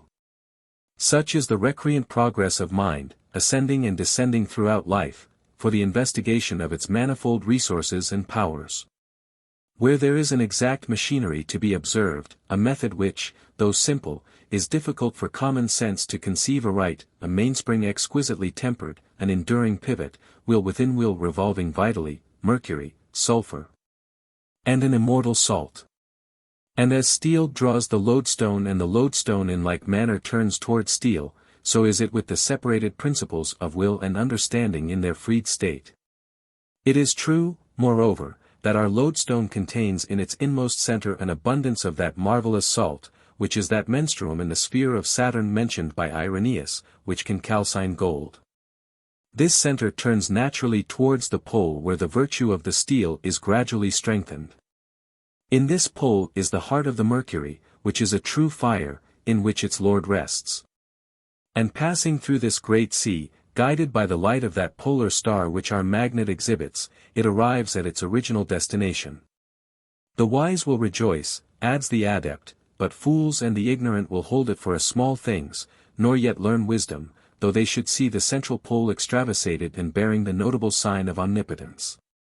But let the son of philosophy hearken to the words of the wise, who unanimously declare that their work may be likened to the creation of the world. In the beginning God made heaven and earth. And the earth was without form and void. And darkness was upon the face of the deep. And the Spirit of God moved upon the face of the waters. And God said, Let there be light, and there was light. And these words may suffice, continues the philosopher. For the heaven and earth philosophical, even as agent and patient, must be united upon the throne of friendship and love, where they will thereafter reign together in everlasting honor. 653. Maria sonnet provider quat tralia tonat. Gummis cum binis fugitivum figit in immis. Horis in trinis vinclat fortia finis. Maria lux roris ligum ligit in tribus horis. Filia Platonis consortia jungit amoris gadet in asata per tria sociata. 654. Thus exalted by a rotary circulation, as it were, from the lowest to the most perfect form of vitality, from its beginning involuntary indigence, through each succeeding sphere of resolute conception. The spirit goes on to increase and multiply its hidden light outwardly, until its substance, being replenished, it is brought forth to sight. The first has it and refuses it, the second fives it and regards it not, and the fourth, as the artist, applies it to the work in the furtherance, thus proving himself from first to last to be essential, and the greatest handicraft of all. When the stone, so singularly raised up by the builders each in turn rejecting each it, becomes the head stone of the corner. This is the Lord's doing, and it is marvelous in our eyes. And as the stone of the wise is completed in 3 successive circulations, so likewise was the temple of mighty Solomon built up by the joint assistance of Hiram and Queen Sheba, and wonderfully adorned with gold, and silver, and constellated beams. As in the book of Jezirah we also read, that, with the fiery letters of the law, also read, that, with the fiery letters of the law, he engraved the empty, and the void, and the obscure mind, and made, as it were, a heap of grain and a straight statue, and intersected it with joined beams. 655. Which brings to mind those lines in the 19th book of the Odyssey, when Ulysses and Telemachus, removing the weapons out of the armory, Minerva preceded them, having a golden lamp, with which she produced a very beautiful light. On perceiving which, Telemachus thus immediately addresses his father, O father! This is certainly a most admirable thing which presents itself to my eyes. For the walls of the house, the beautiful spaces between the rafters, the fir beams, and the columns appear to rise in radiance as if on fire. Certainly some one of the gods is present who inhabit the extended heaven. But the wise Ulysses thus answered him, Be silent, repress your intellect, and do not speak. For this is the custom of the gods in Olympus. 656. Homer, therefore, in common with the philosophers of his age, indicates that for the proper reception of divinity, quietude and a cessation of mental energy are becoming necessary to the consummating knowledge of the first cause. And the knowledge of it, says Trismegistus, is a most divine silence, an arrest of all the senses, for neither can he that understands understand anything else, nor he that see anything else, in some move the body. For, shining steadfastly up and around the whole mind, it enlighteneth all the soul, and loosing it from the bodily senses and motions, it draweth it from the body, and changeth it wholly into the essence of God. We awaken from the intellectual intuition, says Schelling, as from a state of death, and we awaken, by reflection, into that created personality wherein it is impossible any longer to know him. The vision graven in hallowed memory is all that remains to us, for the object of human reason is the limit of its power, and the pure zero of all relative conception waits before the throne of God. But to our work. The last concord is well known to clerks between the sphere of heaven and our subtle works. Nothing in earth hath more simplicity than elements of our stone wall be. Wherefore there, being in work if generation, have most obedience to constellation, whereof concord most kindly convenient, is a direct and fiery ascendant, being sign common for this operation, for the multitude of their iteration. Fortune your ascendant with his lord also, keeping aspect of shrews them fro, and of they must let, or needly infect, cause them look with a triune aspect. For the white work make fortunate the moon, for the lord of the fourth house likewise be it done. For that is thesaurum absconditum of old clerks. So of the sixth house for servants of the works. Save all them well from great impediments. As it is in picture, or like the same in tense. Unless that your nativity pretend infection. In contrariety of this election. The virtue of the over of the orb is from all. The virtue of the eighth sphere is here instrumental. With her signs and figures and parts aspectual. The planet's virtue is proper and special. The virtue of the elements is here material. The virtue infused resulteth of them all. The first is like to a workman's mind. The second like to his hand ye shall find. The third is like a good instrument. The remnant like a thing wrought to your intent. Make all the premises with other well accord. Then shall your merits make you a great lord. In this wise elixir, of whom ye make mention, is engendered a thing of second intention. 657. I could tell thee, says Vaughan, of a first and second sublimation, of a double nativity, visible and invisible, without which the matter is not alterable as to our final purpose. I could tell thee also of sulphurs simple and compounded, of 3 argent vives and as many salts, and all this would be bad news, as the schoolmen phrase it, even to the best learned in England. But I hope not by this discourse to demolish any man's castles, for why should they despair when I contribute to their building? 658. Our magistery is 3, 2, and 1. The animal, vegetable, and mineral stone. First, I say, in the name of the Holy Trinity. Look that thou join in one person's 3. The fixed, the variable, and the fugitive. Till they together taste death and live. The first one is the dragon fell. That shall the other twain both slay and quell. The sun and moon shall lose their light. And in morning sable, they shall seem dight. 60 days long, or near thereabouts. Then shall Phoebus appear first out. With strange colors in all the firmament. Then our joy is coming and at hand present. Then orient Phoebus in his hemisphere. To us full gloriously shall appear. Thus he who can work wisely shall attain unto our mastery. 659. Which magistery is a fiery form of light inspisit, made manifest by a triple introversion and multiplication of the hypostatic unit by the circulatory medium throughout life. Already see the laurel branches wave. Hark! Sounds tumultuous shake the trembling cave. Far, ye profane, far off with beauteous feet. Bright Phoebus comes and thunders at the gate. See! The glad sign the Delian palm hath given. Sudden it bends. And hovering in the heaven. Soft sings the swan with melody divine. Burst ope ye bars. Ye gates, your heads expand. He comes. The God of light, the gods at hand. Begin the song, and tread the sacred ground. In mystic dance symphonious to the sound. Begin, young men. Apollo's eyes endure. None but the good, the perfect, and the pure. Who view the God are great, but abject they. For whom he turns his favoring eyes away. All-seeing God. In every place confessed.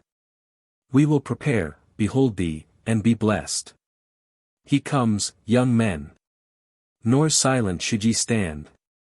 With harp or feet, when Phoebus is at hand. 660. Fit thy roof to thy God in all thou canst, continues the philosopher, and in what thou canst not he will help thee. Thou must prepare thyself till thou art conformable to him whom thou wouldest entertain, and that in every way of similitude. Thou hast three that are to receive, and there be here accordingly that give. And when thou hast set thy house in order, think not that thy guest will come without invitation. Perpetual knockings at his door. Tears sullying his transparent rooms. Sighs upon sighs, weep more and more. He comes.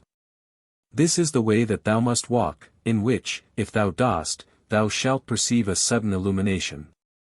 Eric in te cum lumen, ignis, cum igni, ventus, cum vento, potestas, cum potestas, scientia, cum scientia, sine mentis integritas. 661.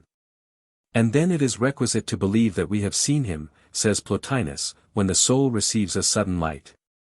For the light is with power, and is God. And then it is proper to think that he is present, when, like another divinity entering the house of someone who invokes him, he fills it with splendor.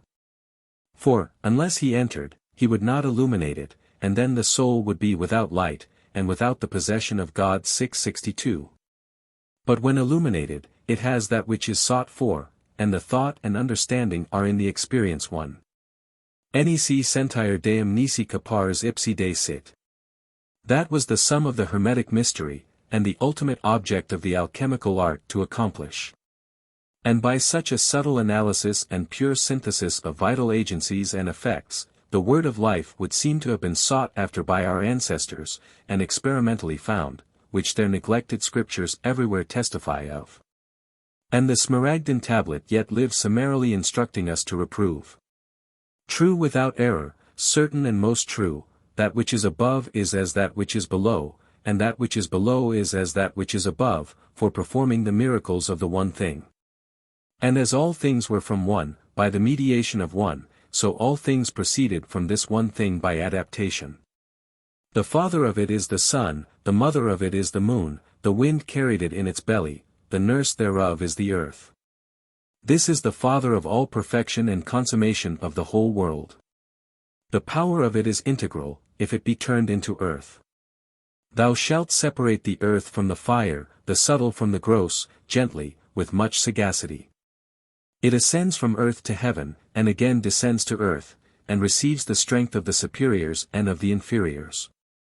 So thou hast the glory of the whole world, therefore let all obscurity flee before thee. This is the strong fortitude of all fortitudes, overcoming every subtle and penetrating every solid thing. So the world was created. Hence were wonderful adaptations, of which this is the manner. Therefore am I called thrice great Hermes, having the three parts of the philosophy of the whole world. That which I have spoken is consummated concerning the operation of the sun.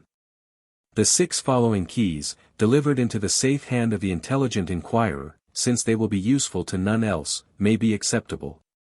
That, without involving more responsibility on ourselves, he may apply their explanatory words as he thinks fit.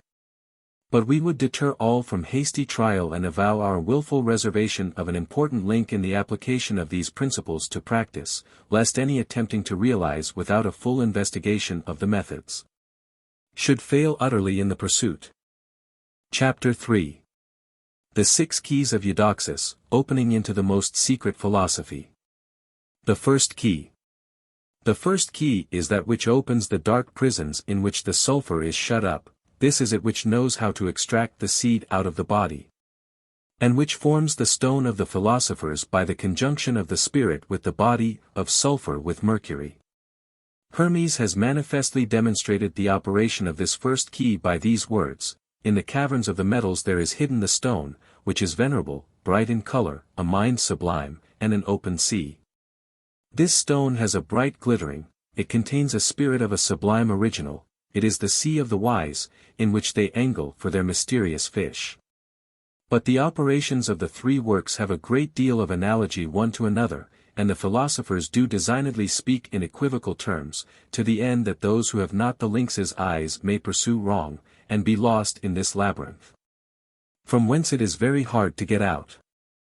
In effect, when one imagines that they speak of one work, they often treat of another.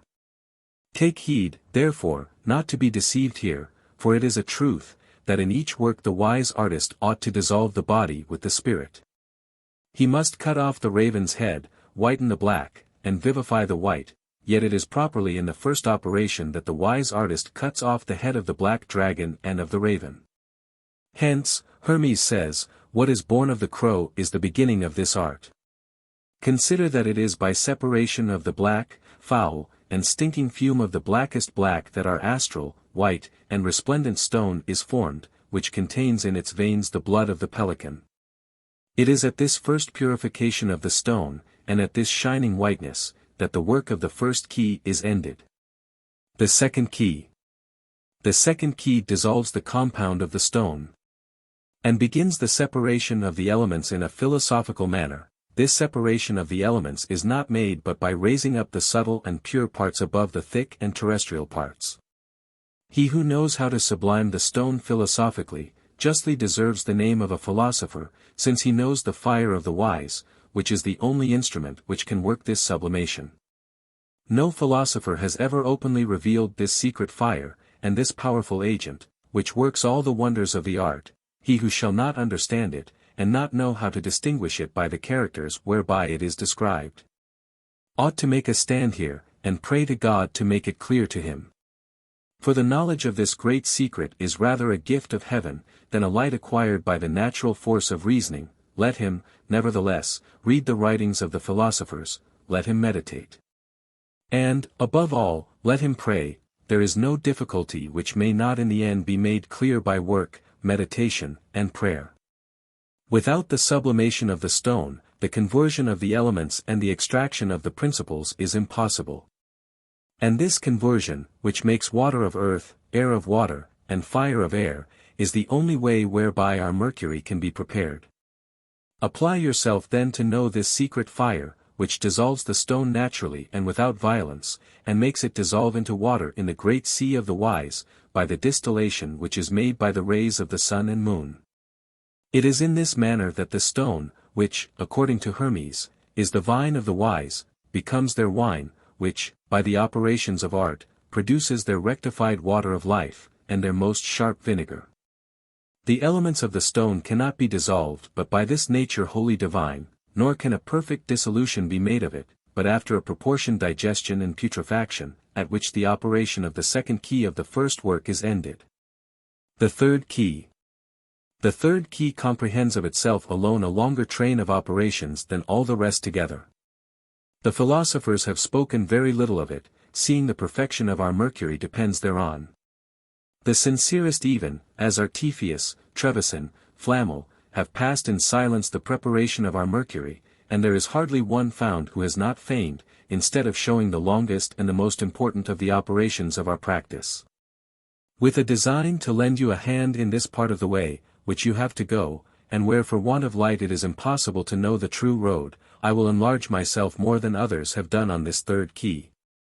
Or at least I will follow in an order, that which they have treated so confusedly, that without the inspiration of heaven, or without the help of a faithful friend, one remains undoubtedly in this labyrinth, without being able to find a happy deliverance from thence. I am sure, that you who are the true sons of science will receive a very great satisfaction in the explaining of these hidden mysteries, which regard the separation and the purification of the principles of our mercury. which is made by a perfect dissolution and glorification of the body, whence it had its nativity, and by the intimate union of the soul with its body, of whom the spirit is the only tie which works this conjunction. This is the intention, and the essential point of the operations of this key, which terminate at the generation of a new substance infinitely nobler than the first. After the wise artist has made a spring of living water come out of the stone, and has pressed out the vine of the philosophers, and has made their wine, he ought to take notice that in this homogeneous substance, which appears under the form of water, there are three different substances, and three natural principles of bodies, salt, sulfur and mercury, which are the spirit, the soul, and the body. And though they appear pure and perfectly united together, there still wants much of their being so. For when by distillation we draw the water, which is the soul and the spirit, the body remains in the bottom of the vessel, like a dead, black, and dredgy earth, which, nevertheless, is not to be despised. For in our subject there is nothing which is not good. The philosopher, John Pontanus, protests that the very superfluities of the stone are converted into a true essence, and that he who pretends to separate anything from our subject knows nothing of philosophy. For that all which is therein superfluous, unclean, dredgy, in fine, the whole compound, is made perfect by the action of our fire. This advice opens the eyes of those, who, to make an exact purification of the elements and of the principles, persuade themselves that they must only take the subtle and cast away the heavy. But Hermes says that power of it is not integral until it be turned into earth. Neither ought the sons of science to be ignorant that the fire and the sulfur are hidden in the center of the earth, and that they must wash it exactly with its spirit, to extract out of it the fixed salt, which is the blood of our stone. This is the essential mystery of the operation, which is not accomplished till after a convenient digestion and a slow distillation. You know that nothing is more contrary than fire and water. But yet the wise artist must make peace between the enemies, who radically love each other vehemently. Cosmopolite told the manner thereof in a few words: all things must therefore being purged make fire and water to be friends, which they will easily do in their earth, which had ascended with them. Be then attentive on this point. Moisten oftentimes the earth with its water, and you will obtain what you seek.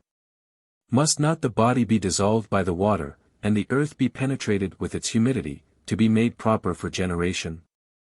According to philosophers, the spirit is Eve, the body is Adam, they ought to be joined together for the propagation of their species.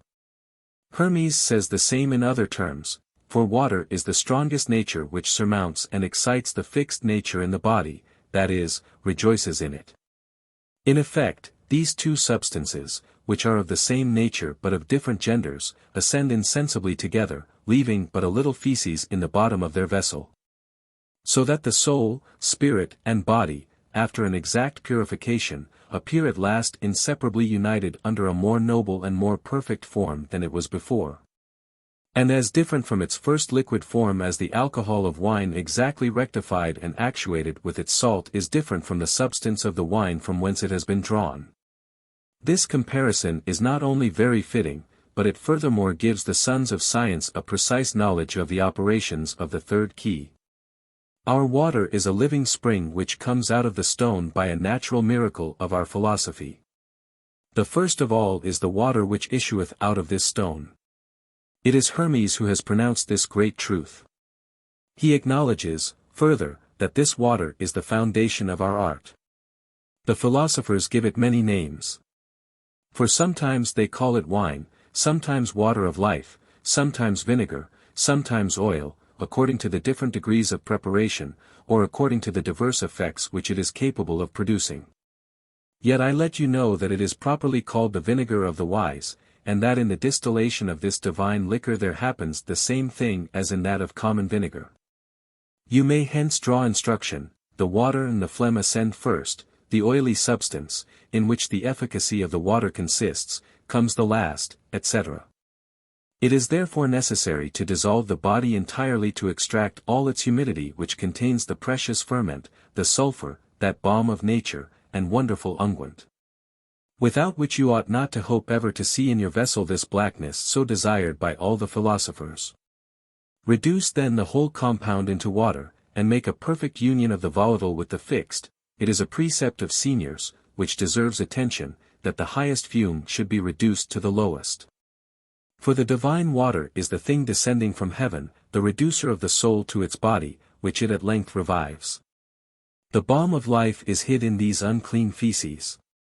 You ought to wash them with this celestial water until you have removed away the blackness from them, and then your water shall be animated with this fiery essence, which works all the wonders of our art. But, further, that you may not be deceived with the terms of the compound, I will tell you that the philosophers have two sorts of compounds. The first is the compound of nature, whereof I have spoken in the first key. For it is nature which makes it in a manner incomprehensible to the artist, who does nothing but lend a hand to nature by the adhibition of external things, by the means of which she brings forth and produces this admirable compound. The second is the compound of art. It is the wise man who makes it by the secret union of the fixed with the volatile, perfectly conjoined with all prudence, which cannot be acquired but by the lights of a profound philosophy. The compound of art is not altogether the same in the second as in the third work, yet it is always the artist who makes it. Geber defines it, a mixture of argent-vive and sulfur, that is to say, of the volatile and the fixed, which, acting on one another, are volatilized and fixed reciprocally into a perfect fixity. Consider the example of nature. You see that the earth will never produce fruit if it be not penetrated with its humidity, and that the humidity would always remain barren if it were not retained and fixed by the dryness of the earth. So, in the art, you can have no success if you do not in the first work purify the serpent, born of the slime of the earth. If you do not whiten these foul and black feces, to separate from thence the white sulfur, which is the sal ammoniac of the wise, and their chaste Diana, who washes herself in the bath. And all this mystery is but the extraction of the fixed salt of our compound, in which the whole energy of our mercury consists. The water which ascends by distillation carries up with it a part of this fiery salt, so that the effusion of the water on the body, reiterated many times, impregnates, fattens, and fertilizes our mercury, and makes it fit to be fixed. Which is the end of the second work. One cannot better explain this truth than by Hermes, in these words: when I saw that the water by degrees did become thicker and harder I did rejoice, for I certainly knew that I should find what I sought for. It is not without reason that the philosophers give this viscous liquor the name of pontic water. Its exuberant ponticity is indeed the true character of its virtue, and the more you shall rectify it, and the more you shall work upon it, the more virtue will it acquire. It has been called the water of life, because it gives life to the metals. But it is properly called the great lunaria, because of its brightness wherewith it shines. Since I speak only to you, ye true scholars of Hermes, I will reveal to you one secret which you will not find entirely in the books of the philosophers. Some of them say, that of the liquor they make two mercuries, the one white and the other red. Flammel has said more particularly, that one must make use of the citron mercury to make the imbibition of the red. Giving notice to the sons of art not to be deceived on this point, as he himself had been, unless the Jew had informed him of the truth. Others have taught that the white mercury is the bath of the moon, and that the red mercury is the bath of the sun. But there are none who have been willing to show distinctly to the sons of science by what means they may get these two mercuries. If you apprehend me well, you have the point already cleared up to you. The lunaria is the white mercury, the most sharp vinegar is the red mercury. But the better to determine these two mercuries, feed them with flesh of their own species, the blood of innocents whose throats are cut, that is to say, the spirits of the bodies are the bath where the sun and moon go to wash themselves. I have unfolded to you a great mystery, if you reflect well on it. The philosophers who have spoken thereof have passed over this important point very slightly. Cosmopolite has very wittily mentioned it by an ingenious allegory, speaking of the purification of the mercury. This will be done, says he, if you shall give our old man gold and silver to swallow, that he may consume them. And at length he also dying may be burnt. He makes an end of describing the whole magistery in these terms: let his ashes be strewed in the water, boil it until it is enough, and you have a medicine to cure the leprosy. You must not be ignorant that our old man is our mercury. This name indeed agrees with him because he is the first matter of all metals. He is their water, as the same author goes on to say, and to which he gives also the name of steel and of the lodestone.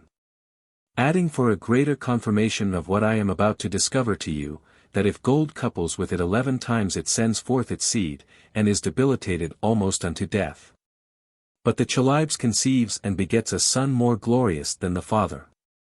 Behold a great mystery which I reveal to you without an enigma, this is the secret of the 2 mercuries which contain the 2 tinctures. Keep them separately, and do not confound their species, for fear they should beget a monstrous lineage. I not only speak to you more intelligibly than any philosopher before has done, but I also reveal to you the most essential point in the practice, if you meditate thereon, and apply yourself to understand it well. But above all, if you work according to those lights which I give you, you may obtain what you seek for. And if you come not to these knowledges by the way which I have pointed out to you, I am very well assured that you will hardly arrive at your design by only reading the philosophers. Therefore despair of nothing, search the source of the liquor of the sages, which contains all that is necessary for the work, it is hidden under the stone, strike upon it with the red of magic fire, and a clear fountain will issue out. Then do as I have shown you, prepare the bath of the king with the blood of the innocents, and you will have the animated mercury of the wise, which never loses its virtue, if you keep it in a vessel well closed. Hermes says that there is so much sympathy between the purified bodies and the spirits, that they never quit one another when they are united together, because this union resembles that of the soul with the glorified body. After which faith tells us, there shall be no more separation or death, because the spirits desire to be in the cleansed bodies, and having them, they enliven and dwell in them. By this you may observe the merit of this precious liquor, to which the philosophers have given more than 1,000 different names, which is in some the great alkahest, which radically dissolves the metals, a true permanent water which, after having radically dissolved them, is inseparably united to them, increasing their weight and tincture. The 4th key. The 4th key of the art is the entrance to the second work, and a reiteration in part and development of the foregoing. It is this which reduces our water into earth. There is but this only water in the world, which by a bare boiling can be converted into earth, because the mercury of the wise carries in its center its own sulfur, which coagulates it. The terrification of the spirit is the only operation of this work. Boil them with patience. If you have proceeded well, you will not be a long time without perceiving the marks of this coagulation. And if they appear not in their time, they will never appear, because it is an undoubted sign that you have failed in some essential thing in the former operations. For to corporify the spirit, which is our mercury, you must have well dissolved the body in which the sulfur which coagulates the mercury is enclosed. But Hermes assumes that our mercurial water shall obtain all the virtues which the philosophers attribute to it if it be turned into earth. An earth admirable is it for fertility, the land of promise of the wise, who, knowing how to make the dew of heaven fall upon it, cause it to produce fruits of an inestimable price. Cultivate then diligently this precious earth, moisten it often with its own humidity, dry it as often, and you will no less augment its virtue than its weight and its fertility. The 5th key. The 5th key includes the fermentation of the stone with the perfect body, to make thereof the medicine of the 3rd order. I will say nothing in particular of the operation of the 3rd work, except that the perfect body is a necessary leaven of our paste, and that the spirit ought to make the union of the paste with the leaven in the same manner as water moistens meal, and dissolves the leaven to compose a fermented paste fit to make bread. This comparison is very proper. Hermes first made it, saying, that as a paste cannot be fermented without a ferment. So when you shall have sublimed, cleansed and separated the foulness from the feces, and would make the conjunction, put a ferment to them and make the water earth, that the paste may be made a ferment. Which repeats the instruction of the whole work, and shows, that just so as the whole lump of the paste becomes leaven, by the action of the ferment which has been added, so all the philosophic confection becomes, by this operation, a leaven proper to ferment a new matter, and to multiply it to infinity. If you observe well how bread is made, you will find the proportions also, which you ought to keep among the matters which compose our philosophical paste. Do not the bakers put more meal than leaven, and more water than the leaven and the meal? The laws of nature are the rules you ought to follow in the practice of our magistery. I have given you, upon the principal point, all the instructions which are necessary for you, so that it would be superfluous to tell you more of it. Particularly concerning the last operations, about which the adepts have been less reserved than at the first, which are the foundations of the art. The sixth key. The sixth key teaches the multiplication of the stone, by the reiteration of the same operation, which consists but in opening and shutting, dissolving and coagulating, imbibing and drying. Whereby the virtues of the stone are infinitely augmentable. As my design has been not to describe entirely the application of the three medicines, but only to instruct you in the more important operations concerning the preparation of mercury, which the philosophers commonly pass over in silence. To hide the mysteries from the profane which are only intended for the wise, I will tarry no longer on this point, and will tell you nothing more of what relates to the projection of the medicine, because the success you expect depends not thereon. I have not given you very full instructions except on the third key, because it contains a long train of operations which, though simple and natural, require a great understanding of the laws of nature, and of the qualities of our matter, as well as a perfect knowledge of chemistry and of the different degrees of heat which are fitting for these operations. I have conducted you by the straight way without any winding, and if you have well minded the road which I have pointed out to you, I am sure that you will go straight to the end without straying.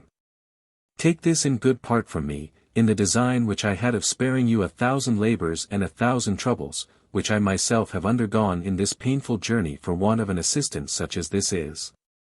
Which I give you from a sincere heart and a tender affection for all the true sons of science.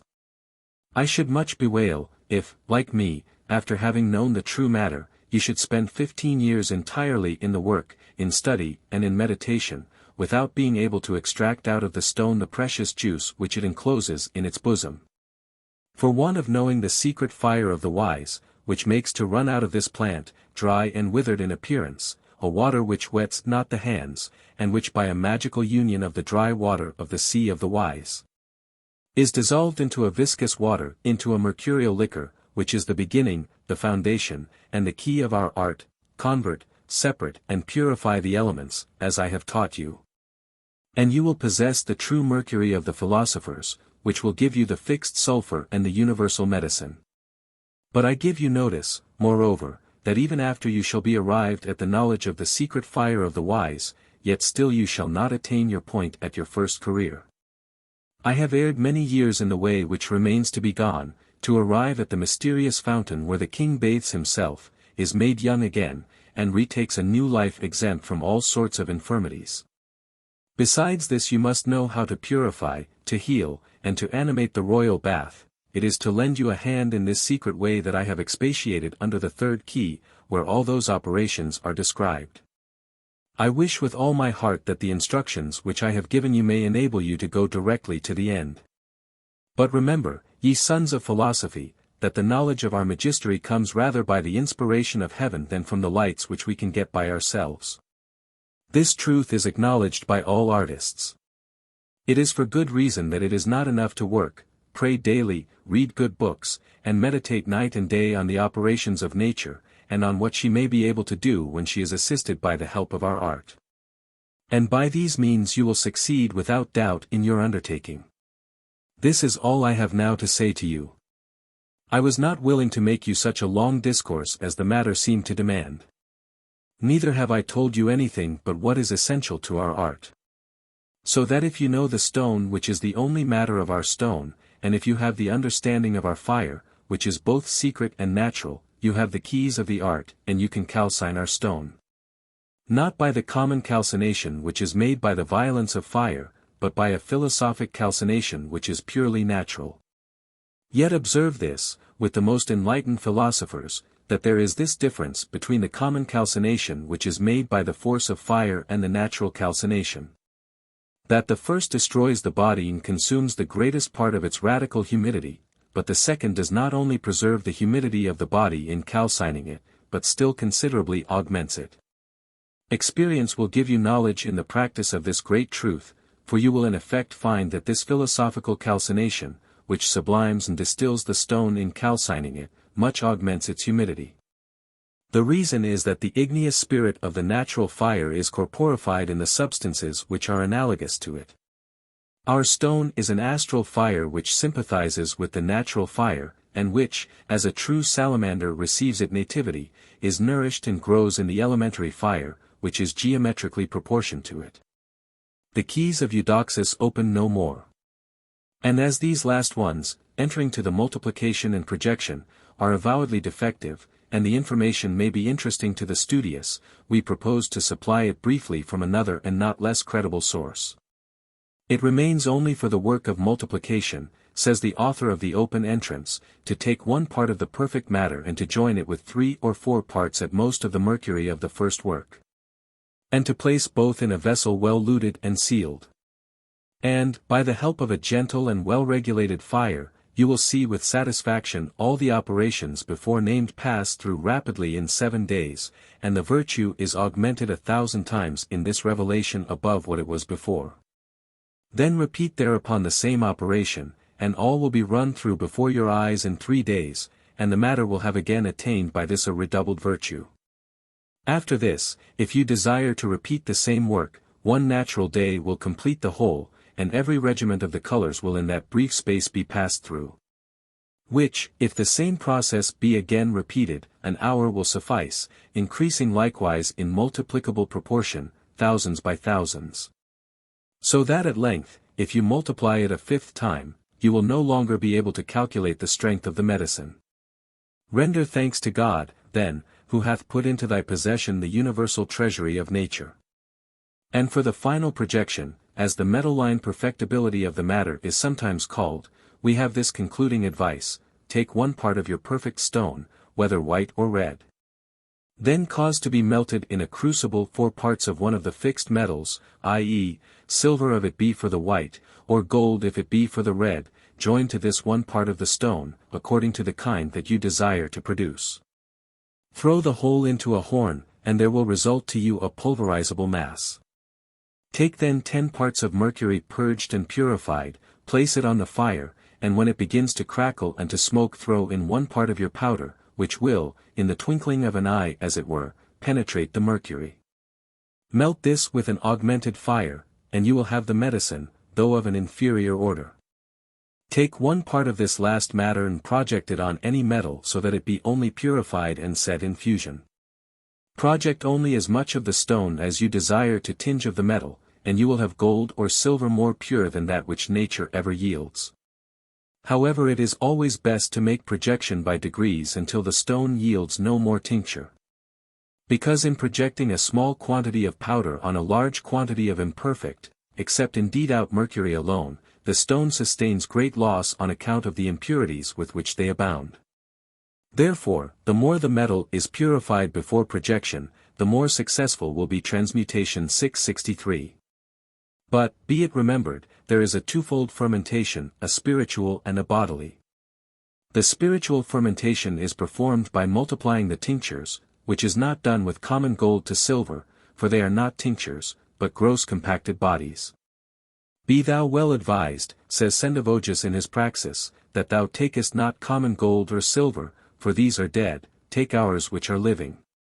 Then put them into our fire and let there be made of them a dry liquor. First of all the earth will be resolved into water which is called the mercury of philosophers, and that water shall resolve those bodies of gold and silver. And shall consume them so that there shall remain but the 10th part with 1 part. And this shall be the radical moisture of the metals. Then take water and salt nitre, which comes from our earth in which there is a river of living water, if thou digest the pit knee deep, therefore take the water out of that. But take that which is clear, upon this put that radical moisture. And set it over the fire of putrefaction and generation, not on such a one as thou didst in the first operation. Govern all things with a great deal of discretion, until colors appear like a peacock's tail. Govern it by digesting it, and be not weary, until these colors be ended, and there appear throughout the whole 1 green color, and so of the rest.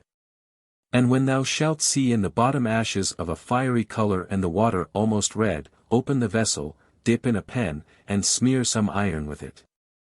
If it tinge, have in readiness that water which has been spoken of, and put in so much of that water as the cold air was which went in, boil it again with the former fire, until it tinge again. So far reached my experience, I can do no more, says the wary artist, I found out no more. Now that water must be the menstruum of the world, out of the sphere of the moon so often rectified until it can calcine gold 664. And when thou hast made the stone and magic medicine, says Vaughan, and it is become a liquid fiery spiritual substance, shining like the sun, in this complexion, if you would project it, you would hardly find the just proportion, the virtue of the medicine is so intensive and powerful. The philosophers therefore take one part of their stone and cast it upon 10 parts of pure molten gold, this single grain brings all the gold to a bloody powder. And, on the contrary, the gross body of the gold abates the spiritual strength of the projected grain. This descent or incorporation, some wise authors have called a bodily fermentation.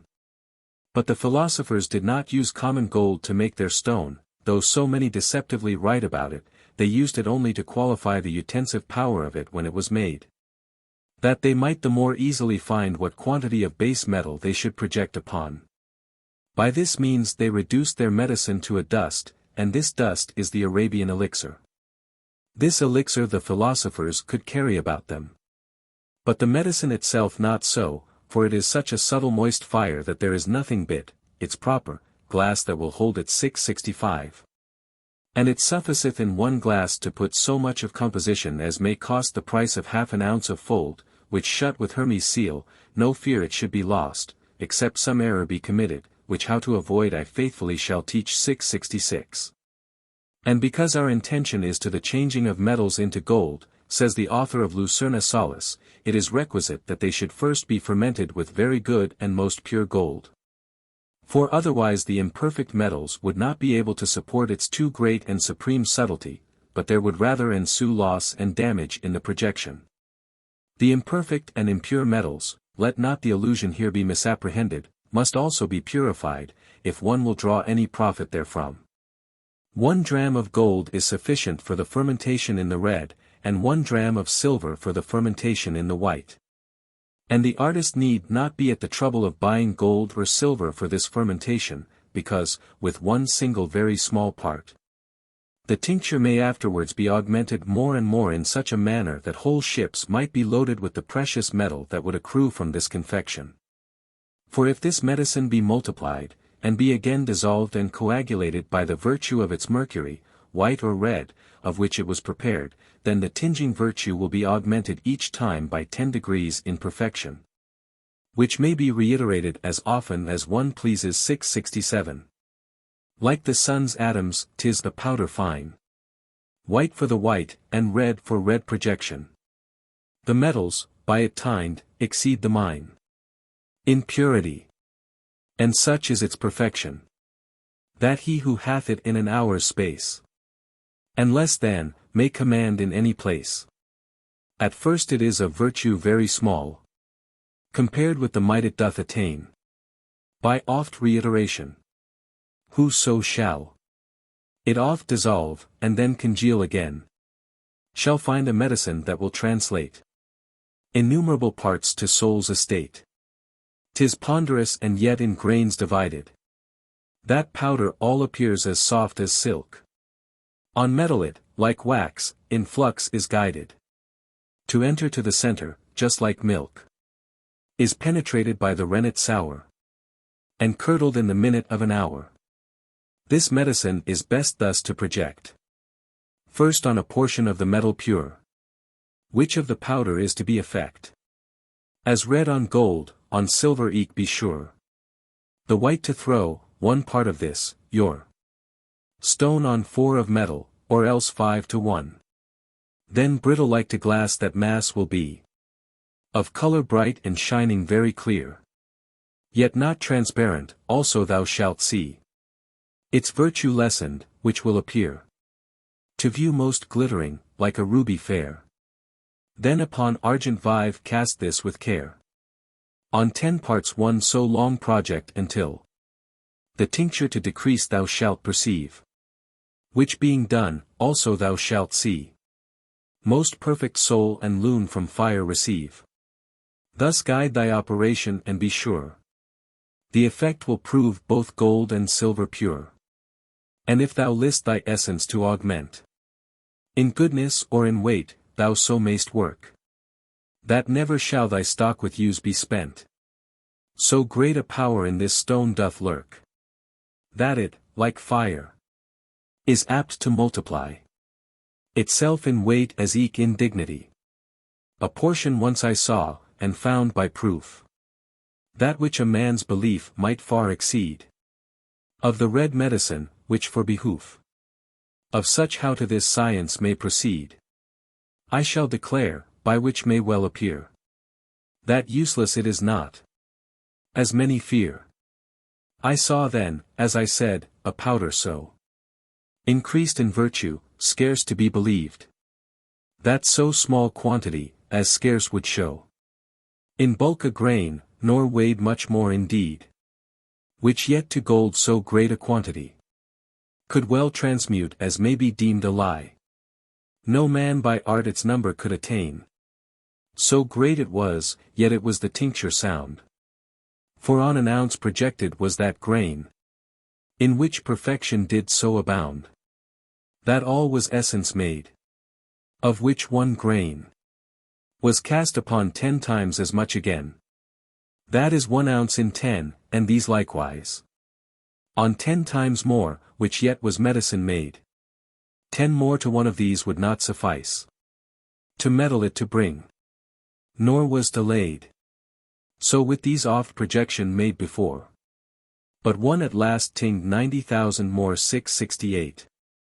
And the author of the Rosary declares that he who shall have accomplished this art, even though he were to live thousands of years, and every say maintain thousands of men, of curing all yet he would never know scarcity. Having attained this blessed abundance, also, not by the oppression of others or by unlawful means, but by industry, patience, and the labor of his own hand. And not only, continues Irenaeus, could he transmute baser metals into gold and silver, but make precious stones also more beautiful and perfect than those of nature, and would possess a universal medicine, moreover, capable of curing all diseases. Even one adept, were he permitted, might impart health to the whole world. 669. But lest this kind of testimony should grow egregious, and our book, by ill hazard falling into the hand of some credulous dunce or adventurous gold-seeker, should detain either for a moment to deliberate about looking at home for that which their instinct and proper destiny would otherwise direct them to find abroad, we desist, and implore these, should there be any, as they value their own lives and peace of mind and fortune, to regard nothing of all that has been written. For would it not, even supposing the whole of the assertions to be true, and which literally taken they are not, would it not, we ask, be a delirious speculation for any one to undertake to make the precious metal which is to be had in plentiful abundance, already elaborated by nature, ripe, and easy to his hand, to be had for the mere gathering, and if not without some natural, yet without laborious study or other mystical alloy? Let not one then be allured by the ultimate promises of alchemy, which are the rewards only of a long-suffering and laborious life, of unwearying thought, patience under afflictions, conquest over unruly passions, hunger, thirst, stripes merited and unmerited, persecutions, indigence, self-denial, all which philosophers have undergone, even encountering the terrors of death and hell itself in pursuit of their object, which was not gold however, or silver, but the substance of these things, which, after all, when it was gotten by them, was despised and swallowed up in the vision of a yet more alluring prospect of the light. To sum up then, lest we should never come to an end of this fugitive pursuit, in the last operation the union of the philosophic stone is said to be finally cemented, in its component parts agreeing and having relation to the external world, which union or consummation of its transmutative virtue is called fermentation. Mark the harmonious mystery that which in the Kabbalah is denominated the union of man, reduced to the simplicity of the monad, with God, that in metaphysical chemistry is called fermentation. The most pious and experienced amongst the adepts do not demur either to compare the phenomena of their work to the gospel tradition of the life of Christ and our human redemption. Cunrath, Bohm, Freer, Gracius, and various others amongst the more modern, agree with the early adepts. Pointing out too how, in every minute respect, their magistry not only corresponds, but is in every deed a type, and promise, and foundation of our Christian creed. Not, be it understood, that they identify or in the least confound the metal-line perfection, which belongs to the primary evolution of life only, with the ultimate divine association. But they show that their stone exhibits, alike in its origin, development and artificial preparation throughout, the universal law of light in nature. And as man, united with God, becomes divinely empowered, and therefore can do what he wills, since he wills what God himself does in consonance with reason, so does the philosopher's stone in the greater world.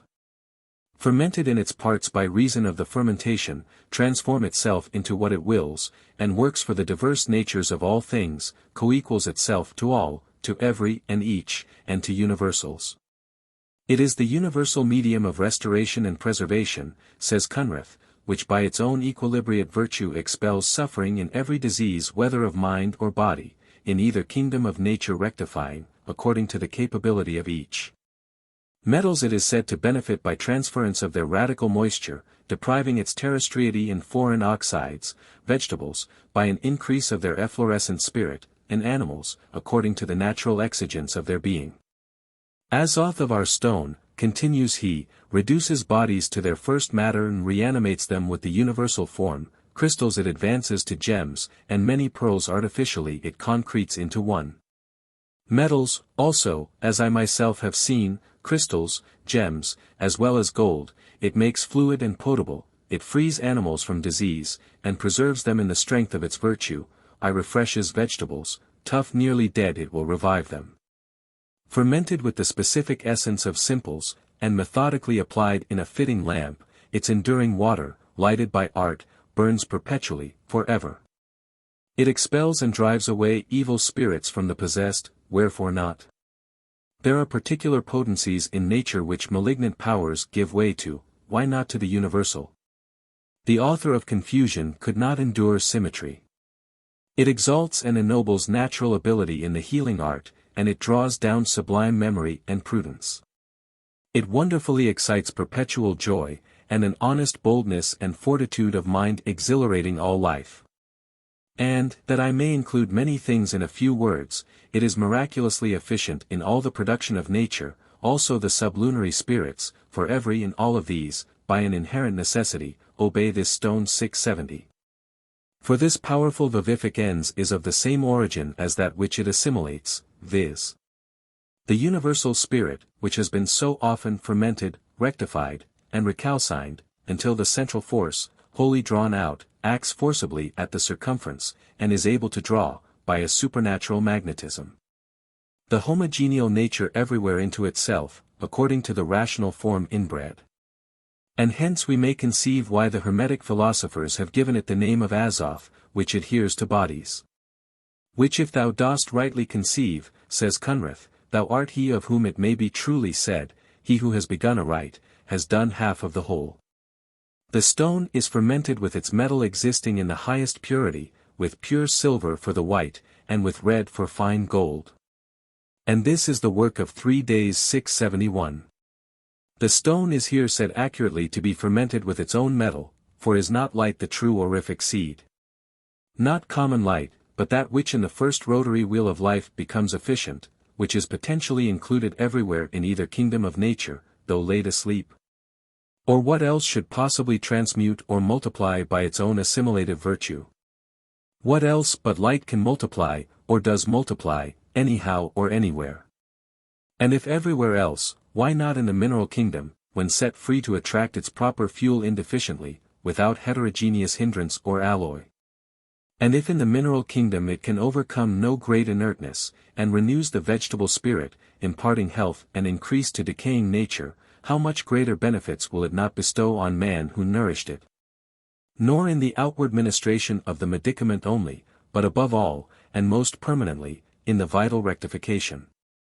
Thus Julian, in his oration to the extramundane mother, for example, tells us that when the soul gives herself to divinity, and wholly delivers herself to the guidance of a better nature, divine institutions, through purification, taking the lead, the divine light will immediately shine on her. And, in consequence of being thus deified, she transfuses a certain vigorous strength into her connate spirit, which when included, and as it were possessing dominion, becomes, through this spirit the cause of safety to the whole body. For, continues the Emperor, diseases, or at least the greater part, happen from the mutative and erroneous motion of the spirit, which physicians likewise allow, or, at all events, that those most difficult to be cured originate from thence.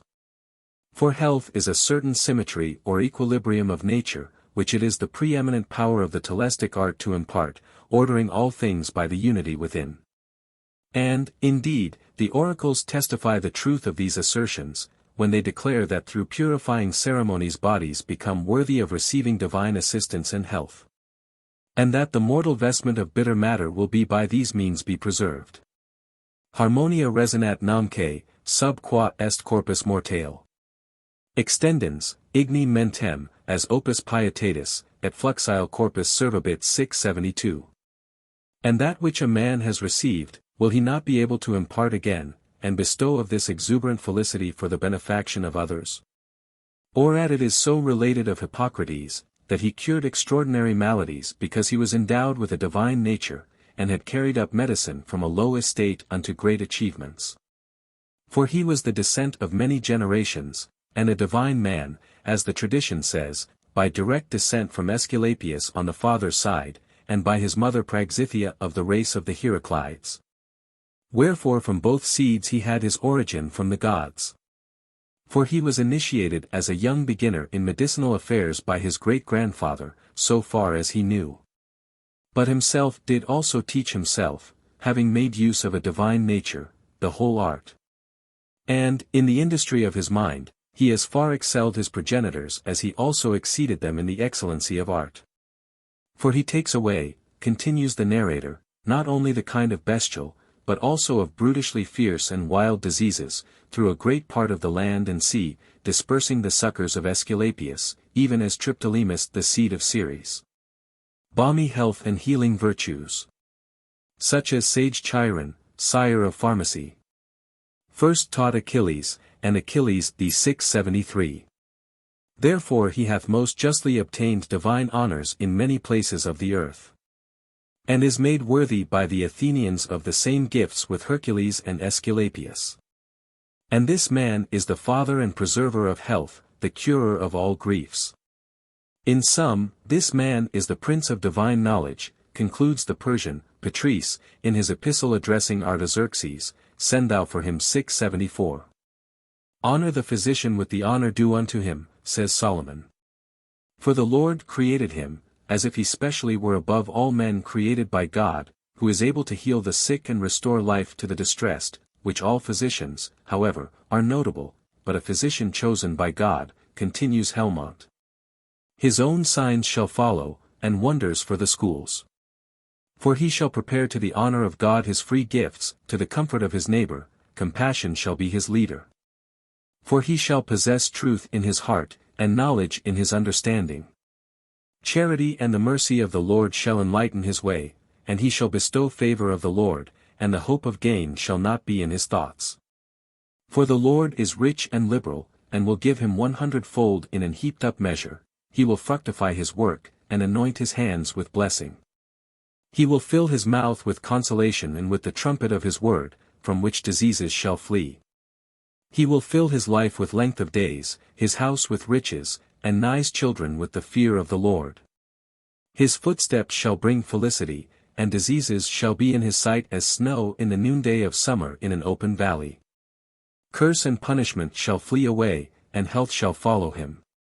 These are the promises of the Lord unto physicians whom he hath chosen. These are the blessings of those who walk in the path of mercy. Because the Lord loveth those that work mercy.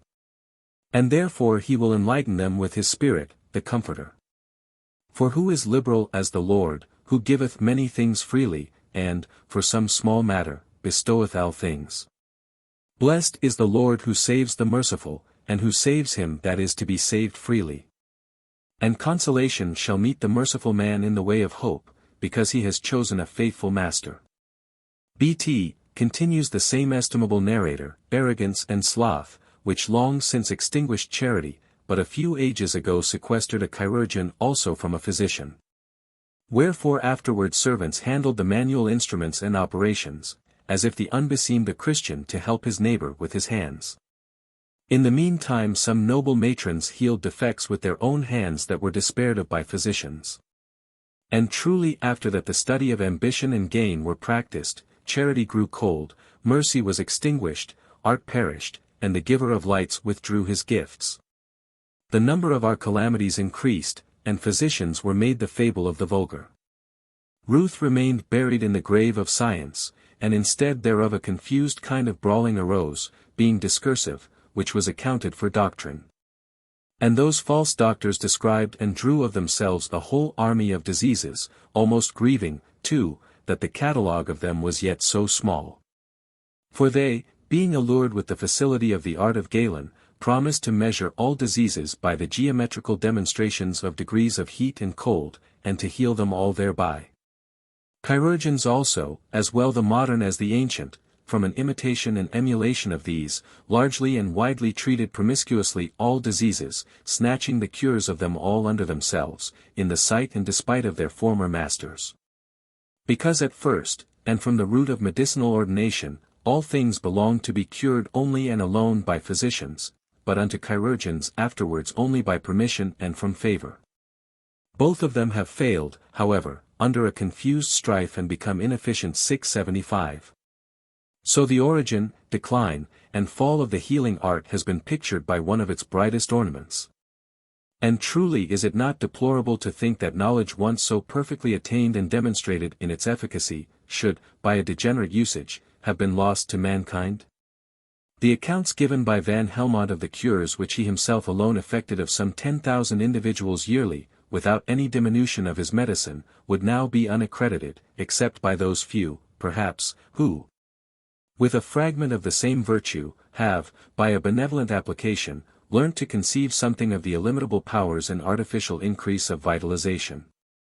These will vindicate the light, if any, who observing its first dawn, shall suffer it again to fall into disuse through negligence, or by obloquy be tempted to an uncharitable ambuscade. And then have we no other defects than those of body to distress us? Are not our minds, too, ailing, and is there no balm ready? Is there no physician there?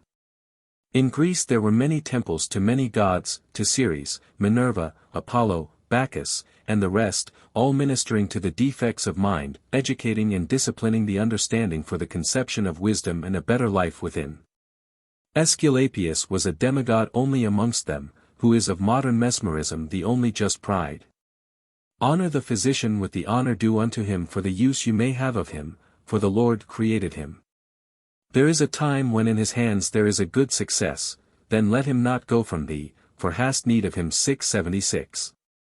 But to whom hath the root of wisdom been revealed, or who hath known her wise counsels? Unto whom hath the knowledge of wisdom been made manifest? Or who hath understood her great experience? She is with every man, replies the prophet, according to his gift, but her secret is with the faithful 677.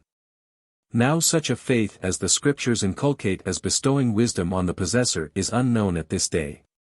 Nor does man any longer seek after the truth that is in himself, rarely imagines it even, so far do we live without the true knowledge of ourselves.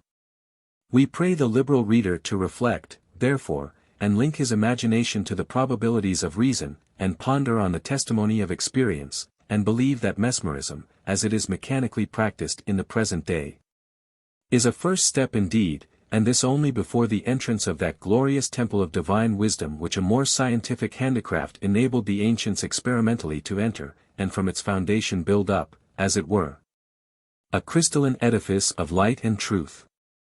The materials are yet present with us, the foundations easily laid, the will only is wanting to discover the way, and faith to resuscitate the corner stone, which ignorance has rejected from immemorial time. For if man does not enter in to understand himself, and the evil under which he lies enchanted in this life, he cannot understand the ancient doctrine concerning the fall or regeneration, or presume to deliver matter from the original curse, or be instrumental in the restoration. While Adam stood in paradisiacal innocency, explains the Theosophist, the eternal Word was his leader, and had dominion in him, his life, which was a clear flame, burned in and was nourished by that pure spirit of the divine substantiality, which, together with the water of eternal life, generated in the angelical world, gave forth a glorious and bright shining light. Immediately after the fall of man, God said to the serpent, I will put enmity between thee and the woman, and between thy seed and her seed shall bruise thy head, and thou shalt bruise his heel. Herein the philosopher's stone or tincture lieth. For though this concerneth man, in the first place, yet secondly it concerneth the whole creation. The bruising of the serpent's head is done spiritually and corporally, both in nature and in the soul, and though in different degrees, yet by a parallel process in each. The serpent's sting is the wrath fire, and the woman's seed the light and love fire, these two are in everything. The former predominated in outward nature, by the fall, and therefore the latter must be raised up, and by its shining through the wrath, must subdue and keep it under, taking away from it its predominant power, so that it may exercise its true natural office as a servant to the light. That these two may no more stand in opposition to each other, but be one thing reharmonized by light and love, and reintroduced into paradise. When the dark poisoning mercury is thus tinctured, his anguishing death is turned into triumphing life, and his former dark desire into the desire of light, which is able to make a pure love and light substantially, viz. A heavenly body out of an earthly. The whole work therefore consists summarily herein, that two natures be reduced to one, as they were at the beginning. A heavenly and an earthly matter are to be mutually united and brought to a heavenly consistency. Earth must be turned in, and heaven out. The mercury which is therein doth all this itself, the artist is not to attempt it, he cannot do it, he is to prepare the way, the matter as is requisite, and leave the work to be done by the workman which is in it already.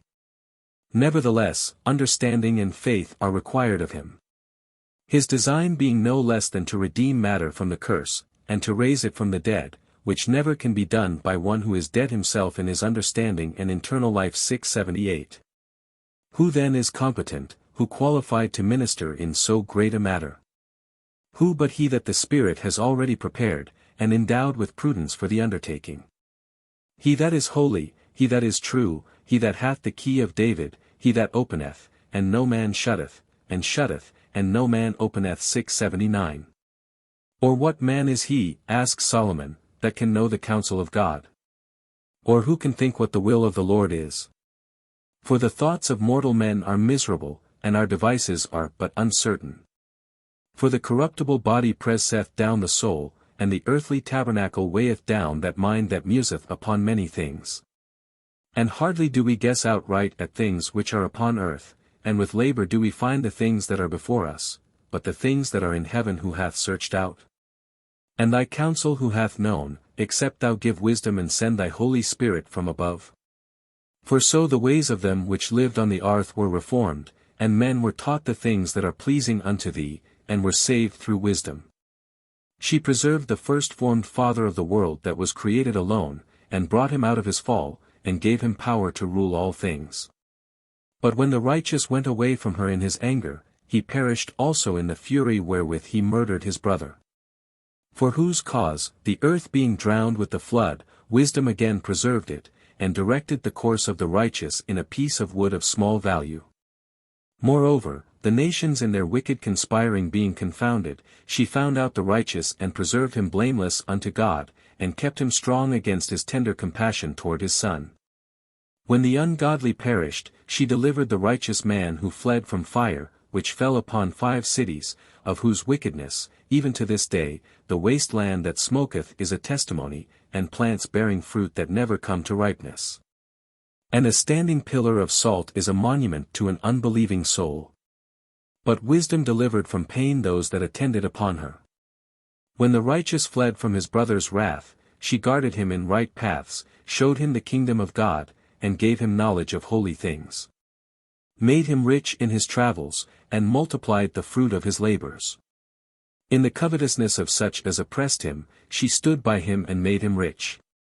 She defended him from his enemies, and kept him safe from those that lay in wait, and, in a sore conflict, she gave him the victory, that he might know that godliness is stronger than all. She entered into the soul of the servant of the Lord, and withstood dreadful kings in wonders and signs. She rendered to the righteous a reward of their labors, guided them in a marvelous way, and was unto them for a cover by day and a light of stars in the night season, brought them through the Red Sea, and led them through much water. But she drowned their enemies, and cast them up out of the bottom of the deep. Therefore the righteous spoiled the ungodly, and praised thy holy name, O Lord, and magnified, with one accord, thy hand that fought for them. For wisdom opened the mouth of the dumb, and made the tongues of them that cannot speak eloquent. She prospered their works in the hand of the holy prophet 680. When once the divine light is loosened in life, everything is prospered as long as her rule is observed. For the understanding then bears its motive energy into effect. And the word of the Lord is unto them line upon line, precept upon precept, purifying and perfecting, here a little and there a little. 681. The whole individual is occupied, every look and action is by rule and with power. As it is not likewise written, the hands of the wise are very heavy. The right hand of the Lord bringeth mighty things to pass. And his brightness was as the light, says Habakkuk, and he had horns coming out of his hand, and there was the hiding of his power. 682. Is it not promised, moreover, that the horn of the righteous shall be exalted, and his seed made triumphant over many nations? Be thou faithful unto death, and I will give thee a crown of life. 683. And again of wisdom, length of days is in her right hand, and in her left riches and honor. Exalt her and she shall promote thee, she shall bring thee honor when thou dost embrace her, she shall give to thy head an ornament of grace, a crown of glory shall she deliver unto thee. 684. Nor are these the only passages in Scripture where with wisdom a promise is given of more material fruits. He that hath an ear to hear, let him hear what the Spirit saith unto the churches. To him that overcometh will I give to eat of the tree of life, which is in the midst of the paradise of God. And he that overcometh and keepeth my works unto the end, to him will I give power over the nations, and he shall rule them with a rod of iron, as the vessels of a potter shall they be broken in shivers as I received from my Father. And I will give him the morning star. He that overcometh the same shall be clothed in white raiment. And I will not blot out his name out of the book of life. Behold, I come quickly, hold fast that which thou hast, that no man take thy crown. Him that overcometh will I make a pillar in the temple of my God, and he shall no more go out, and I will write upon him the name of my God, the name of the city of my God, which is New Jerusalem, which cometh down out of heaven from my God, and I will write upon him my new name. Behold, I stand at the door and knock, and if any man hear my voice and open the door, I will come in with him, and sup with him, and he with me. And to him that overcometh will I grant to sit with me in my throne, even as I also overcame, and am set down with my Father in his throne. But as Agrippa says, clausum est armarium, the Scripture is obscure and mystical throughout. Even in the simplest details most profound, but significant in the promises even of material blessings and gifts. For when we begin to love the Spirit, adds the disciple, then he sends us these things as tokens and pledges of his love, to whom all hearts are open, all desires known, and from whom no secrets are hid. Whose prolific virtue is the source of all things, and in the conscious alliance becoming known, potentializes the whole in each individual universally without reserve. That was the ground of ancient doctrine, the foundation of those creeds in the shadowy tradition of which mankind now live. They are all plain to him that hath understanding, as Solomon says, and right to them that find knowledge. Behold, instruction is better than silver, and knowledge than choice gold. Wisdom is better than rubies, and all the things that may be desired are not to be compared to her. I, wisdom, dwell with prudence, and find out knowledge of witty inventions. Counsel is mine and sound wisdom, I am understanding, I have strength. Riches and honor are with me, yea, durable riches and righteousness. My fruit is better than gold, and my revenue than choice silver. I love them that love me, and those that seek me early shall find me. 685. They, who have been fortunate enough to perfect this work, having received as much grace from the Father of lights as to obtain this inestimable gift of divine wisdom, what more on earth should they desire? But that it may be always applied aright in obedience to the divine will, for the benefaction of mankind and vindication of true virtue. For not only were they exempt from human ills, having the means of abundant wealth, power, and health at their command, but, moreover, they had a manifest token of divine favor, and sure promise of immortality in a life to come. Nor is to be wondered, therefore, why philosophers, when they have obtained this medicine, have not cared to lengthen their days, or make a vain parade of their riches to the world which they despised, with every temporal power and advantage, in comparison of that which, in the acquirement of these things, was by their art foreshown. Or who now having human perfectibility, and a prospect of a happy immortality set before them in plain physical type and experience, would rest in a mere meadowline good, like Midas, who, preferring an earth-born harmony to the music of the spheres, was dishonored by the god, and bore evidence of his misfortune in sight of the whole world. Many prophecies there are of times to come, and those days are even said to be at hand, when the fourth monarchy, which is the intellectual reign of truth and peace, shall predominate, when the mother of sciences will come forth, and greater things be discovered than have been hitherto in the past monarchies of the world.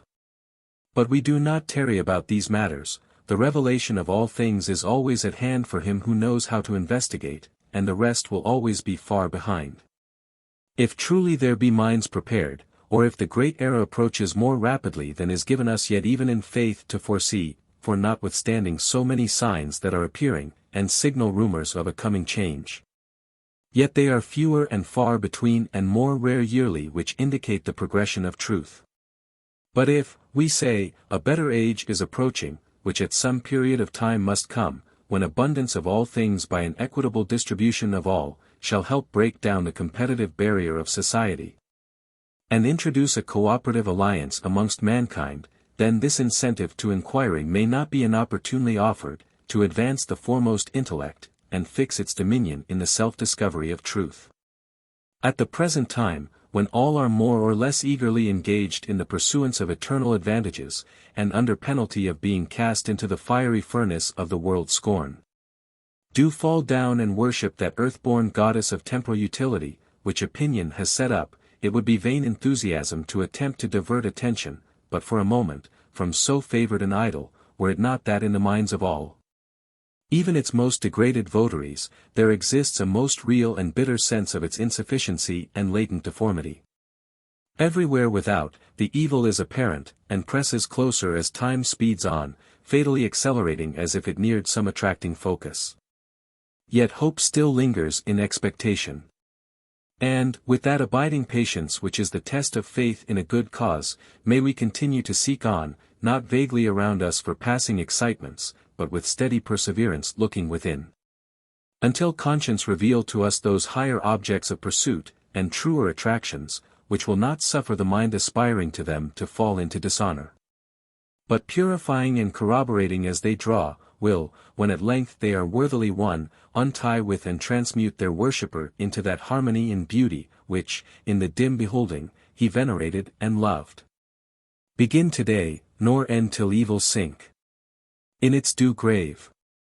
And if at once we may not declare the greatness of the work we plan, be sure at least that ever in our mind it stand complete before us, as a dome of light beyond this gloom, a house of stars encompassing these dusky tents. A thing absolute, close to all, though seldom seen, near as our hearts and perfect as the heavens. Be this our aim and model, and our hands shall not wax faint until the work is done. The idea of the good, the pure, and the true is the alluring object which we all innerly worship, the progeny of divine intellect, immortal and strong, even moral beauty which, though obscurely now, as through the mists of sense and selfishness, ever shines attractively, our polar star. When from the lips of truth one mighty breath shall like a whirlwind, scatter in its breeze the whole dark pile of human mockeries, then shall the reign of mind commence on earth, and starting fresh, as from a second birth, man In the sunshine of the world's new spring. Shall walk transparent like some holy thing. Having discussed thus much of the Hermetic Mystery, and suggested certain particulars concerning the practice at this latter end, which may be unfamiliar to the reader, we would repeat our warning to beware of hasty interpretation and trials of skill, without a proper foundation laid by study of the Hermetic records and scientific laws of art. Many things have no doubt escaped us inadvertently, others we have designedly reserved, lest falling into incapable hands, the highest trust of nature should be betrayed, and the way of truth become perplexed by duplicity in the pursuit. In vain the ignorant, in vain the avaricious, the selfish, faithless, or frivolous, will in vain seek to percolate this mystery. The right-minded and studious alone benevolently, conscientiously, and rationally persisting to the end, will unravel it, and in this case each must labor singularly for himself. The success of the experiment, as we have repeatedly shown, depends on the discovery of the true intention. And this being more or less involved in every mind, is not clearly distinguishable in all. Nor are they many, therefore, but few only, who have been found to enter in by the narrow way of life. The talent is granted only to a few, and for them conditions are needful to draw it forth to increase. For them we have written, and to persuade those only who may be able amidst so many heterogeneous elements of nature, to discern the rational possibility by the infallible touchstone of her original light. Tunc mentis divini oracular cica. Volvant animo ancipitae vix tempori longo. Experti multa, edi non parvis sumptibus illum invenir artem, qua non ars dignir ola est. Fingendi lepidem etherium, quem siri profanes haud quaquam licet. Et frustra plebs improba querit. Quem cahabit, al potest, ubi vult habitera decenter. Nec fortuni ira matuit, nec brachia furum. Sed tanto paucos dignanter munera dv 686. Injunctions likewise are frequent respecting the sacred nature of the ministration, and of the responsibility incurred by those even who are favored in the undertaking, lest desiring too little or presuming too far in self-sufficient pride, it should fall, and Satan establish a monarchy upon the most holy of works. Does any smile at the surmise? It is of small account, so he be ignorant, those warnings do not apply, nor were ever meant to scare his complacency, who, without the light of reason, would be least of all able to precipitate its downfall. But lest the desire of such a one should lead him to practice, which by good fortune it may not, we advise him of our knowledge. And of the vindicative spirit of wisdom for the justification of her rule, ne tu augeas fatum, enlarge not thy destiny, 0. Neither break a superficies, as the Pythagoric precept runs, lest the sin of the agent be multiplied in the patient, it should survive in the unhappy offspring unto the 3rd or 4th generation. The spirit of wisdom runs lovingly by her own rule to fulfill it, but leaves him to hopeless confusion who abandons the divine purpose for the accomplishment of private ends. So the Israelites, that so wonderfully stiff-necked race, suffered for their rebellion and selfish lusts, falling into a multitude of snares and misfortunes, by fire, famine, and sword, and no less miserable captivity, by the divine command. And that those errors might be guarded against, and that no presumption might thereafter arise, the lawgiver, in his book of Deuteronomy, instructs them to be grateful, and mindful, throughout the passage, of past benefits received. Nor ever to murmur at the decrees of God. But thou shalt consider in thy heart, he says, that as a man chasteneth his son, so the Lord thy God chasteneth thee. Therefore thou shalt keep the commandments of the Lord thy God, to walk in his ways, and to fear him. For the Lord thy God bringeth thee into a good land, a land of brooks of water, of fountains, and depths that spring out of valleys and hills, and of wheat, and barley, and vines, and fig trees, and pomegranates, a land of oil olive, and honey. A land wherein thou shalt eat bread without scarceness, thou shalt not lack anything in it, a land whose stones are iron, and out of whose hills thou mayest dig brass. And when thou hast eaten and art full, then thou shalt bless the Lord thy God for the good land which he hath given thee. Beware that thou forget not the Lord thy God, in not keeping his commandments, and judgments, and statutes, lest, when thou hast eaten and art full, and hast built godly houses and dwelt therein. And when thy herds and thy flocks multiply, and thy silver and thy gold is multiplied, and all that thou hast is multiplied, then thy heart be lifted, and thou forget the Lord thy God, which brought thee forth out of the land of Egypt, from the house of bondage, who led thee through that great and terrible wilderness, wherein were fiery serpents, and scorpions, and drought, where there was no water. Who brought thee forth water out of the rock of flint? Who fed thee in the wilderness with manna, which thy fathers knew not? That he might humble thee, and that he might prove thee, to do thee good at thy latter end, and lest thou say in thine heart, my power, the might of mine hand hath gotten me this wealth. But thou shalt remember the Lord thy God. For it is he that giveth thee power to get wealth, that he may establish his covenant which he sware unto thy fathers, as it is this day. And it shall be, if thou do at all forget the Lord thy God and walk after other gods, and serve them and worship them, I testify against you this day that ye shall surely perish. 687. For immortality is only to be consummated in union, and in the abandonment of the dual selfhood and its volition to the divine will. Wherefore I abhor myself, cries Jacob, when all else being deprived, he renounced himself, and repent in dust and ashes. Look on every one that is proud and abase him, and tread down the wicked in their place. Hide them in the dust together, and bind their faces in secret. Then will I also confess unto thee that thine own right hand can save thee. 688. That was the path and promise to blameless souls which the wise men and prophets constantly pursued, passing through every ordained discipline, ordeal, rite, and humiliation, in order that they might become conformable to the divine perfection they desired to approach. Once delivered from the exterior bondages of sense and heterogeneous desire, from the passions and false affections of this transitory life, the final step is declared comparatively easy. As transcending by the energy of faith, from the separable selfhood, the identity passes into universal accord. To go forth and to return. Therefore was the agreement cut off, so says the Kabbalah, close thy eyes and meditate, and if thy heart fail thee, return again, since therefore it is written. Egredir et regredir, et propteria pactum precisum est. 689. This is the work, this is the Hermetic method and its end, the line returns to form a circle into its beginning, and they join not in time, for their union is eternity. This, reader, is the true Christian philosopher's stone, which, if it be a chimera, then is the universe itself not stable, of which it has been proven to be the most exact epitome, having passed the test of experimental reason not only, but analyzed to the last extremity of contrite consciousness, is confirmed in operation, visibility, and luminous increase, when rising in rational supremacy over sense and finite reflection, the ethereal hypostasis revolves in its first cause. Chapter 4. The conclusion. It has been our endeavor, as clearly as the limits prescribed by evidence and our understanding would enable us, to discuss the ground and practical pretensions in general of the Hermetic Mystery.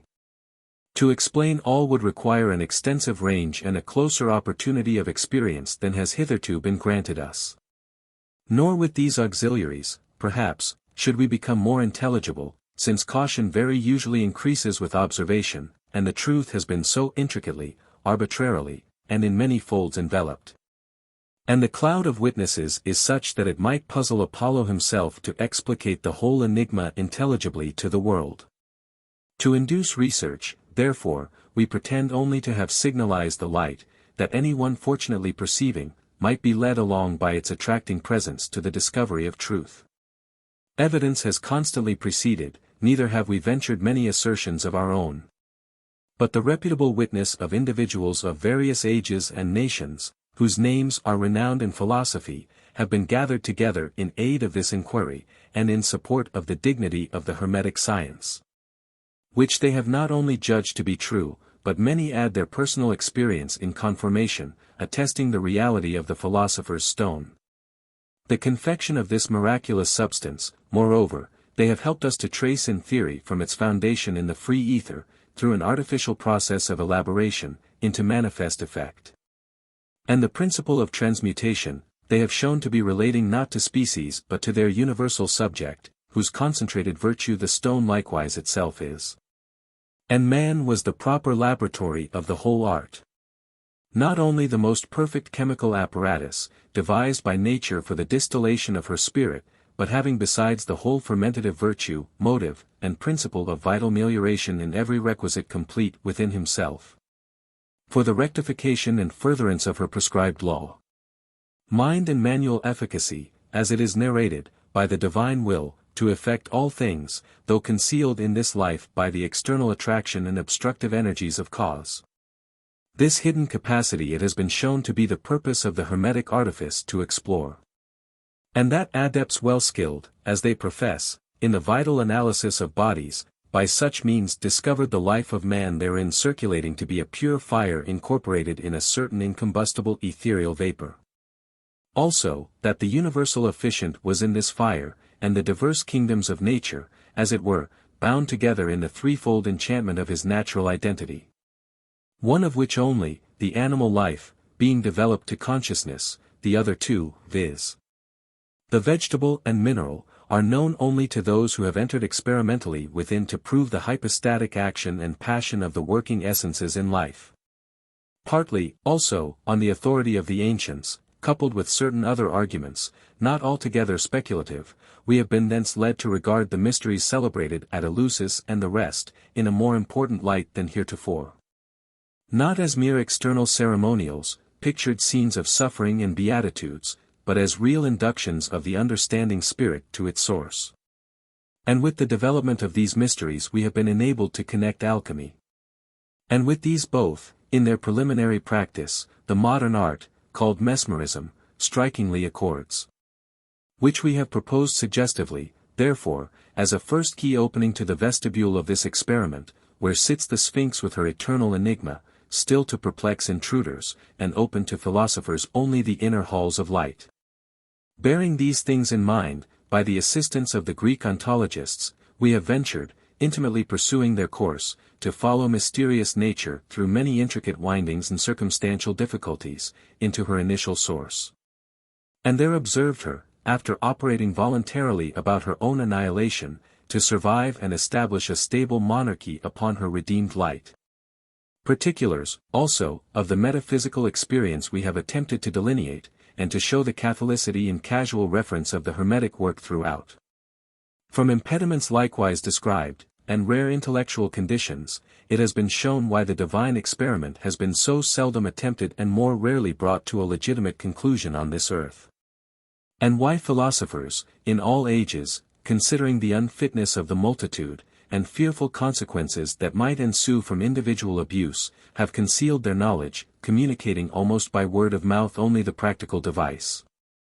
If we have been freer in our expositions, the spirit was not the more reckless, but because the thresholds of ignorance are already overpassed, and experiment is in need rather of a motive to dignify it than of practical machinery. What if the darkness should contend with and prevail a while, yet there in the center the light will kindle and increase, and gain strength to radiate upwards through the whole circumference. Despite every effort of ignorant selfishness and folly to prevent. So reason instructs that we should have faith in humanity as in the ultimate realization and prevalence of good. But that class are all now incredulous who were formerly dreaded in their belief. And under that safe guardianship we leave them, happily supine in the conviction that our conduct will neither be attractive or intelligible, much less practically useful to the profane multitude of mankind. For although this art of alchemy is eminently experimental and practical in its consequences, yet it is wholly unsuited to minds commonly so styled practical, who are impatient of every proposition that is not immediately applicable to the affairs of life. For these the Hermetic art is no more suited than they for it. It needs a philosopher, one of the antique mold, a true lover of wisdom, who, for her sake, will devote everything else, studious, simple, ardent, and withal suscipient of appearing truth. They who in a kindred spirit have pursued this inquiry, may have divined many things which will be hidden from the indifferent and thoughtless reader.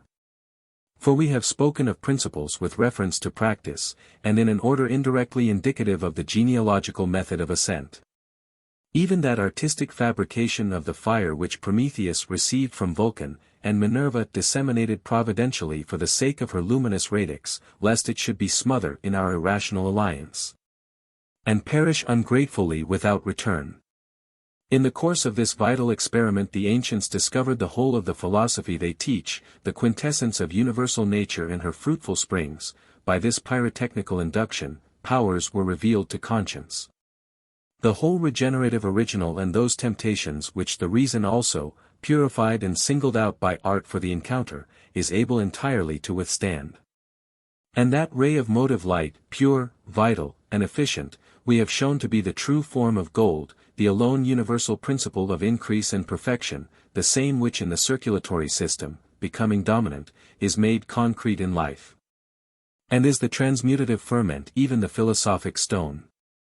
And this is the grand Hermetic secret, that there is a universal subject in nature, and that subject is susceptible of nourishment in man. And this is the greatest mystery, of all mysteries the most wonderful, that man should be able not only to find the divine nature, but to effect it. The philosophers sought after wisdom for her own sake. For her beauty and bright divinity they wooed her, and gained with her an ample dowry, gold, silver, and the glittering treasures of her creative light in abundance. And some have dwelt gratefully on these intermediate benefits, recording them, but were, above all, careful to celebrate the primary attraction which led them in for the discovery of life. And we have omitted many things, to which, to the many, might be more attractive, even than gold or silver, or a more remote prospect of immortality. For every desire is, in the magic region, made prolific, embodying itself, by the ethereal conception, as a principle to enact its voluntary accord. But to allure by particular promises, however rich or real, which might restrict to individual interests a virtue which is infinite, forms no part of our design.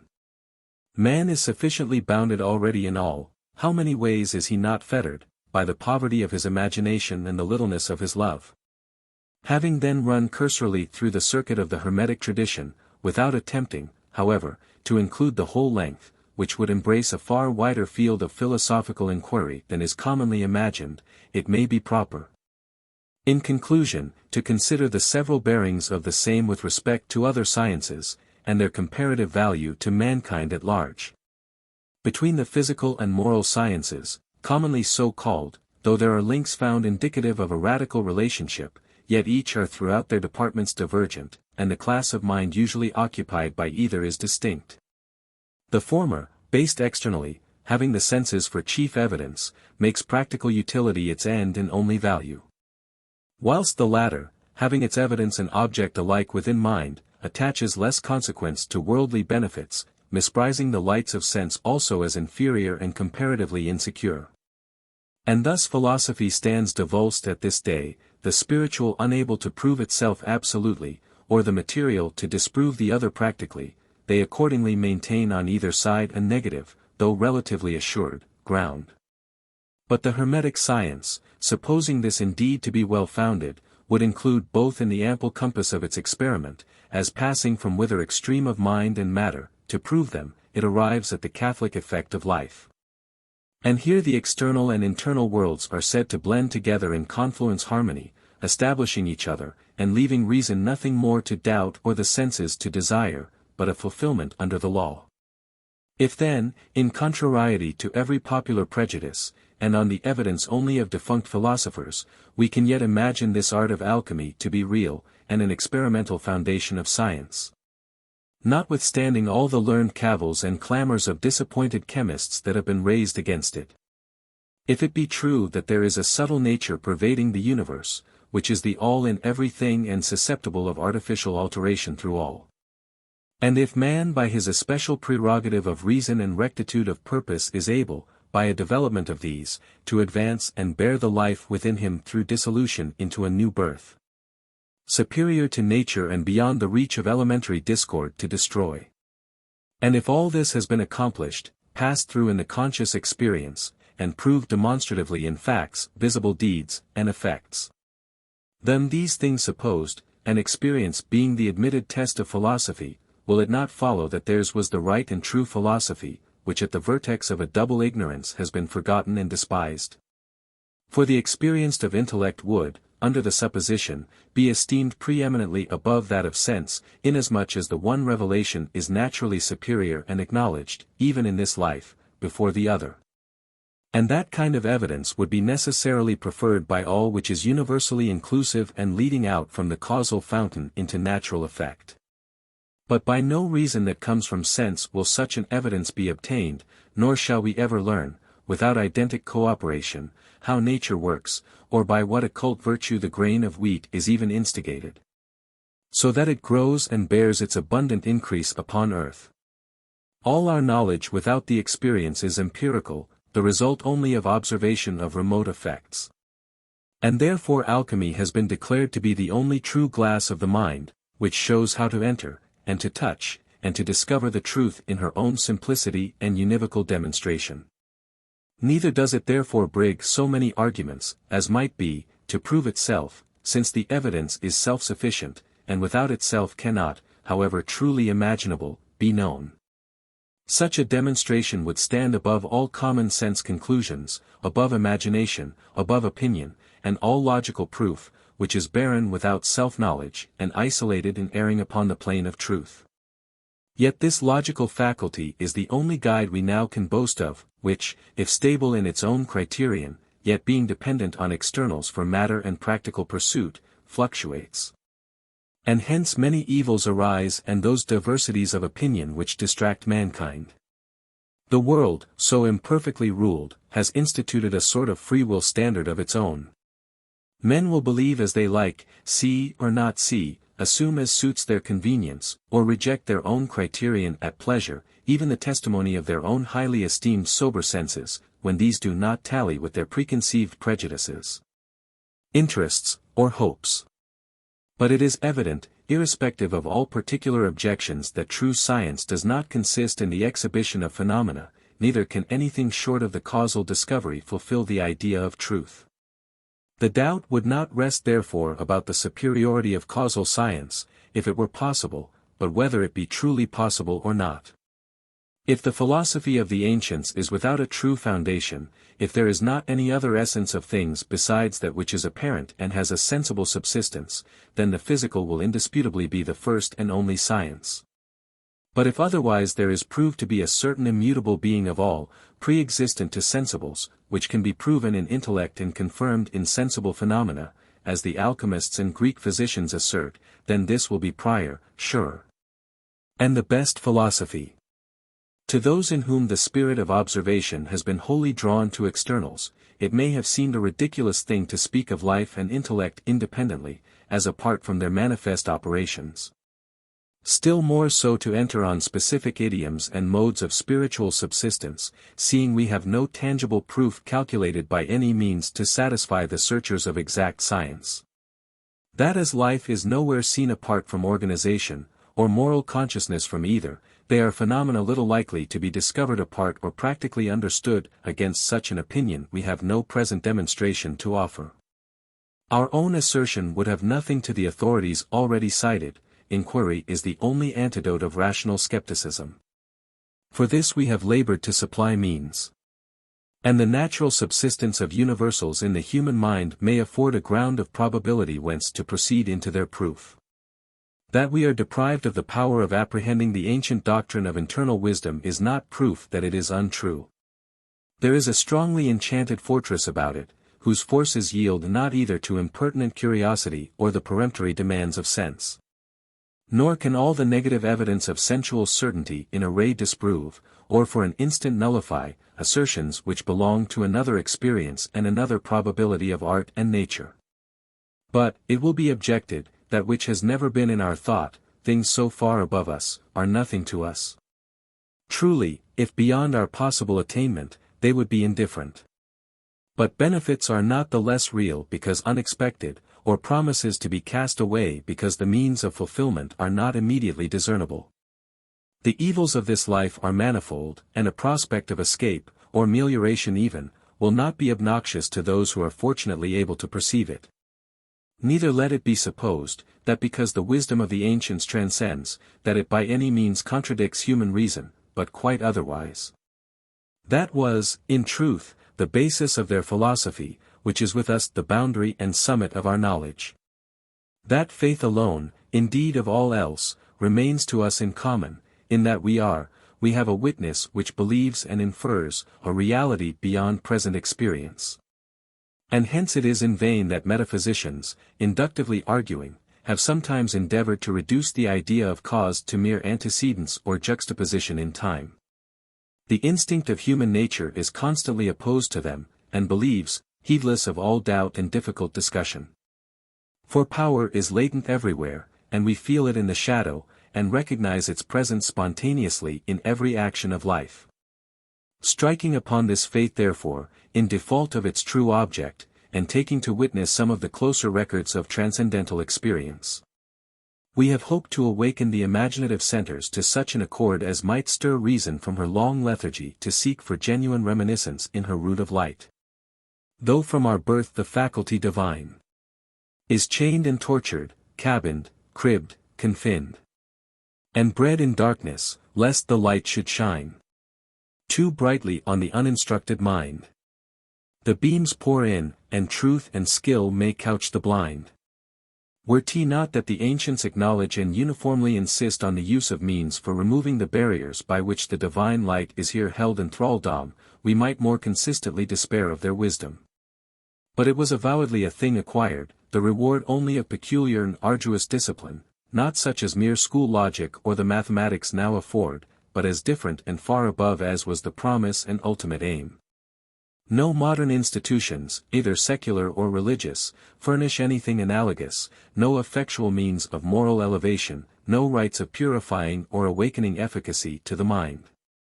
We plant and increase knowledge, and give precepts and devise examples, and draw forth the observing faculties to their superficial contentment, but all our circumstantial labors do not rectify the mind, or turn the inbred inclination out of life.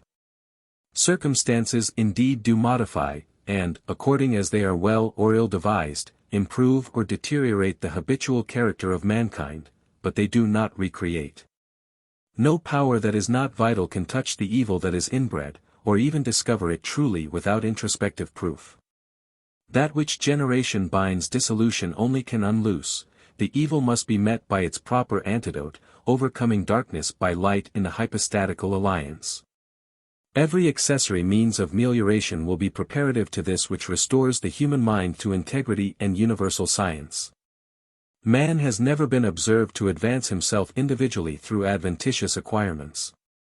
But, on the contrary, the increase of luxury, to which thought is now applied, enervates the moral character, fosters selfishness by competition, fraud, and emulous hate.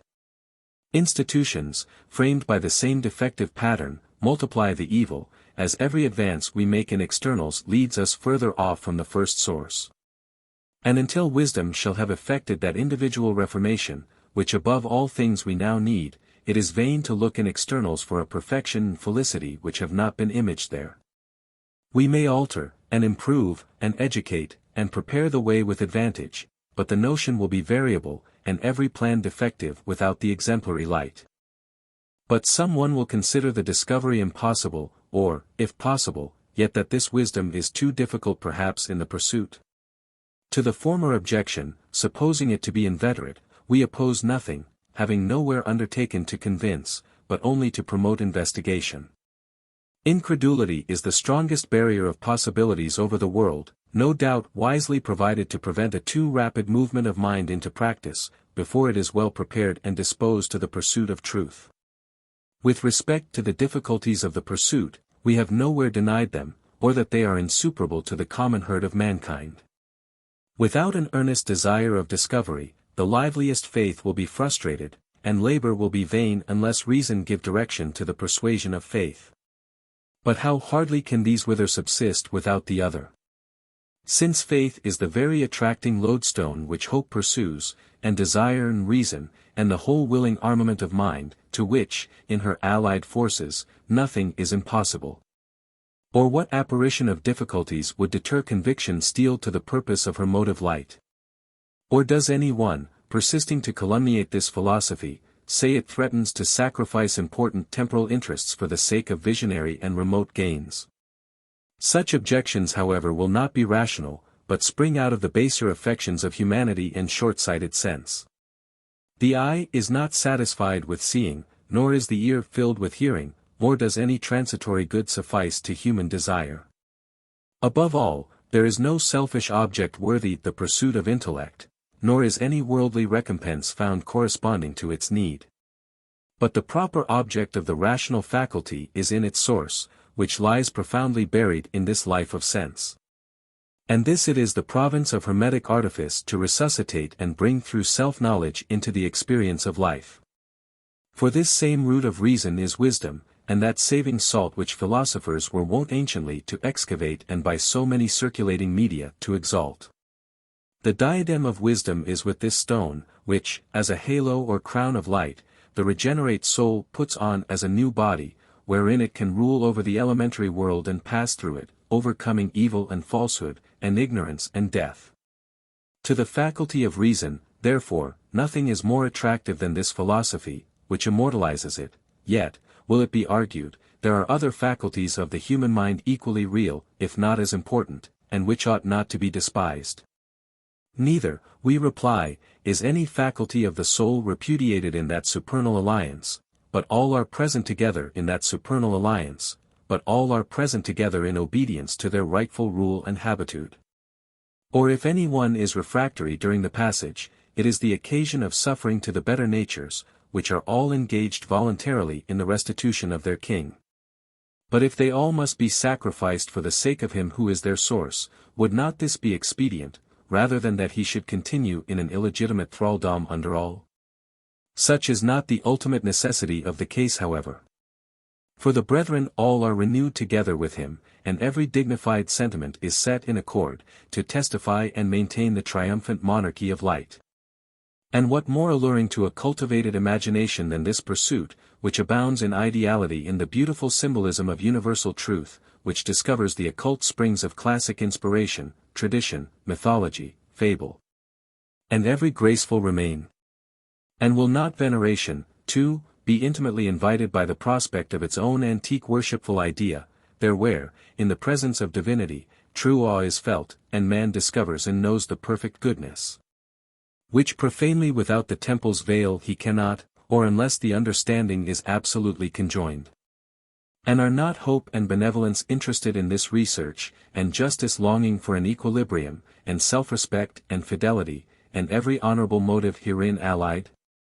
And to know the first truth of things really and experimentally, and to revolve the causal light and permanence of intellect ion, is not this the highest privilege that man may propose to himself?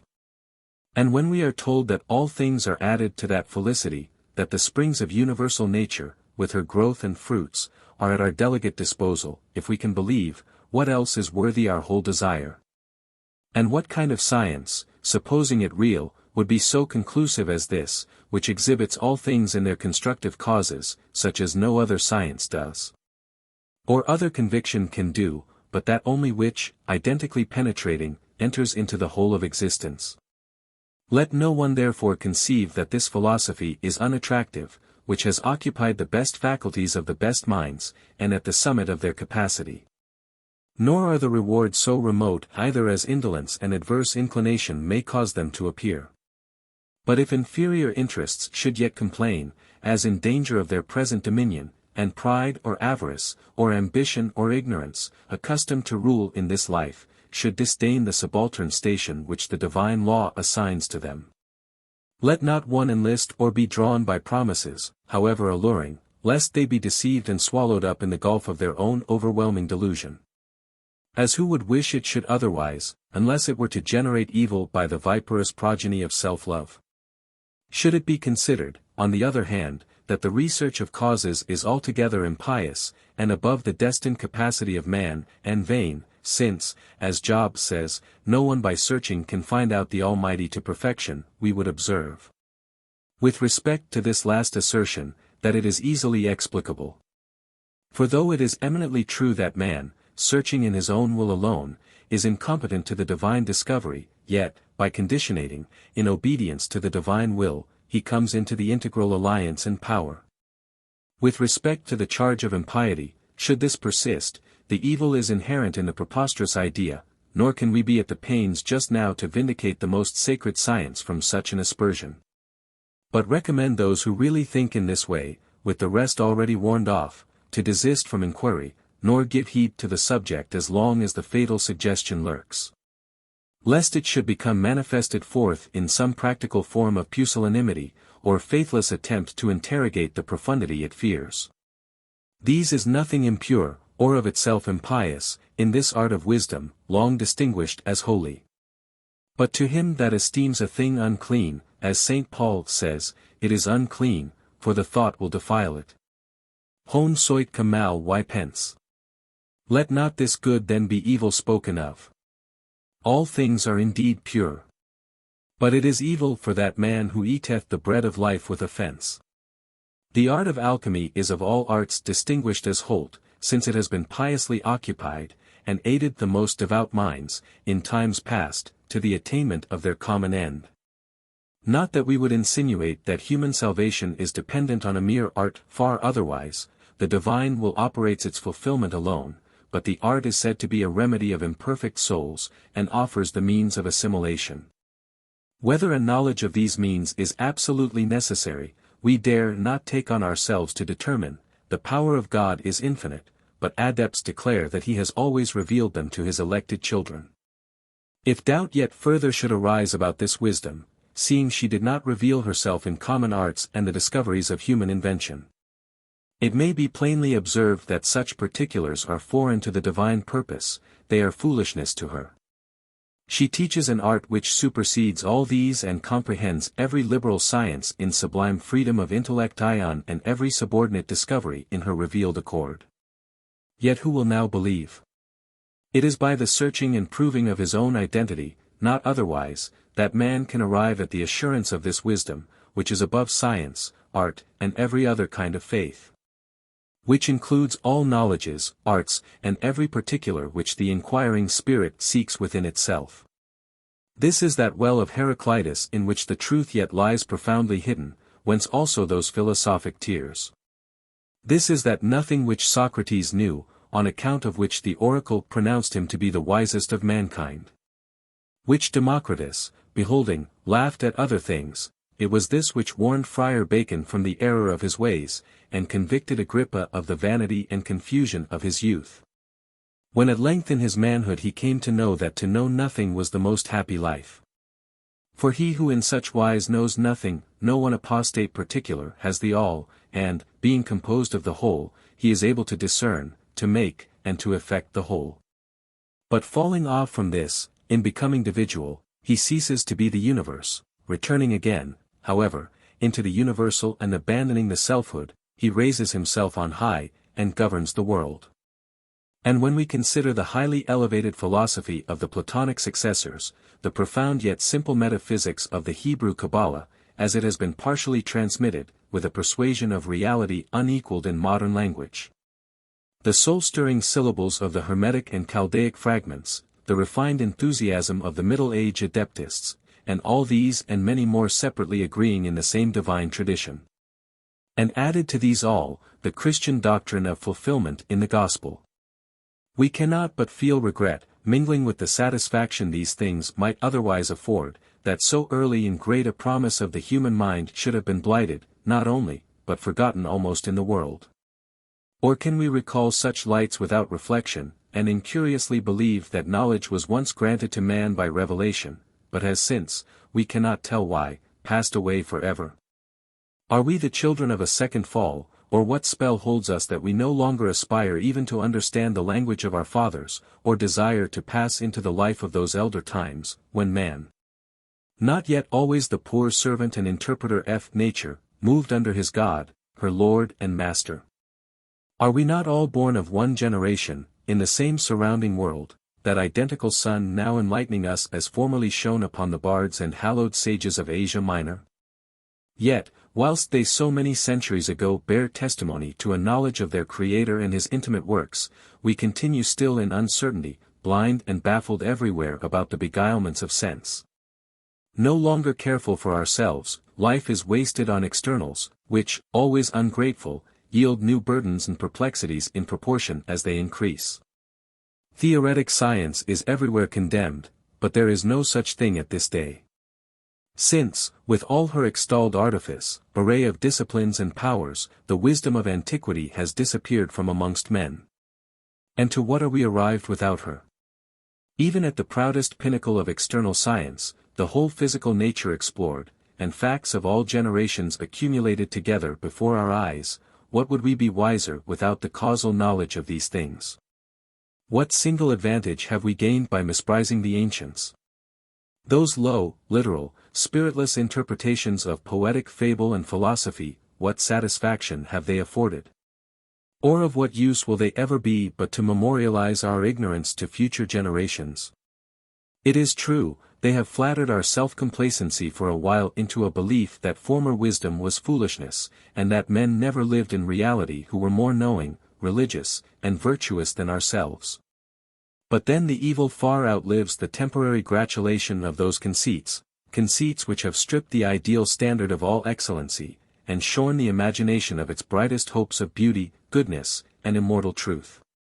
All has been swept away with a remorseless hand, all veneration and faith in ideality, whilst sense has been the acknowledged beacon light, and worldly utility the highest good.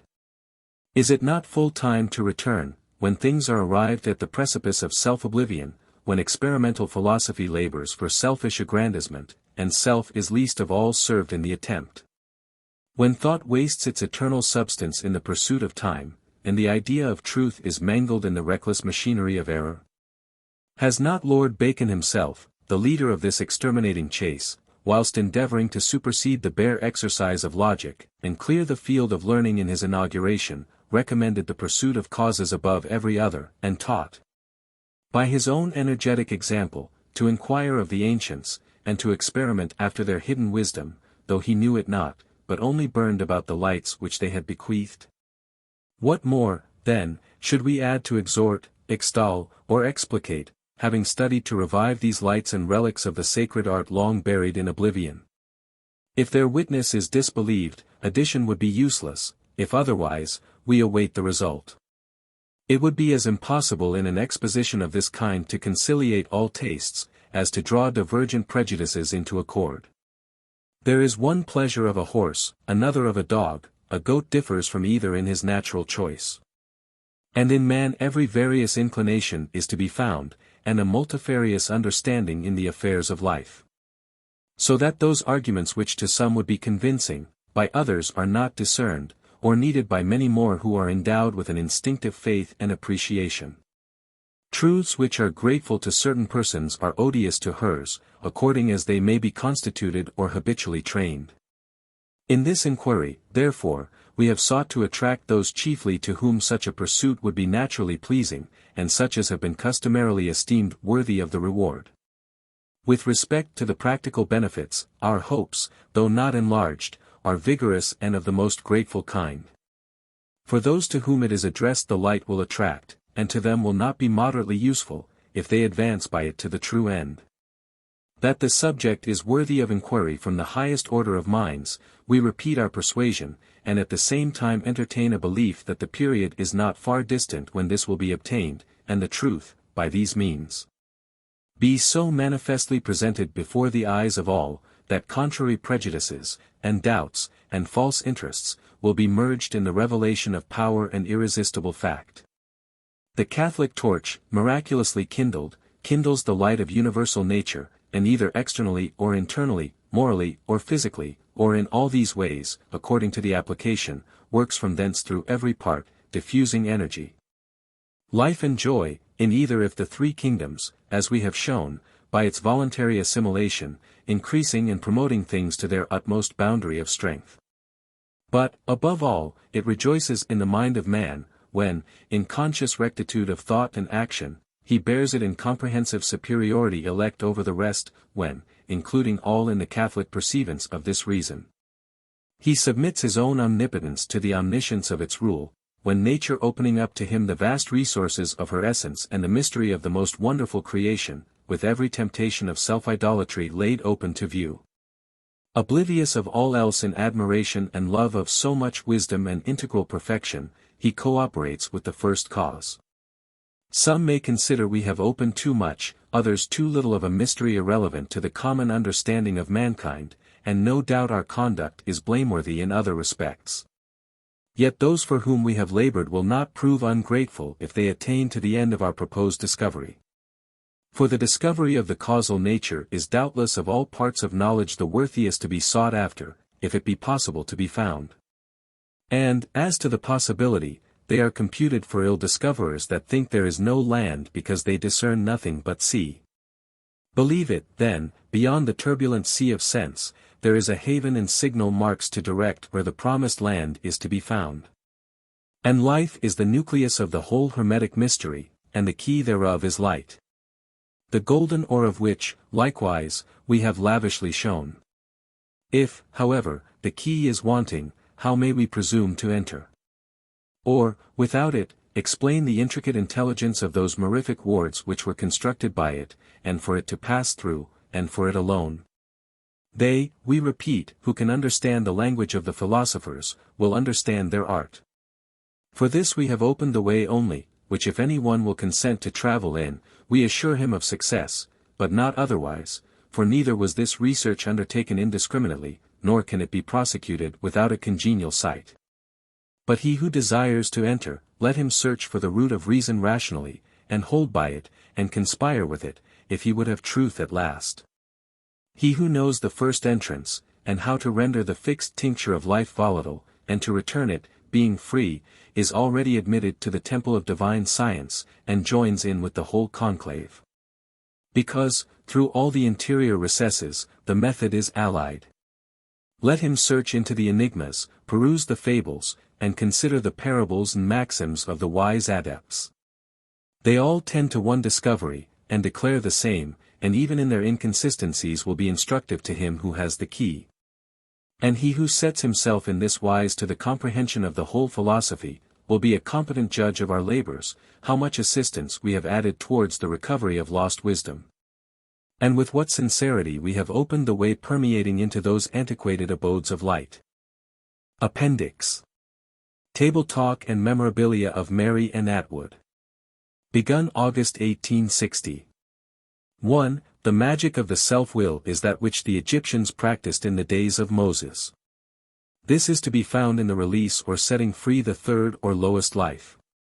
Of this power we know nothing in this present life, the ordinary life of man. We may imagine into it, and theoretically see it, but that is all. Nor do we know it in the common entranced life, i.e., the life of the sleepwalkers, but this present life may be led through the clairvoyant life into it, that is the wonderful part of it, by the fermentation of itself. 2. As this life being fermented by this life, its similar, leads into the common trance, or is entranced, so that consequent life being fermented subsequently by its similar, leads into that third life which moves in and with the creative essence, so that the mind becomes in that case related to the universal vitalizing power, and so can act its will. Power thus gained is only legitimate, just and righteous when the will subserves the commandment and law of God, taken into the self-will and used accordingly it becomes diabolical. Hence the distinction between the might in word and deed of Moses and the enchantments of the Egyptians. 3. The universal spirit is in one form the principle of all growth, and it is their power of collecting a quantity of this, bringing it to bear on any germ at once, that furnishes the Eastern jugglers with their power of perfecting suddenly those plants and trees which in the ordinary course of the action of this life principle in nature would have taken years. 4. Magicians, like the Egyptians of that day, drew only from their own strength, that was the way in which the kingdom of Egypt fell. Probably they did not originally act in self-will, but drew their power from the divine source, as Asclepius says, see the dialogue, so called, the 2nd Book of Hermes, ch. 9, alluding to their falling off into debasement and idolatry. 5. Alchemy is an universal art of vital chemistry, which by fermenting the human spirit, purifies, and, finally dissolving it, opens the elementary germ into new life and consciousness. And the philosopher's stone is the efflux of such a life, drawn to a focus and made manifest as a concrete essence of light, which essence is the true form or idea of gold. The process takes place in and through the human body in the blood, changing the relation of its component parts or principles, and reversing the circulatory order, so that, the sensible medium becoming occult. The inner source of its vitality is awakened, and the consciousness at the same time being drawn centrally, comes to know and feel itself in its own true source, which is the universal center and source of all things. 6. And since every being has in himself the cause of his own existence, if, by these alleged means the consciousness can be brought into contact with its first cause, he will, in knowing it know the cause of all. Since existence is everywhere one and universal, and in fact the one ultimate essential mystery under God. This mystery is, as the Hermeticists teach, to be discovered by an artificial dissolution of the natural bond of life, resulting in a regeneration of the dissolved separated elements, under a reversed law. The will holding and drawing from its proper efficiency operates, and mind becomes creative and immortalized in it. 7. The law of will in these higher states of being is to have motion from its own center. It has motion in itself. This motivity when in act evolves an effervescence of the will being or substance, for will has substance, nay, is the only substance, it is the universal lodestone of existence. This effervescent efflux is in itself chaotic, and requires to be taken up by an external mind or intelligence, and this mind, when thus related to it, and under its law, becomes creative and immortalized. 8. As long as we in our life go on in a line we are not immoral, but when our life is returned in faith, for it is faith which reunites, to its beginning, it forms the circle and is in eternity. It must also be observed that there is a law of light, which must move through love in the will, and so act on the will-moved mind, and to which it must be subservient, else it breaks and becomes demoniacal. The wonderful part of the process is that the spirit becoming freed from the body, carries on the perfection and purification of her own vehicle, the soul.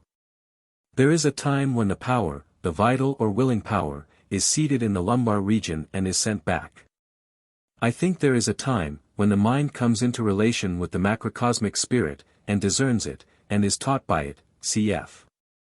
Vaughan's Writings on the Chemical Wedding, page 4. 9. The perpendicular line is the divine line in all things, the transverse line is the contrary, the two united form a cross plus. In mesmerizing and demesmerizing we form a plus. It is curious that by this peculiar action the perpendicular line should withdraw you from sense while the transverse restore you to it. 10. The fire of life in us is capable of burning erect, it becomes a magnet. Wonderful. If, in us, the divine line were stronger than the transverse one, we would no longer be in sense. The divine or rather celestial life would be established over it in us, and we should be conscious of it, and placed in a transcendental relation. And, as the sky appears to us concave and, when cloudless, blue in color, so the upper ether, where the ideas are, appears to the exalted spirit, i.e., the spirit in the medial life, as its azure sky. N.B. The brain is to this outward life what the spiritual head is to the spirit. There is, as the Swedenborgians would say, a correspondence between them. 11. The limbs in the microcosm play a most important part in this mystery for the evolution and perfecting of the divine within. It is thus that the body is regarded by St. Paul as a temple of the Holy Ghost, and it is for this, that in their highest and ultimate use, its different members have their being, they are a laboratory that is of and for the Spirit to work in. 12. The order adopted by the Hermetic writers may seem to be most disorderly, but it is not so much so as it appears. The fact is, they often describe different phenomena occurrent in the different repetitions of the process. See for example the Golden Treatise. The fermentative process has to be gone over and over again, and thus the author of that treatise seems purposely to confuse and intermix the several steps taken in the work, when in reality he is describing the stages taken and the results reached. As the artist begins, ends, and repeats the mysterious experiment.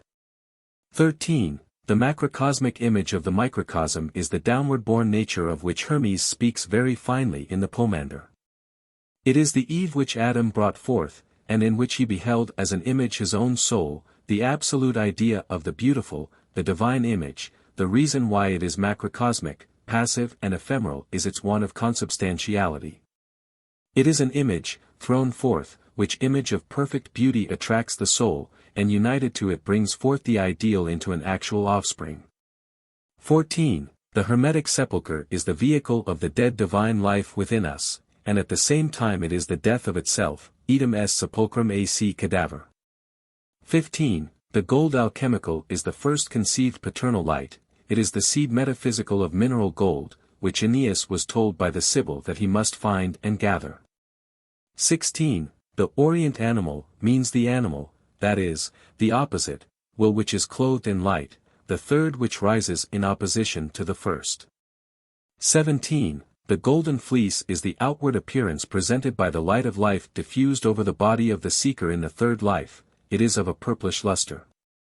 The seeker, however, in this point of relation, is the adept, the discoverer, the finder. 18. In the lower development of the hermetic life, the quintessences successively form themselves, having each of them a spherical capacity in wholeness, but these world forms are unstable and uninformed with the light essential. Resolve and die. 19. In the vital changes which are intimately connected with the spirit changes concurrent in the process, the vital force in the blood undergoes alchemical changes in its relation to the body. There are three principles in this force: attraction, circulation, repulsion, the alchemical salt, mercury, sulfur. What is really changed is the magnetic attraction, the medial spirit is changed, life is attracted in, instead of out. 20. We must remember that alchemy is divine chemistry, and the transmutation of life. And therefore that which is the medium between soul and body is changed, and the soul freed from the chains of corporeity, and the body is left as a mere husk. These people put on their bodies as mere coats. 21. The principle of body is preserved in what they call the ashes or caput mortuum, and that one principle being saved the whole life is restored from it. Cunrath call it our pygmy, also the diadem of the body, and I think he refers to it under the term duanac. 22. It is a curious thing that the third principle, i.e., the sidereal and elementary birth, to use Boehm's language, is the medium of perceiving the first, which is hidden in its mineral life, that life is full of defilement and temptation. It is therefore necessary, before going into it consciously, that the will and purpose be perfectly pure and simple in this return of the reason to its first cause. The motive is segregated from the whole life as a pure light allied to that which it seeks. 23. The word fermentation conveys an idea of the perfecting principle and of the possibility of transmutation beyond any other word, and also of the fixation or everlasting preservation of which they speak. And so of immortality, it is the best image of the divine art which earthly processes give. Alchemy is a process of fermenting the vital spirit in and by its own light. The vital spirit is in the universal as well as in the individual. In the art the individual draws the universal. The best illustration of the art as a fermentative process is given by Basil Valentine in his Keys. It is through this art that man is brought into relationship with God, hence it is called by the adepts holy alchemy, thus Norton says, its most profound philosophy, this subtle science of holy alchemy. The moment men begin to reduce the ontological ground taken by adepts to physical science they begin to twaddle.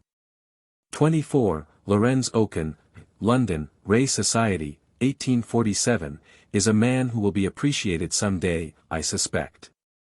He is a man who deals with nature in that higher way, never in that lower. It strikes me that of all writers Oken best evolves causal truth into the outward forms of life.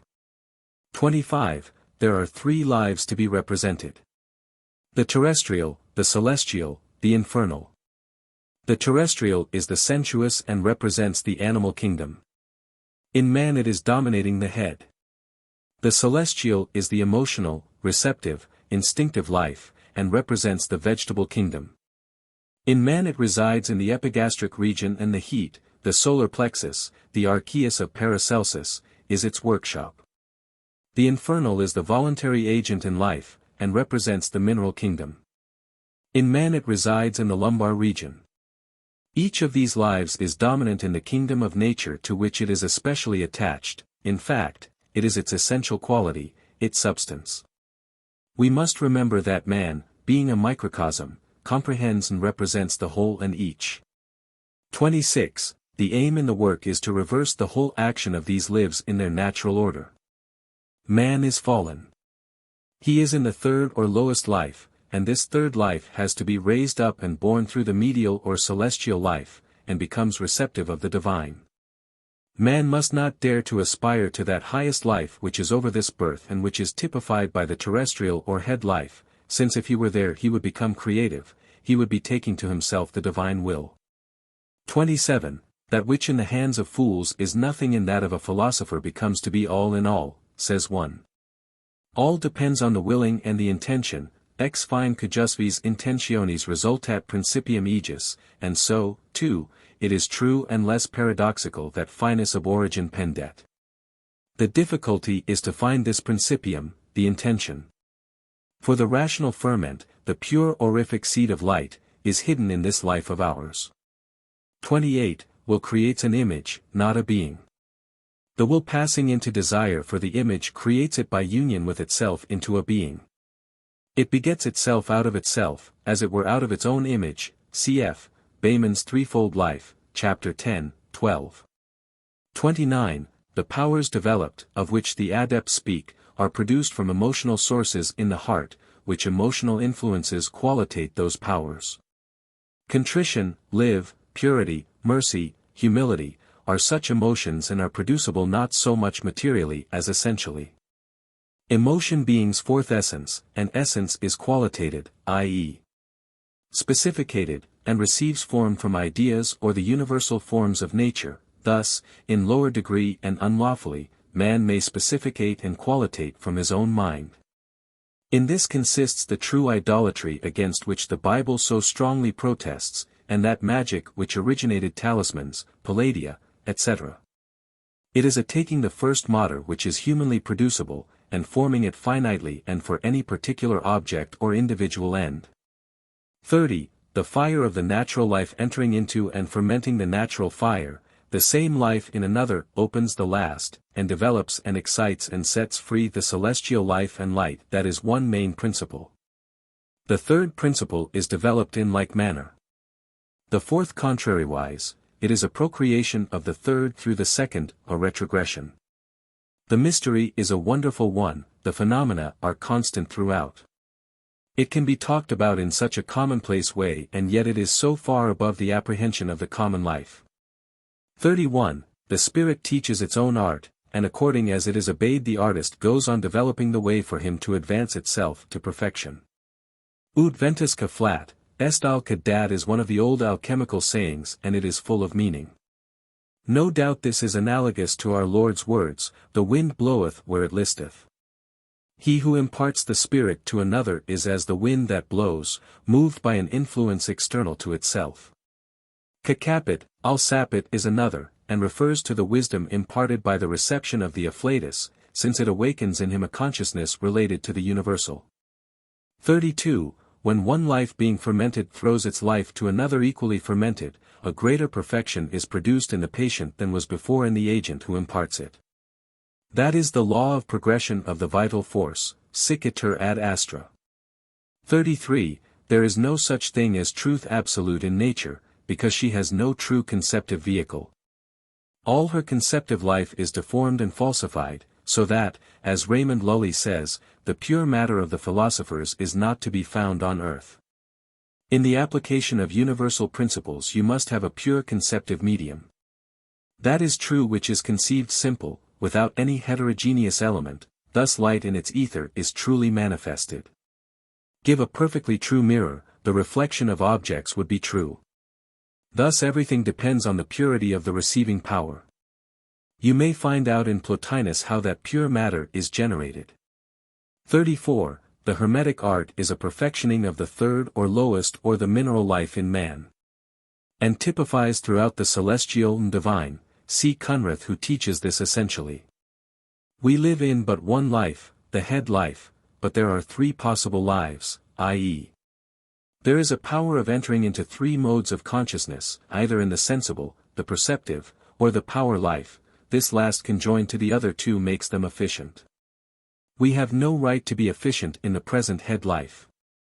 Our business is to be efficient in the medial life, in faith, then we are efficient for the life immediately over us, the divine. Our present state is one of inversion. 35. The analogy insisted on by Cunrath and Grusius in his aquarium between the philosopher's stone and Christ the head cornerstone is more than pardonable, it is a verisimilitude. And is founded on the fact that our Lord is the embodiment and representation and perfection of the highest moral and spiritual life of man, and the stone of the wise is the perfected lowest life, its true consummation. Which is mineral in its origin.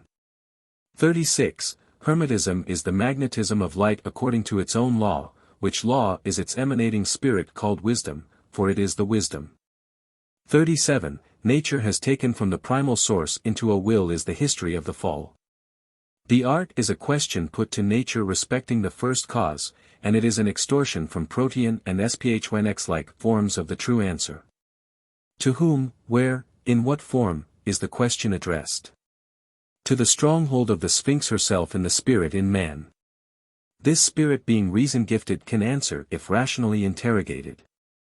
38. Our life goes forth into a line at present, it has to be taken up into a circle. In other words, life has to be taken back into its forced source. The serpent with his tail in his mouth is the chosen illustration of this reduction of the linear into the circular life. 39. The walls of Troy are a figure, and were meant by the poets and traditionalists to be so, of the ensphering of the lower life. It is done in a great resonance. Those walls were said to be built by the music of Apollo. Apollo is that life, and it is coruscant, and in the setting free of that center, of that coruscation, there is a harmony. What Bayman calls the mercurius, or spirit of the sound, is evolved, the ether round the sun is compacted and solidified. The throwing down of the walls of this is harmony, and sphered life is the alchemical solution, and this also is accompanied with noise, as Halley says. In another figure the roots of the mineral tree are in the air, its summit in the earth, and when they are torn from their places a terrible sound is heard and a great fear is felt. Compare also the Chaldaic oracles, article Hecate, etc. However, when this nature is born in us it asserts itself, or rather, I should say, he asserts himself, for it is more that it, through us, cf. Hermes' Golden Treatise, cap. 4. 40. The body of brass is the impure natural-born vital spirit.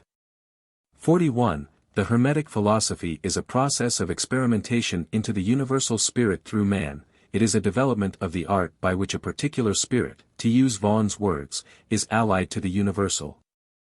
42. The vegetable spirit is the growth-causing spirit, that which is predominant in the vegetable kingdom.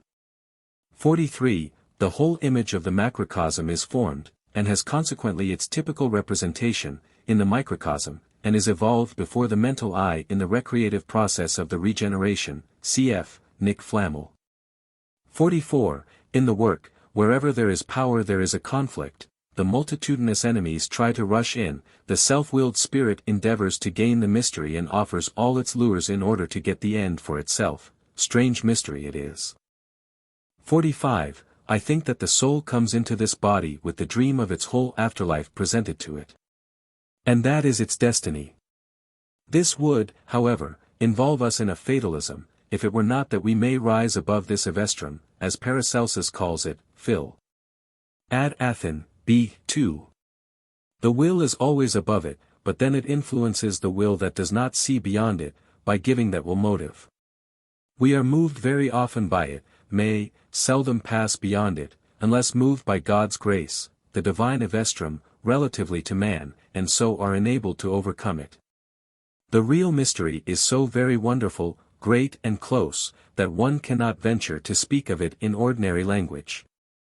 46. The third life, the mineral or lowest life in man, brings you into contact with the macrocosmic mineral life. For wheresoever we stand ourselves, there is the relation of the outward life to us itself formed. The vegetable and animal lives are higher than the mineral life in us.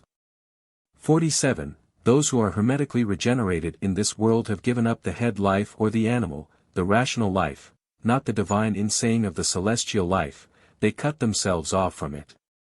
They renounce a word, their life is sealed in another covenant, they enter into our Lord's life by a sacrifice in faith that they shall be restored ultimately by him when he has received for himself the kingdom and is returned. Job's story is all a type of that. 48. The alchemical symbols, phrases, metaphors, which so disguise the art are more than what they seem. They point out a reality, and were we in the spirit of their truth we should find them to be far more true literally than they are thought to be.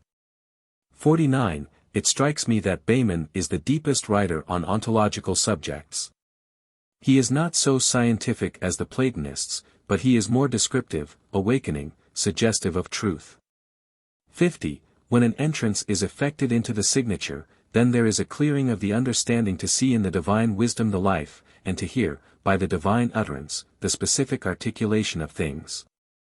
The knowledge of things in their roots, out of their essence, as Behmen says, through the principle in the sound with the voice. Signatura rerum, chap. I. 1. 51. The speech of mind uttered into the pure ether qualitates and specificates. The ether is twofold, the mundane, which is full of the false forms. The pure, which is not of this world but is connected with the supersensual life. 52. There is no true body but will, it is the principle of the body, the salt. 53. Behmen's three primary forms and his doctrines on the going forth of the absolute will from non-being into manifestation, are modes of expression by a man of a conscious experience of the creative mystery. Such words of his as hardness, enclosing, coldness, attraction, compunction, signa. Rerum, ch. 2, 12, are intended to express qualities which, acting in the spirit, become qualitative. They describe spiritual emotions both active and reactive, for such words are not mere theories or suppositions, but expressive, as far as such an instrument can be, of internal knowledge and consciousness. In the universal, as was the case with Behmen, you must have the universal developed in you before you can understand the universal. 54. The whole doctrine of the ontological unfolding is emanation. Emanation from the superstantial light or will. The darkness is the emanation, and that which before was qualitated and flat become cubic by multiplication into itself. It is methesis becoming geometric. 55. If you find the wisdom, and coming out in the spirit of wisdom, look into the world, then you may see as Solomon did the nature and virtues of all things. The philosopher, says Sendivogius, in a very eloquent passage, looks not out on nature with the eyes of common men. 56. Alchemy is the art of fermenting the human vital spirit in order to purify it and finally to dissolve it, so that the principle be reconstructed through a regeneration. 57. There is a dualism or relation of two in all things plus the one and the three. The great principle of the number 7 is a rest from the ferment or action of the vitalizing or divine principles. 58. When speaking of the four elements, alchemists refer to the four elements of the universal ether. This ether is a quintessence of those very four principles, which they call elements. It is the quintessence of both worlds. 59. The divine light, the essence of gold, is hidden in the self-begotten life. This life of ours, instead of administering to the divine life, appropriates it. 60. The mineral soul or the lowest form of life in us, when first seen by introspection, is as a dark vapor, monstrum, horrendum, in form, ingens. Cui lumen ademptum, it is the Augean stable the cleansing of which involved Hercules in so much labor. 61. Saturn or the self-willed life can only be overcome in the process by satiation. He must be given from without plenty of the honey of the bees, the orific seed, the rational light. He first of all entraps the light, and then he longs for more to feed that center which he has entrapped, and just as a seed which has drawn light from the sun longs for more and so grows until it bursts out of the saturnine husk into a flower. And soon no longer grows for itself but for another generation and becomes transmuted, so the selfish saturnine life in man when once it has passed into its new life, or rather admitted it, assimilates that life into itself and becomes itself transmuted. 62. As man was the quintessence of the whole creation, so woman was the quintessence of man, the love spirit was in her. The whole process of the mystery was intended to purify the impure vital atmosphere which surrounds each individual life.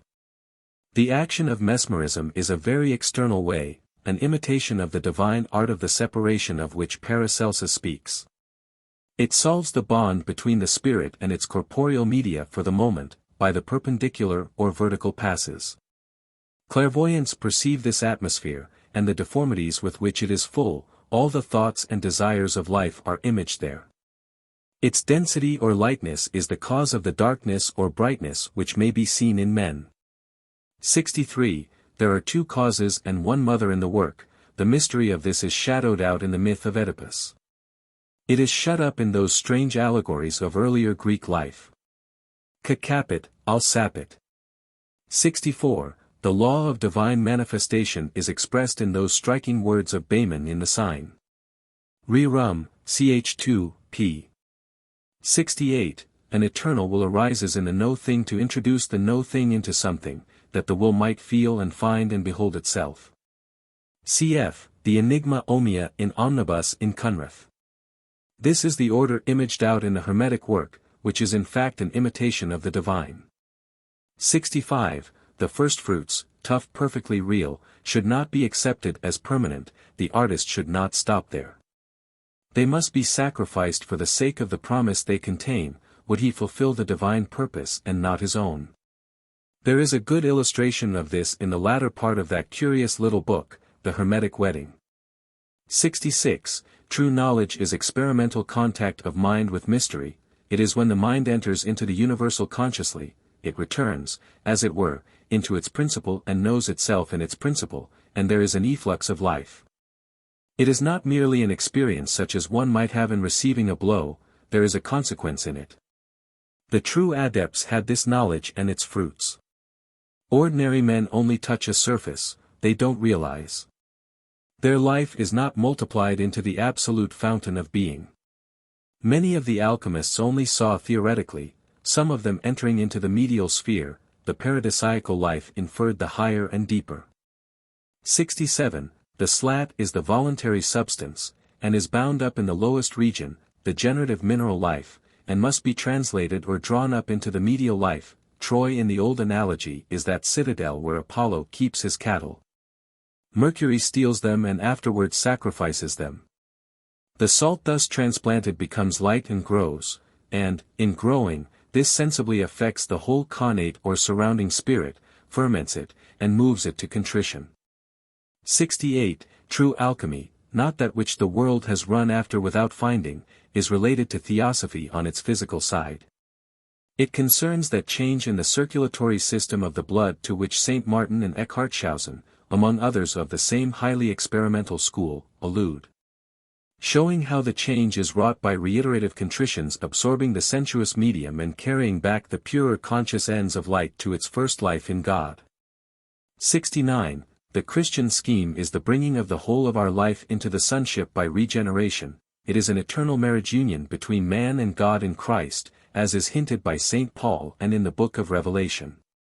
No doubt the state of it, when thoroughly achieved, is one of perfect beatitude. The mind then revels as it were in the appreciation of its Maker, its source. Man is so a child of God, regenerated or born again as an offspring of his own will, given up in passivity to the divine will. It is the death to sin with a new birth awakened in us, and until that takes place we know little or nothing of the sinfulness of this life.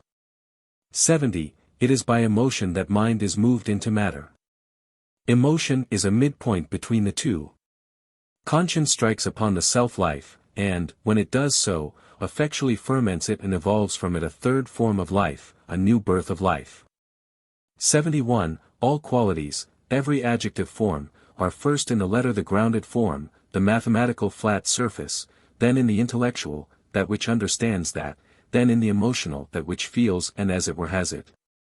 Then in the expression of the emotional it becomes sensible and so materialized, for the efflux or first origin of matter is upon the sensible experience.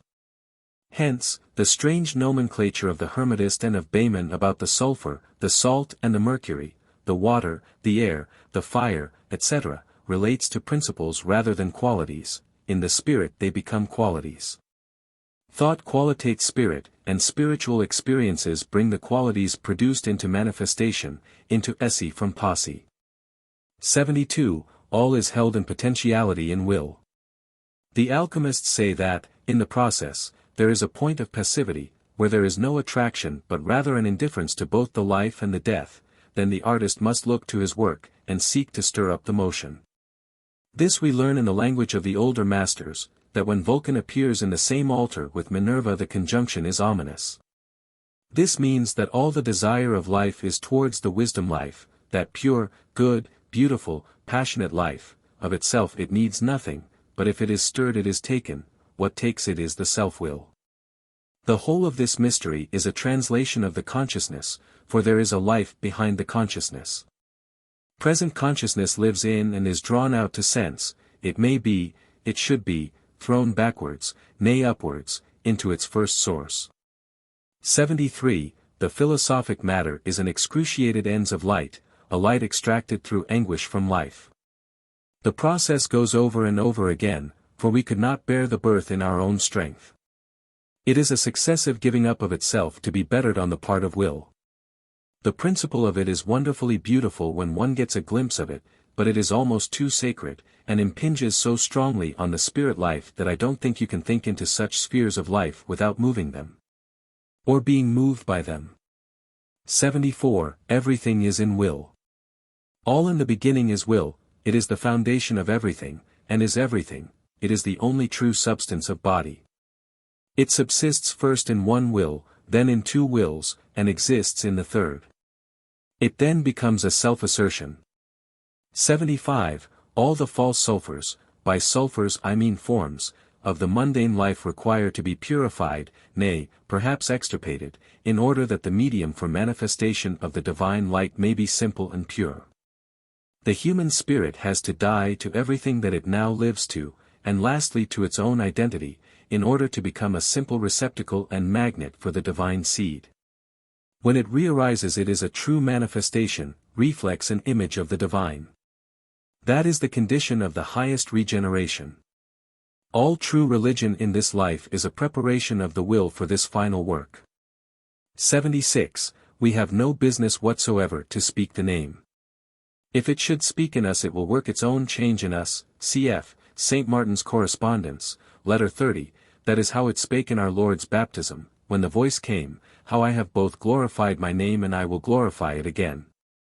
It would seem as of our Lord when he prayed, Father, glorify thy name, and received that answer, needed new strength by the utterance of the name, hence he introduced that prayer by declaration, now is my soul troubled. 77. Take that matter which is gold, says Irenaeus, and throw it into mercury, such a mercury as is bottomless, whose center it can never find but by discovering its own. In finding the magical earth in yourself, in your own center, you find that which is in the air or the vegetable life, that pure earth which commences the regeneration, the medial life, nascitur in air terra magica, in ether clarificator. The mineral earth belongs to the lower life and to the center of the globe, see St. Martin's Theos. Correspondence, page 117. 78. Wisdom is nowhere so well described as in the Book of Wisdom. It is a pure exemplar from the first light or life, showing man what he ought to be, and offering to conform him to it. The standard is very high and arduous, nothing but entire self-devotion is of any use even to begin with. Its end is that so-called annihilation, bringing back into the nothing which is before all things. It holds such a strong contrast in hand, the perfection of the law of light, and the defection of humanity. Just that state described by Job, I have heard of thee by the hearing of the ear, but now mine eye seeth thee, therefore I abhor myself and repent in dust and ashes. This divine wisdom in us has to be born over and over again. It is an ultimate in the procedure in human restoration.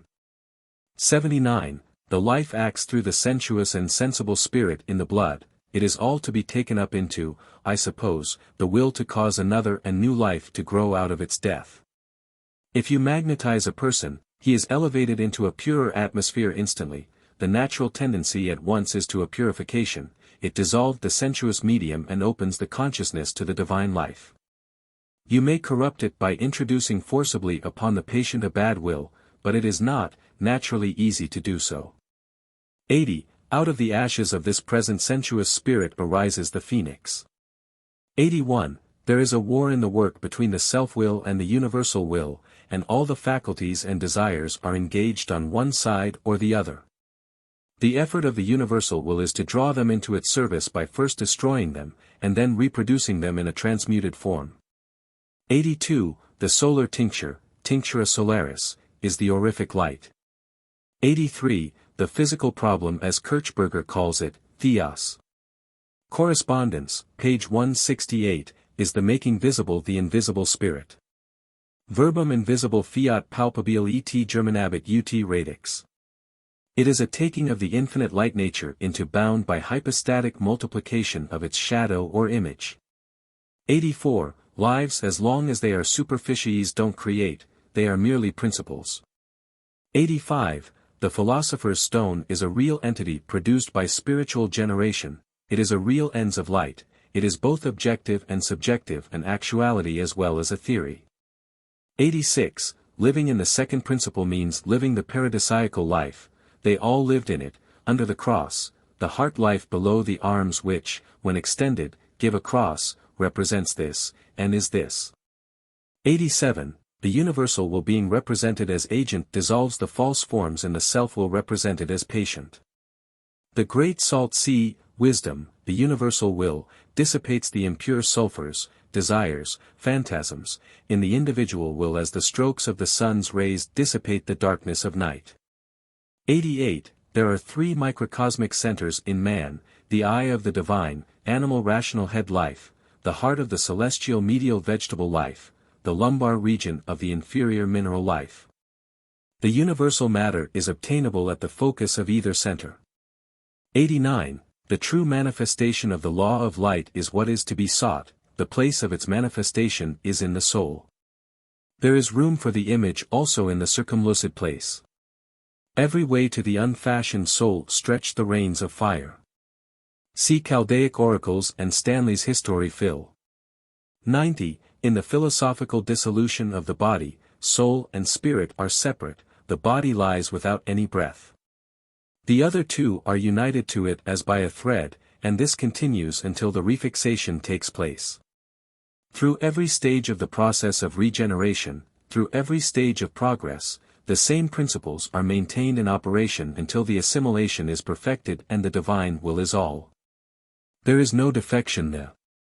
The selfhood has nothing to deface, nothing to deform. Many modern metaphysicians have taken the first ground, their starting point, from the mystics, I mean Fichte, Schelling, Hegel, Kant, and others of kindred mind. They worked hard on the margin of intellectual intuition of truth. Kant never got beyond or behind it, but stood on and ranged about the negative margin. Fichte and Schelling broke through into the ontological, the absolute ground, seeing but without experiencing. Jacob Beeman here transcended them. He was in the experience, but they transcended him in scientific intuition. Oken's case was different. He appears to have had an inspiration into the science of created nature. Beeman saw into the uncreated and felt it, the arising life was in him consciously. 91. Kirchberger, Theos. Caresp, p. 236, thought that, the divine will makes use of the human voice as an organ for conducting the light, through the fire. It strikes me that he is right in this, the fire here is our chaotic will in potentiality. It is the basis of our microcosmic recreation. 92. I am always surprised that these mystics refer so little to the Psalms, with the exception of Arndt there are none who seem to recognize their surpassing depth of divine experience. 93. The key to the work, or into another life, the key of the house of David, is obtained from the desire of the lower life, the generative, the fallen life, opening up into the heart life, or the medial life, or the celestial life. Or the vegetable life, by ecstasis. 94. The strength of the attraction of that which is above, the feminine principle, wisdom, the heart life, forces, draws, attracts as by a magnet, the self-willed source upwards. So that this latter becomes transmuted into a passive feminine principle. The draw-up is sudden and as at an instant, a sudden force of admiration does it, it is love which attracts. Nothing else could move that principle from its self-conscious center into self-oblivion. The seed of this life, the paternal principle, is drawn up. As the feminine spirit is the cause of the fall, so is it in an advanced stage, the cause of the restoration when it advances up there. When the attraction is placed above instead of below, a restoration of what was lost takes place, and more also. If paradise regained were merely the old paradise regained, why, then, the fall would be a thing to be wondered at and deplored. But seeing that it promises in the restoration a much greater good, for the second Adam is greater than the first, may we not regard it as in accordance with the eternal purpose, purposed in Christ Jesus, our Lord. 95. Saint Martin has a curious remark respecting the foundation of the two testaments. He asserts it to consist in the true pronunciation of the two great names, Theos. Caresp, page 244, this involves more than his words convey to common sense. As showing what really and originally the Old and New Testaments are founded on, namely, on the revealed utterance of the life of God in man. Out of that all minor details follow and belong, and all the particulars that spring out of that universal, all who have been on that original ground, agree, they corroborate one another. The New Testament is a development and fulfillment of the promise of the Old, and with that fulfillment gives another promise. 96. All religions are founded on prior revelations, but polytheism is distinguished from monotheism by its deviation from the central principle. 97. As the world is diverse, so is the manifestation of the Spirit diverse. And so powers subordinate to God are evolved. Of this we have a remarkable illustration in those words of comment made by our Lord on the language of David, I have said ye are gods, if, says our Lord, ye called them gods unto whom the word of God came. Where that word comes there is power in an individual, the danger is the tendency in such gifted beings to set up self-centers. This is the key to the philosophy of the second commandment as the practical result of the violation of the first. A graven image means a vocal utterance carved into the understanding spirit which conceives it by the desire of life. The image lives in the heart and the whole individual worships it, and endeavors to conform to it. That sort of graven image may be carried out magically into material forms and objectively worshipped. And this we see becomes more and more weakened the further it departs from its source till it becomes a mere dead representation, common idolatry. The ancient prophets impugned both, but the danger and sin of the latter is as nothing compared to those of the former, for in it was vitality in efficacy. 98. The initiated moved one another on by words of power. The Masons ape this, but have lost the magic key, which was so carefully prepared by the anonymous author of the Tractatus Aureus, see Museum Hermeticum, edit. 1649, page 45, to open the door into the Hermetic garden. They want the words, which are only to be found by seeking them in the subjective, the fundamental life, from which they are as far as the tools they use. The true tools also may be found on the way in. They will be given one after another as they are wanted, i.e., the double triangle and triple tau, etc. 99. These and kindred principles are sacred in their originals. In their ultimates from the center they are not so, they are celestial and outwards, the celestial as well as the ultimate may be used. There is not that sacredness in the outward tools, they are representatives of these that are in the recess of light, though they are meant for sacred use, and are so far consecrated on account of purpose. 100. The outward form of Masonry is too absurd to be perpetuated were it not for a certain secret response of common sense to the original mystery. So it is with the acceptance of all religious systems, it is based in faith, and faith looks to the invisible. 101. The perfection of each man is to submit to have his fundamental faith, which is his individual logos, perfectly elaborated, i.e., fermented, so as to transmute the whole being, so that the whole body, soul and spirit may be saved in it. Few have ever perfected this, though there were doubtless degrees of it, the birth of this life prevents the complete work.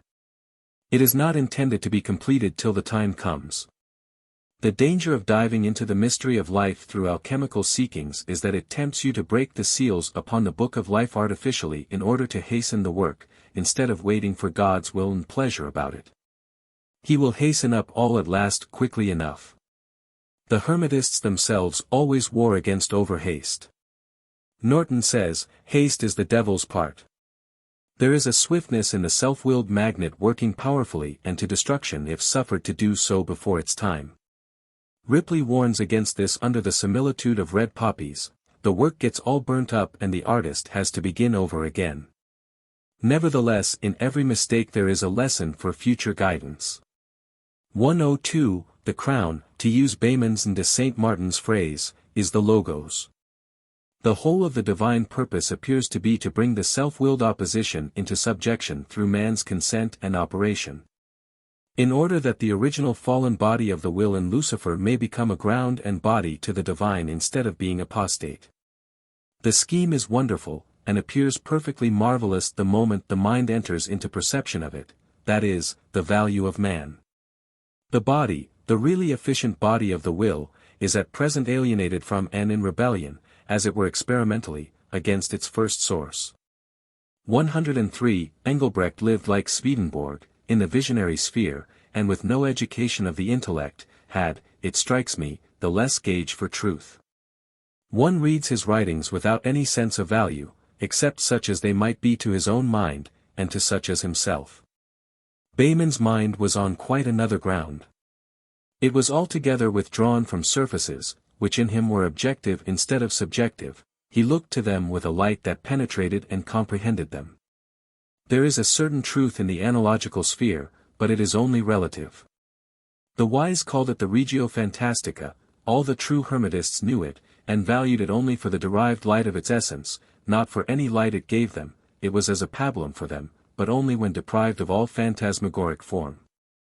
All those little peep-shows are shadows of it, and no doubt children enjoy these things at fairs because their spirits are near this source. A deep intellect will not stay in these spheres, it will be drawn deeper by gravitation to the primary sources of life. Some persons, however, such as perhaps Engelbrecht, misconceive this evistor, as Paracelsus calls it, and having a see things pretty truly if they continue faithful of purpose without much self-desire, it is self-desire that adulterates. Vaughan, the Welshman, very elegantly depicts the play of that ether. In Bayman, as in the higher regenerate men, the body became as the iron in the forge, no longer visible as before, but penetrated through and swallowed up with the light. On that principle, by the by, pictures of the ascension and transfiguration should be painted. They should paint light, making the central body of the light stronger than the outside. Like the eye and its iris, a body can only become invisible through excess of light from within it. It is by shutting up of ours in its center that we become sensibly visible to sense. It only emanates from the focus of the eye, and it is that light thrown in to find its own center and origin which awakens that center at last and causes it to coruscate. 104. When the archetypal light is perceived, it burns up all anterior manifestation, images and representations, all that is not of itself. It perceives itself alone, for it is objective and subjective both. It is truth. There is nothing alien in it or possible to it, for it burns up all that is alien, transmuting all that is not combustible into itself. 105. D. Saint Martin Days, numerical numbers are merely the bark of things, page 298, Caresp. And outer nature is the bark of them as the tradition of Scripture is the bark of the inner law. My notion of numbers considered theosophically is that they represent, and are the order of the development of, the divine law in actual creative operation. And that they are known in their arithmetical forms of addition and subtraction, of which multiplication and division are developments, through their personal representation in theurgic art. By which spirit is added to spirit and multiplied as offspring, producing points, planes, cubes, which being again conjoined, have their confluence in materiality. The mystic tetractys of Pythagoras was thus obtained, the source, as he called it, of ever-flowing nature. Such an ens was the basis of the philosophic stone, a metaphysico-chemical birth, emanating according to the creative law, proving itself doubly, triply, by a realization of the first represented will. And this is known in regeneration, individually proven and proving all. 106. All members that work here for the natural work also for the superessential. All the organs of the senses are brought to bear against the principle of sense or the sensuous medium in the blood. Then the hands are taught to war and the fingers to fight, and all natural secretion is superseded by superessential hyperphysical exudation and tears. For when the connate spirit is deprived of its understanding spirit, as is imaged in the Iliad after the death of Patroclus, and in the grief of Hercules for the loss of Hylas, life flows away, until by self-realization it rallies from a new center. 107. Grammar has its foundation in operations of the spirit, of which will is the substantive or noun, love the qualitative adjective form, their union coming into self-expression is the verb affirmative, I am. 108. The sensual medium must in the work be brought to its pivot, to its last ends. The residuum from this medium supplies body to the regenerate soul, after that the soul has passed under its cross. Southeast St. Martin says in allusion to this that, the earth is the crucible for souls as well as bodies, see Tableau Naturel, Vol. 2, page 230. Also the Smaragdine tablet, the power is integral if it be turned into earth. This earth becomes the punctum saliens of the divine cross which before was its punctum. 109. Festina lente, nequid nimis, are sayings very applicable to the work, and very important in conducting it, and that whether in its higher or lower form. It may seem strange to say so, but too much haste to be good or perfect involves a self-willed action which defeats the end. It is the duty of man's will to follow God's will as he, according to his time and measure, opens the way. Be not righteous overmuch, says Solomon, showing that we should not exceed the capacity which is given. If we do, it gives power to the contrary principle to react upon the overrun. Note, the action of the self-will on the soul which exaggerates its religious life may be seen in the history of men, Jewish and Christian, in spiritual pride, in contempt of others, in morbid self-anatomy. In want of charity or allowance for others, in the odium theologicum, whether they who show these qualities were called Pharisees or Catharoi or devotes or Puritans. 110. The whole work is an action of agent on patient, and the reaction of patient, advancing, on agent. The work is gradual, yet always progressive, each fermented spirit advances upon its origin. Desire constricts the essence of what it desires and so draws matter about the image of its object. 111. The lucidity and terseness of even Bacon's style if turned from the a posteriori to the a priori ground, would be equally lucid and perspicuous to those who discovered the latter. But would be eminently abstruse and involved and mystical to such as are of a merely perceptive mind cognizant of sensibles, because the natural understanding and language are inadequate to express things belonging to absolute truth. They were never framed to it. The language of the spirit itself only can clearly express and reveal its own life. Nevertheless, the more the inner becomes elaborated by thought through the organization, the more intelligible can its light be made by natural language to the natural understanding. 112. It is true that all inner principles are evolved outwardly, but they are thrown into deviation in the course of evolution by the halting, obstructive movements of the law of individual life.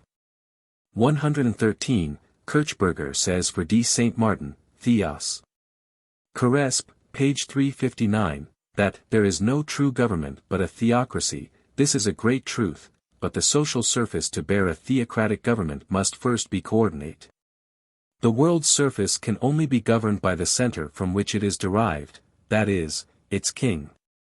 And if the divine center moves into a superficial dominion, it immediately proceeds to recreate and prepare for the dethronement of the old center by dissolution of the corrupt surface. A perfect law is quite unfit for an imperfect community in immediate form. It works by intermediate degrees of completeness before it attains power to work through to regenerate without destruction of that which, taken up progressively, is valuable. See de Saint Ms. reply, page 364. 114. People in whom the Mars and Venus property is dominant, especially when they both coexist, are drawn very closely in consciousness to the vortex of life, the soul principle. Their knowledge is by experience, not perception or intuition, which are the property of Mercury and Jupiter, which can enunciate far more clearly than the mere emotional spheres, but cannot feel as well, or realize without the voluntary dominance of Saturn and Luna. These supply evidence to their respective light and life. 115. D. Saint Martin found an entrance into the center of the substantial life which every creature is seeking, and in the perfect law of which all who have truly entered and known the center agree. It is in the identity of this revelation in every individual vouchsafed it, that this agreement arises. For this truth is at once a unity and an universal. 116. Kirchberger was drawn to and worked about the intellectual imagination of the inner life, seeking means of further entrance perhaps, at least sometimes, rather than to become integrated or made anew and converted wholly into the light he saw. This is the snare of most intellectual seekers. They desire to dive deeply by the one ray of intellect rather than to transfuse its converting light and essence through the darkness of the selfhood on which it shines. It is true that high revelations may be obtained in that way, intuitions even, but without clothing or realization, unless the spirit of such a seeker returns before it is too late to take up the life which was born with the light, and which it has left behind in the forgetful enjoyment of its own researches. 116a. Intellectual seekers get quickly deeper, but have more to overcome. Seekers, who are in the divine order of love, who are passive, are worked at every surface of the spirit, and this takes time. For doing is more tedious than seeing, but then it is sure, it takes up everything under God's will. 117. Every one can find in himself at moments the true center, if only the thought dives deep enough, and so long as he is there every particular truth will be perceived in its widest acceptation. Because without hindrance there is nothing to stop thought there except the law of thought itself. Thus does St. Martin's mind expatiated broadly and freely, asserted universal truths in reply to the particular inquiry of his friend. So he answers him and does not, he answers questions and explodes them. And so in the Hermetic process there is an inquisition into life, in which every question is solved, thrown into solution, and a new basis furnished for further inquiry.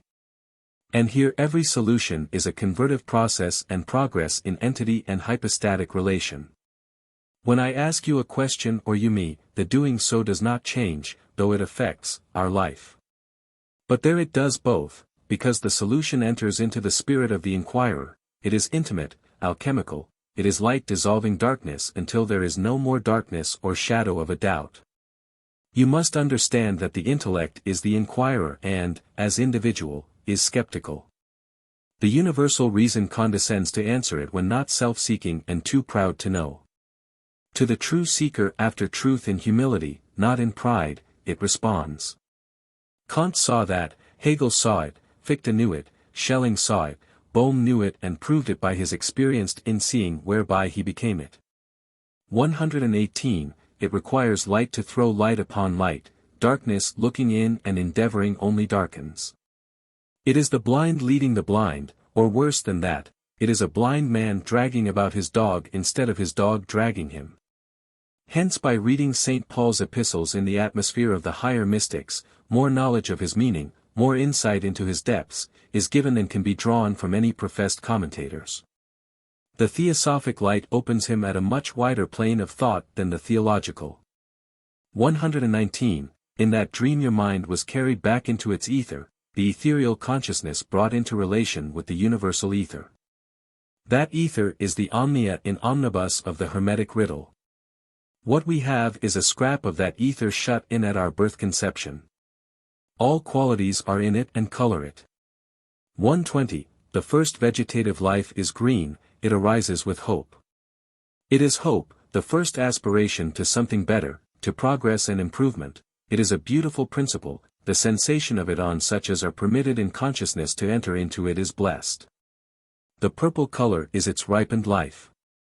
It is the Benedicta Viriditas of the Masters, Song of Soul, ch. 2. 121. Man is the servant and interpreter of nature, says Bacon, and truly, so long as he goes outwardly and away from himself and from God to find knowledge. But when he returns within according to the divine ordinance and law of reason, but that he has a capacity in his own principle of being and life, when allied to God, to become, next him, her revealer and master. 122. The only objection that can be urged rationally to the a priori investigation of nature is the lapse of the human soul, the fall away of it into selfhood, which has defaced the image, so that it no longer reflects the truth nor perceives it until it has been regenerated. And so far the objection is valid, but not beyond. The a priori method is the true one for the discovery of the first truths. The difficulty of the method does not invalidate its superiority. When found, it proceeds to prove itself a posteriori by efficient procedure, as it were by what is commonly called miracle. And this, the inductive philosophy or method never can arrive at, since it goes further and further out, and finds its strength in remoteness from the causal source. The subjective can prove itself, has proved itself, to the objective. The objective never can prove itself by originating any effects. 123. The whole of the self-included vaporous vehicle of the soul must be evaporated before any truth is evolved. The vaporous vehicle is the material principle in the conception. It obscures the pure paternal light of life, the generative light, in order to bring it out into sense. The birth into this life is a continuous image of the fall. The fall was not at first sensible, but spiritual. The principle of the fall is a long way back behind its effects. 124. The spirit of nature is all imagination, ideality, fancy. She wraps herself about with what you call aromal essences, aromal emanations, in order to realize her imaginings. Nature is a personality whenever it is included in particulars, and also when regarded universally it is the same in the being of the orb soul. She is sometimes more at one time than at another in a fantastic state, when there is more power given her from the central source to work with, as in earthquakes and convulsions. Then she makes beautiful scenery, and throws about her shaping essence gracefully to be clothed at those junctures with the material that is in process of reformation. She enjoys reconstructing in the world, just as she does in us when the constructing organ is called into play. The embellishing spirit goes with the constructive, though not always in the same degree. That is highest and strongest when she has most supply of life. Of course, there is a sense of beauty in nature, or else the world would be ugly. 125. Children have the growth spirit in them, the vegetable spirit which is more fantastic than the animal, and therefore they imagine more freely and with less resistance from consciousness of the actual. They are not so entirely included in the circle of life and circulation. When that is completed, it shuts them more in, and growth upward stops. The intercourse is then not so free with the spirit of nature. It is imprisoned in the self-consciousness, and self becomes the magnet. 126. Behmen surpassed the Neoplatonists in his revelations of the life center. Of this they delivered down the principles scientifically in accordance with the natural reason and scholar-like knowledge of all contemporary literature, and of Eastern philosophy and tradition. Besides which they underwent an initiation perfected through long ages of experience, so that their theosophy bears the same relation to Behmen's as the astronomy of Ptolemy could to that of Newton. It was not their practice to declare the inner experience of the misti intellii, they chiefly confined themselves to the psychological investigation ad experiments. 127. Weight is the analogue of will. 128. There are two magnets in man, i.e., two wills contending for man, the one to the other self-center. Therefore these two contend for the soul. 129. When the medial life draws the hidden central light, there is a tremendous central action now, i.e., in this life, we are upside down. The sulfur, the pure light of life, is bound down in the inferior mineral region of life, and has to be drawn forth and transplanted into the medial region before it can grow and become manifest. It is brought up like a graft, verbum invisible fiat palpable et germinabit ut radix. You see, the central hidden light, there's the mystery, is hidden in the voluntary contrariation which is a Saturn, i.e. will, has the key to the prison where sulfur lies bound, for that which will has bound, will only can unbind. 130. Supposing I have a will that wishes to loosen your will, or rather the will that binds your life individually. I throw its purpose into your mind, and so ferment the whole including spirit of your life that it, the former, opens, corrupts, dissolves, and so lets loose the light of which the latter was begot, i.e. the light which comes into every soul born into the world. When this light is let loose, it shines forth with a sudden coruscation feeding on the surrounding ether which constitutes the atmosphere of the life, as is described in the midnight sun seen by Apuleius when he was initiated by the goddess Isis. You are always taken down there by spiritual guides, it is never human initiation, that. 131, when light meets light there is true self-perception, and man begins to know and to hate and to rectify himself and desire rectification. 132, to utter from spirit suggestions is a fearful thing, spirits get footing in the life through utterance. Every time strengthening it, it makes place for them, as it were, by vacuity of self-will, and, there being no substitution from the divine, they take possession of the soul and plague it subsequently into submission. 133, by music the human spirit is passed back into its original sources, the sound makes a concave in the recipient life, it is formative in the ether, matter arranges itself geometrically in accordance with the forms adduced. 134, the Vulcan of the alchemists is motion. Why Vulcan is represented as lame in the myths is because motion or action in this life is halting, it runs after something which it never catches. It runs in a line, keeping on without returning, circularly into its own principle, in this life it is not meant to do so, for nothing here contains its own principle in itself. Vulcan is not the fire, the ignis philosophorum, but the stirrer-up of the fire. 135, the first step in this philosophy is to create motion in the spirit. The Vulcan or Faber is the instrument of the motive agent, the mind. 136, the spirit freed works by itself, by its own law, ignis et as of tibi sufficient, the wonder must be to see it working its miracle. 137, we are all compacted in a certain petrification, i.e. life in each is as a stone in this first being, therefore they say, take that stone, meaning take life as it is and ferment it, that is by another life, which will dissolve and kill it as well as itself, both will be reproduced in a third. 138, there is this difference between fermentation and ordinary generation, that the one is exalted in its result, the other keeps level and equal with its offspring. Spiritual generation is according to the fermentative law. By fermentation of its own light it keeps on rising, until it reaches the perfection of its law. It is an ascending, not a descending, process. 139, the divine art evolves various states of life and develops various possibilities, offering many objects and allurements to the will. And as whatever the will enters into or draws to, becomes realized, therefore the will should aim singly at the highest good lest it create for itself idols. The creating itself into a being is the evil. This is what Lucifer did. He did not know before he tried the experiment that the stirring up of the central fire in his will would inflame the vehicle of his life, and burn up the ether which was heaven. 140, seek ye first the kingdom of God and his righteousness and all these things shall be added unto you, said our Lord. This, in its application to the Hermetic art, and when the principle governs the seeker, is really the shortest as well as the truest road to the attainment of all that is promised or can be looked for. Everything is in the perfected cornerstone, when the whole force of life regenerate is brought up into the head consciousness, what they call in the north. The life is dislocated now, what ought to be up is down, it wastes itself. The efficient must be regained. That is, it is to be related to mind and not to the generative life. 141, if you seek a finite end first, i.e. before you seek the universal, the kingdom of God, which you are ordered to do, you will have to give up the former at every stage, if a right seeker.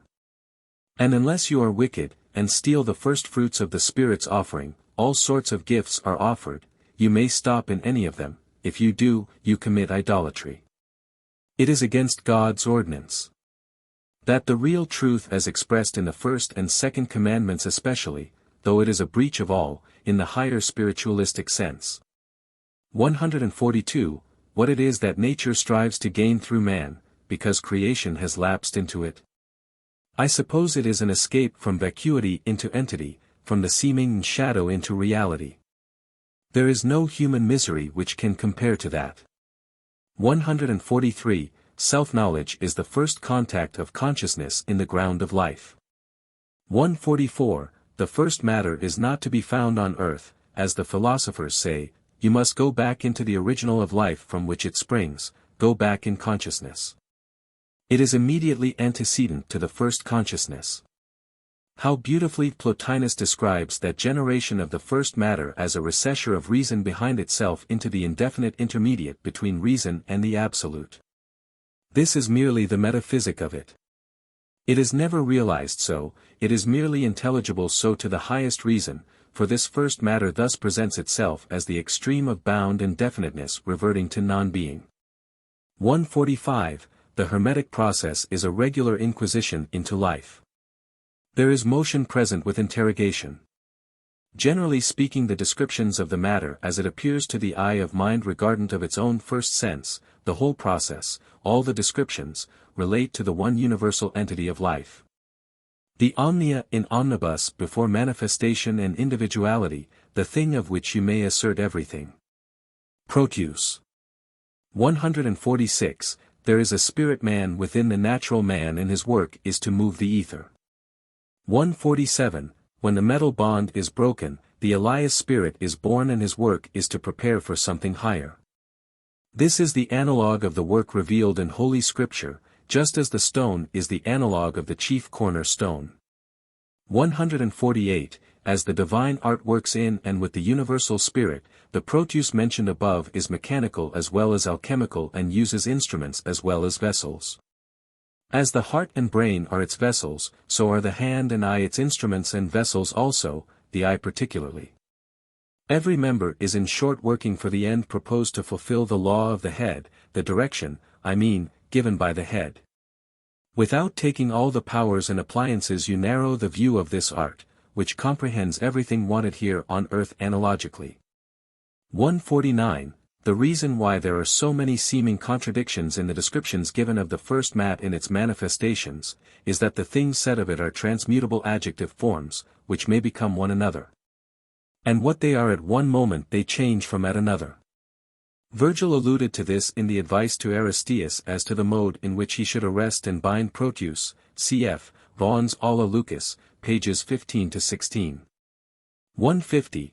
When the consciousness is opened into rapport with the spiritual spheres, it comes into relationship with multiplicity of being and beings of good or evil character according to the state in which the vital spirit is within the blood. If a person in the inner life came suddenly into this outer life, and his senses were awakened into perception of the vastness and variety of things, he would be astonished at what he saw. Just so would be the case with one coming into relation with the manifold world within. 151. As is nature to God, so is the outward Bible in my opinion to the inner, the letter to the spirit, the historical to the ontological. When St. Paul says, the letter killeth, he means that the living letter of the law is too powerful a test for man's spirit. The law of eternal justice cannot be met by the mediatorial sacrifice from which the new spirit arise. I don't like to say much here, it may seem to me preposterous rather. I half see it. It is talking too theoretically of the Christian love which reconciles, of the humility which was deeper than the pride which caused the fall. We cannot imagine of the depths of that suffering, that utter self-abandonment. 152. The vision and experience of the inner life is the same to all who enter into it, after they have passed the phantasmagoric region and so far unriddled the sphinx of this world as to enter into its solution, i.e. in its dissolved essence which is the mercury of the philosophers, Proteus. Thus Aristeas went to Proteus to learn how he could get on after he had lost all his bees, all the faculties of his soul, with the generative life. 153. Nature reduced to the extremity of her last unit or monad turns upon her axis and rallies up into a new life, and displays all the powers of her center as light does in ether. All colors, all forms, all possibilities of being, are then brought before the seer. 154. If there were no art in the divine world there would be none in this. The mystery is an art revealed to regenerating men, to advance them on to perfection, it is revealed, but by whom, whence, where. 155, you can get the medial center, the anima media, either of man or nature without its law, and that law is an impulse towards rectification and regeneration. As the seed of a natural object to its nature, so is the seed of spirit to spirit. This is alluded to by St. Paul when he says, "It is sown in corruption, it is raised in incorruption." 156, every manifestation contains the promise of another superior to it, the germ or seed, as it were. Felix capotuit rerum cognoscere causas ac metus omnes eti inexorable fatum subgessit pedibus, etc. These words are a grand declaration of a deep hermetic truth, for when the individual light of life is lodged in its causal center, the whole of the evil nature adhering is precipitated to the extremities, destroying the downward gravitating attraction or rather overcoming it, and leaving all the threefold life freedom of ascent. This is a deep subject, I can hardly grapple it, it requires working out.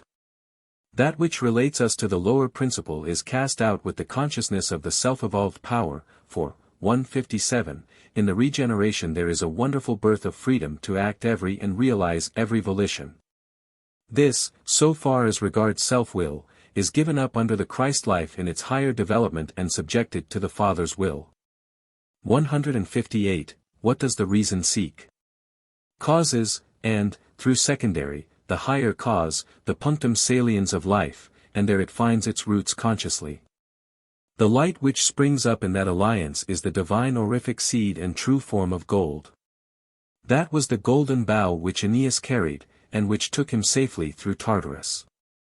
159, in the great combat of life internal on the plane of truth, the will on either side, that of the universal and the self-center, sends forth all its troops, that the various powers, as they are called upon successively.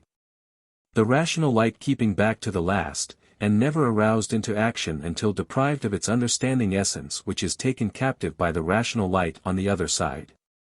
Not being able to subsist without this, the rational intellect goes forth to avenge it and die.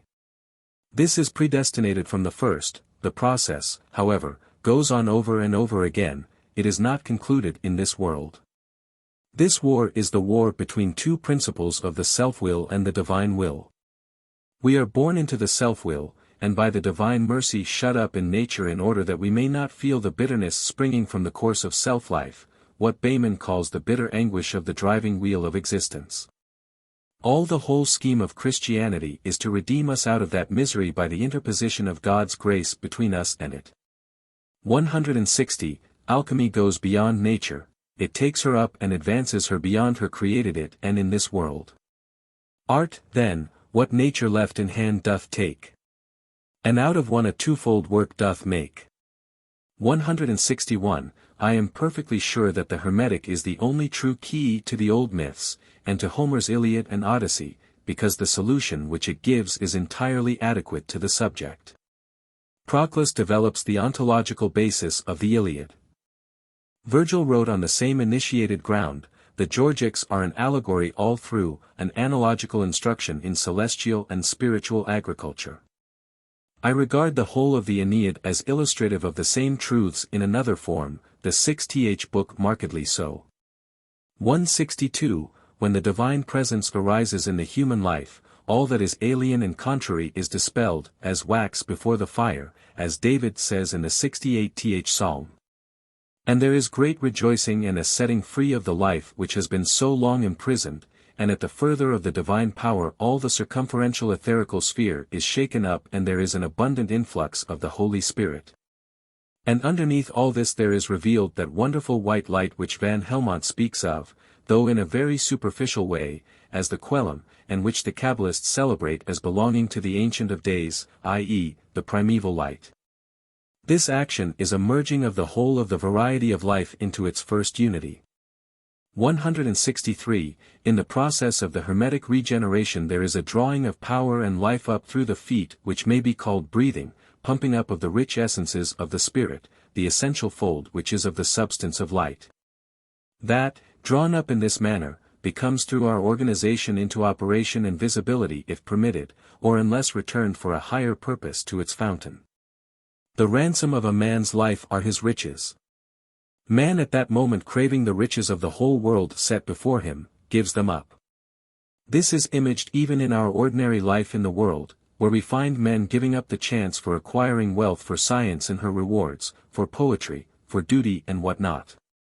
How much more does this hold good for the true seeker when he is brought to the fountain-head of all riches and wisdom essential? 164. Those old Grecian fables are wonderful, most acute, refined, witty, when understood they are most relishing. Take for instance the fable of Midas turning everything into gold and thereby starving himself. He is thus a representation of one whose will, for want of returning the aurific substance of life into its source and living there, becomes fossilized and starved in the mere possession of that life, holding it as he did the selfhood. 165. The process is a passage of life through various spheres of being, in any of which the will may rest. But every one of which presents a law of progress at its development which should be pursued to the end, the divine manifestation, and every stoppage of the will short of this is in its way punished. There is no standing still in those spheres of perpetual motion. Upwards or downwards the will must go. 166. It is quite true that nature, as the Bishop of Oxford, Wilberforce, says, is as much the voice of God as revelation is. But nature, I think, no longer presents a true image or echo of that voice since the fall-off from the divine law. Revelation is given to rectify and draw back man and all nature through man to the original truth. The present form of nature is a fall-off from the true representation, it gives a distorting shadow of the true. Nevertheless, this has no reference to the possibility of facts of science contradicting the Bible. It does not alleviate that difficulty. Where the Bible makes reference to natural facts the question stands on its own ground. 167. The matter is seen with the inner eye, either of the agent in the patient, or the patient in the agent, for in the working of the material they alternate. Synesius refers to that when he says in his Isis and Osiris. You also have been initiated into those mysteries where there are two pairs of eyes, those which are beneath are closed, when those which are above are opened, and vice versa. 168. The handling of the matter is this, that when the matter flows forth exteriorly from the newborn consciousness, it passes out into the hand and flows through the fingers. And is able to ferment another life and bring it into the same consciousness. This in its turn rises higher, and is able to react, raising again that other which raised it. 169. The entrance of the essential light of the reason into the chaos of the vital spirit, which always is in chaos, i.e. always coming to be, never is, and whilst in this life wants the rebirth, that entrance constructs the chaos at first into vivid images, but persisting in its direct look or intellectual prescrutination of the life. Dissolves and disperses the images of which the chaos is full. Strictamque Aeneas Acium Venientibus offered etni docticums, etc., Aeneid 6, 291, etc. Then the light goes on seeking the paternal life, the fundamental life. And finding it through the maternal instinct, the doves of Venus, is conjoined, and so far as it is conjoined is strengthened for further warfare. 170. Without the golden bow Aeneas could not proceed over or pass by Tartarus to see his father. Tartarus is the death of this life.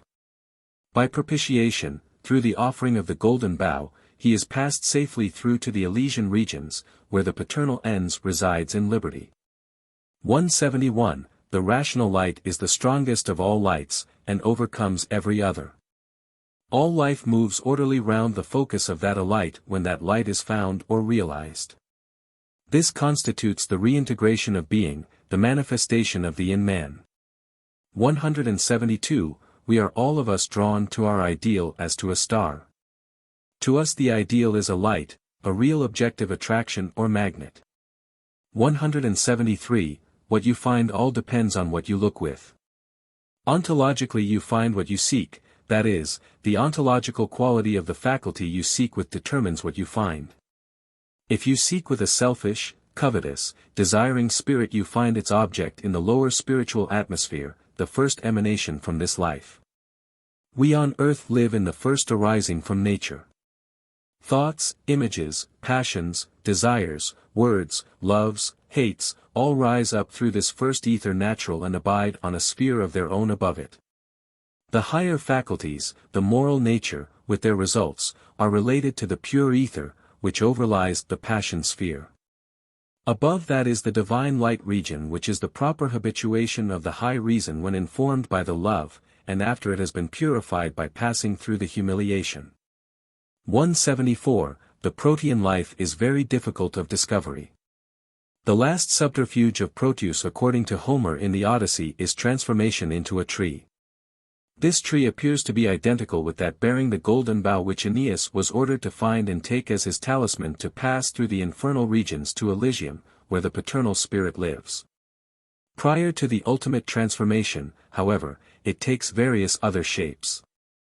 As the inquiring spirit enters into the ether life, the light that it seeks by compresses the ether and drives it about and causes it to take all sorts of fantastic forms. The imaginative spirit is the maker of these images. No one, says Vaughan, enters into the Magian school but he wanders a while in the region of chimeras. These chimeras have all to be destroyed in order to reach the simple hypostasis or radix of the reason that seeks, the ori simplicis ignum. 175. True science is the contact identical of the thing knowing with the thing known, subject with object. Of course, I mean ontologically, for truth is, as it were, light in its own ether, the divine wisdom self-conspicuous. 176. What a wonderful analysis of time Proclus works out in his commentary on the Timaeus. He there takes it to be a created or secondary essential participation of the eternal unit, or, better, a participation of the paradigm by the image. Not a mere relation as you make it, or a condition of thought as modern metaphysicians have it. 177. The solution of the sensuous spirit or vehicle is effected by the perpendicular magnetism, the fixation by the horizontal. Altitude and latitude. By the former the soul is set free, it translates the consciousness into another medium. By it, the consciousness is brought into relation to another world and new experiences. Cos Deus, says Virgil in introducing the myth of Aristeus, a myth which bears altogether on the vital transmutation in an advanced stage, cos Deus hac musicas nobis extudat artem. Unde nova ingressus hominum aperientia capit. Georgix 4, 315, etc. 178. It is an awful thing that when the divine life is being elicited in a man, the sins of this world press heavily upon him, through his sympathy with it, and his perception of the evil. It is as if the individual soul was responsible for all. 179. How nothing the individual is in comparison with the universal. We know noting of causality, i.e., we have no experience of the efficient power. When the individual mind comes in contact with power universal, it then can understand the meaning of the words, the fear of the Lord is the beginning of wisdom, for that experience is the initial of the regenerate life.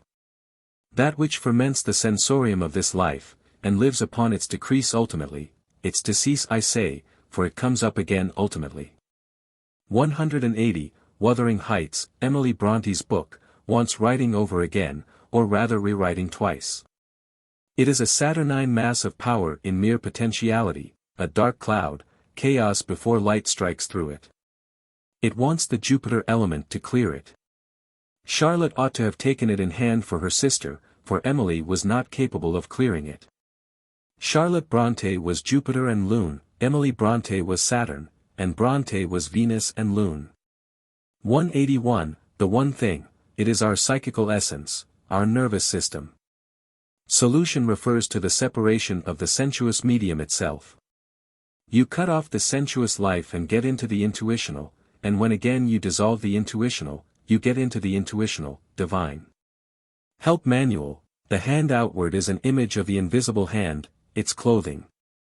Which, according to its attainment, i.e., the perfection of its own nature, works effects. The hands of the ether are its transverse poles, which are formed by the divine differentiation everywhere, and are in man a natural fire, i.e., the fire of the ether in us, or of our life organism.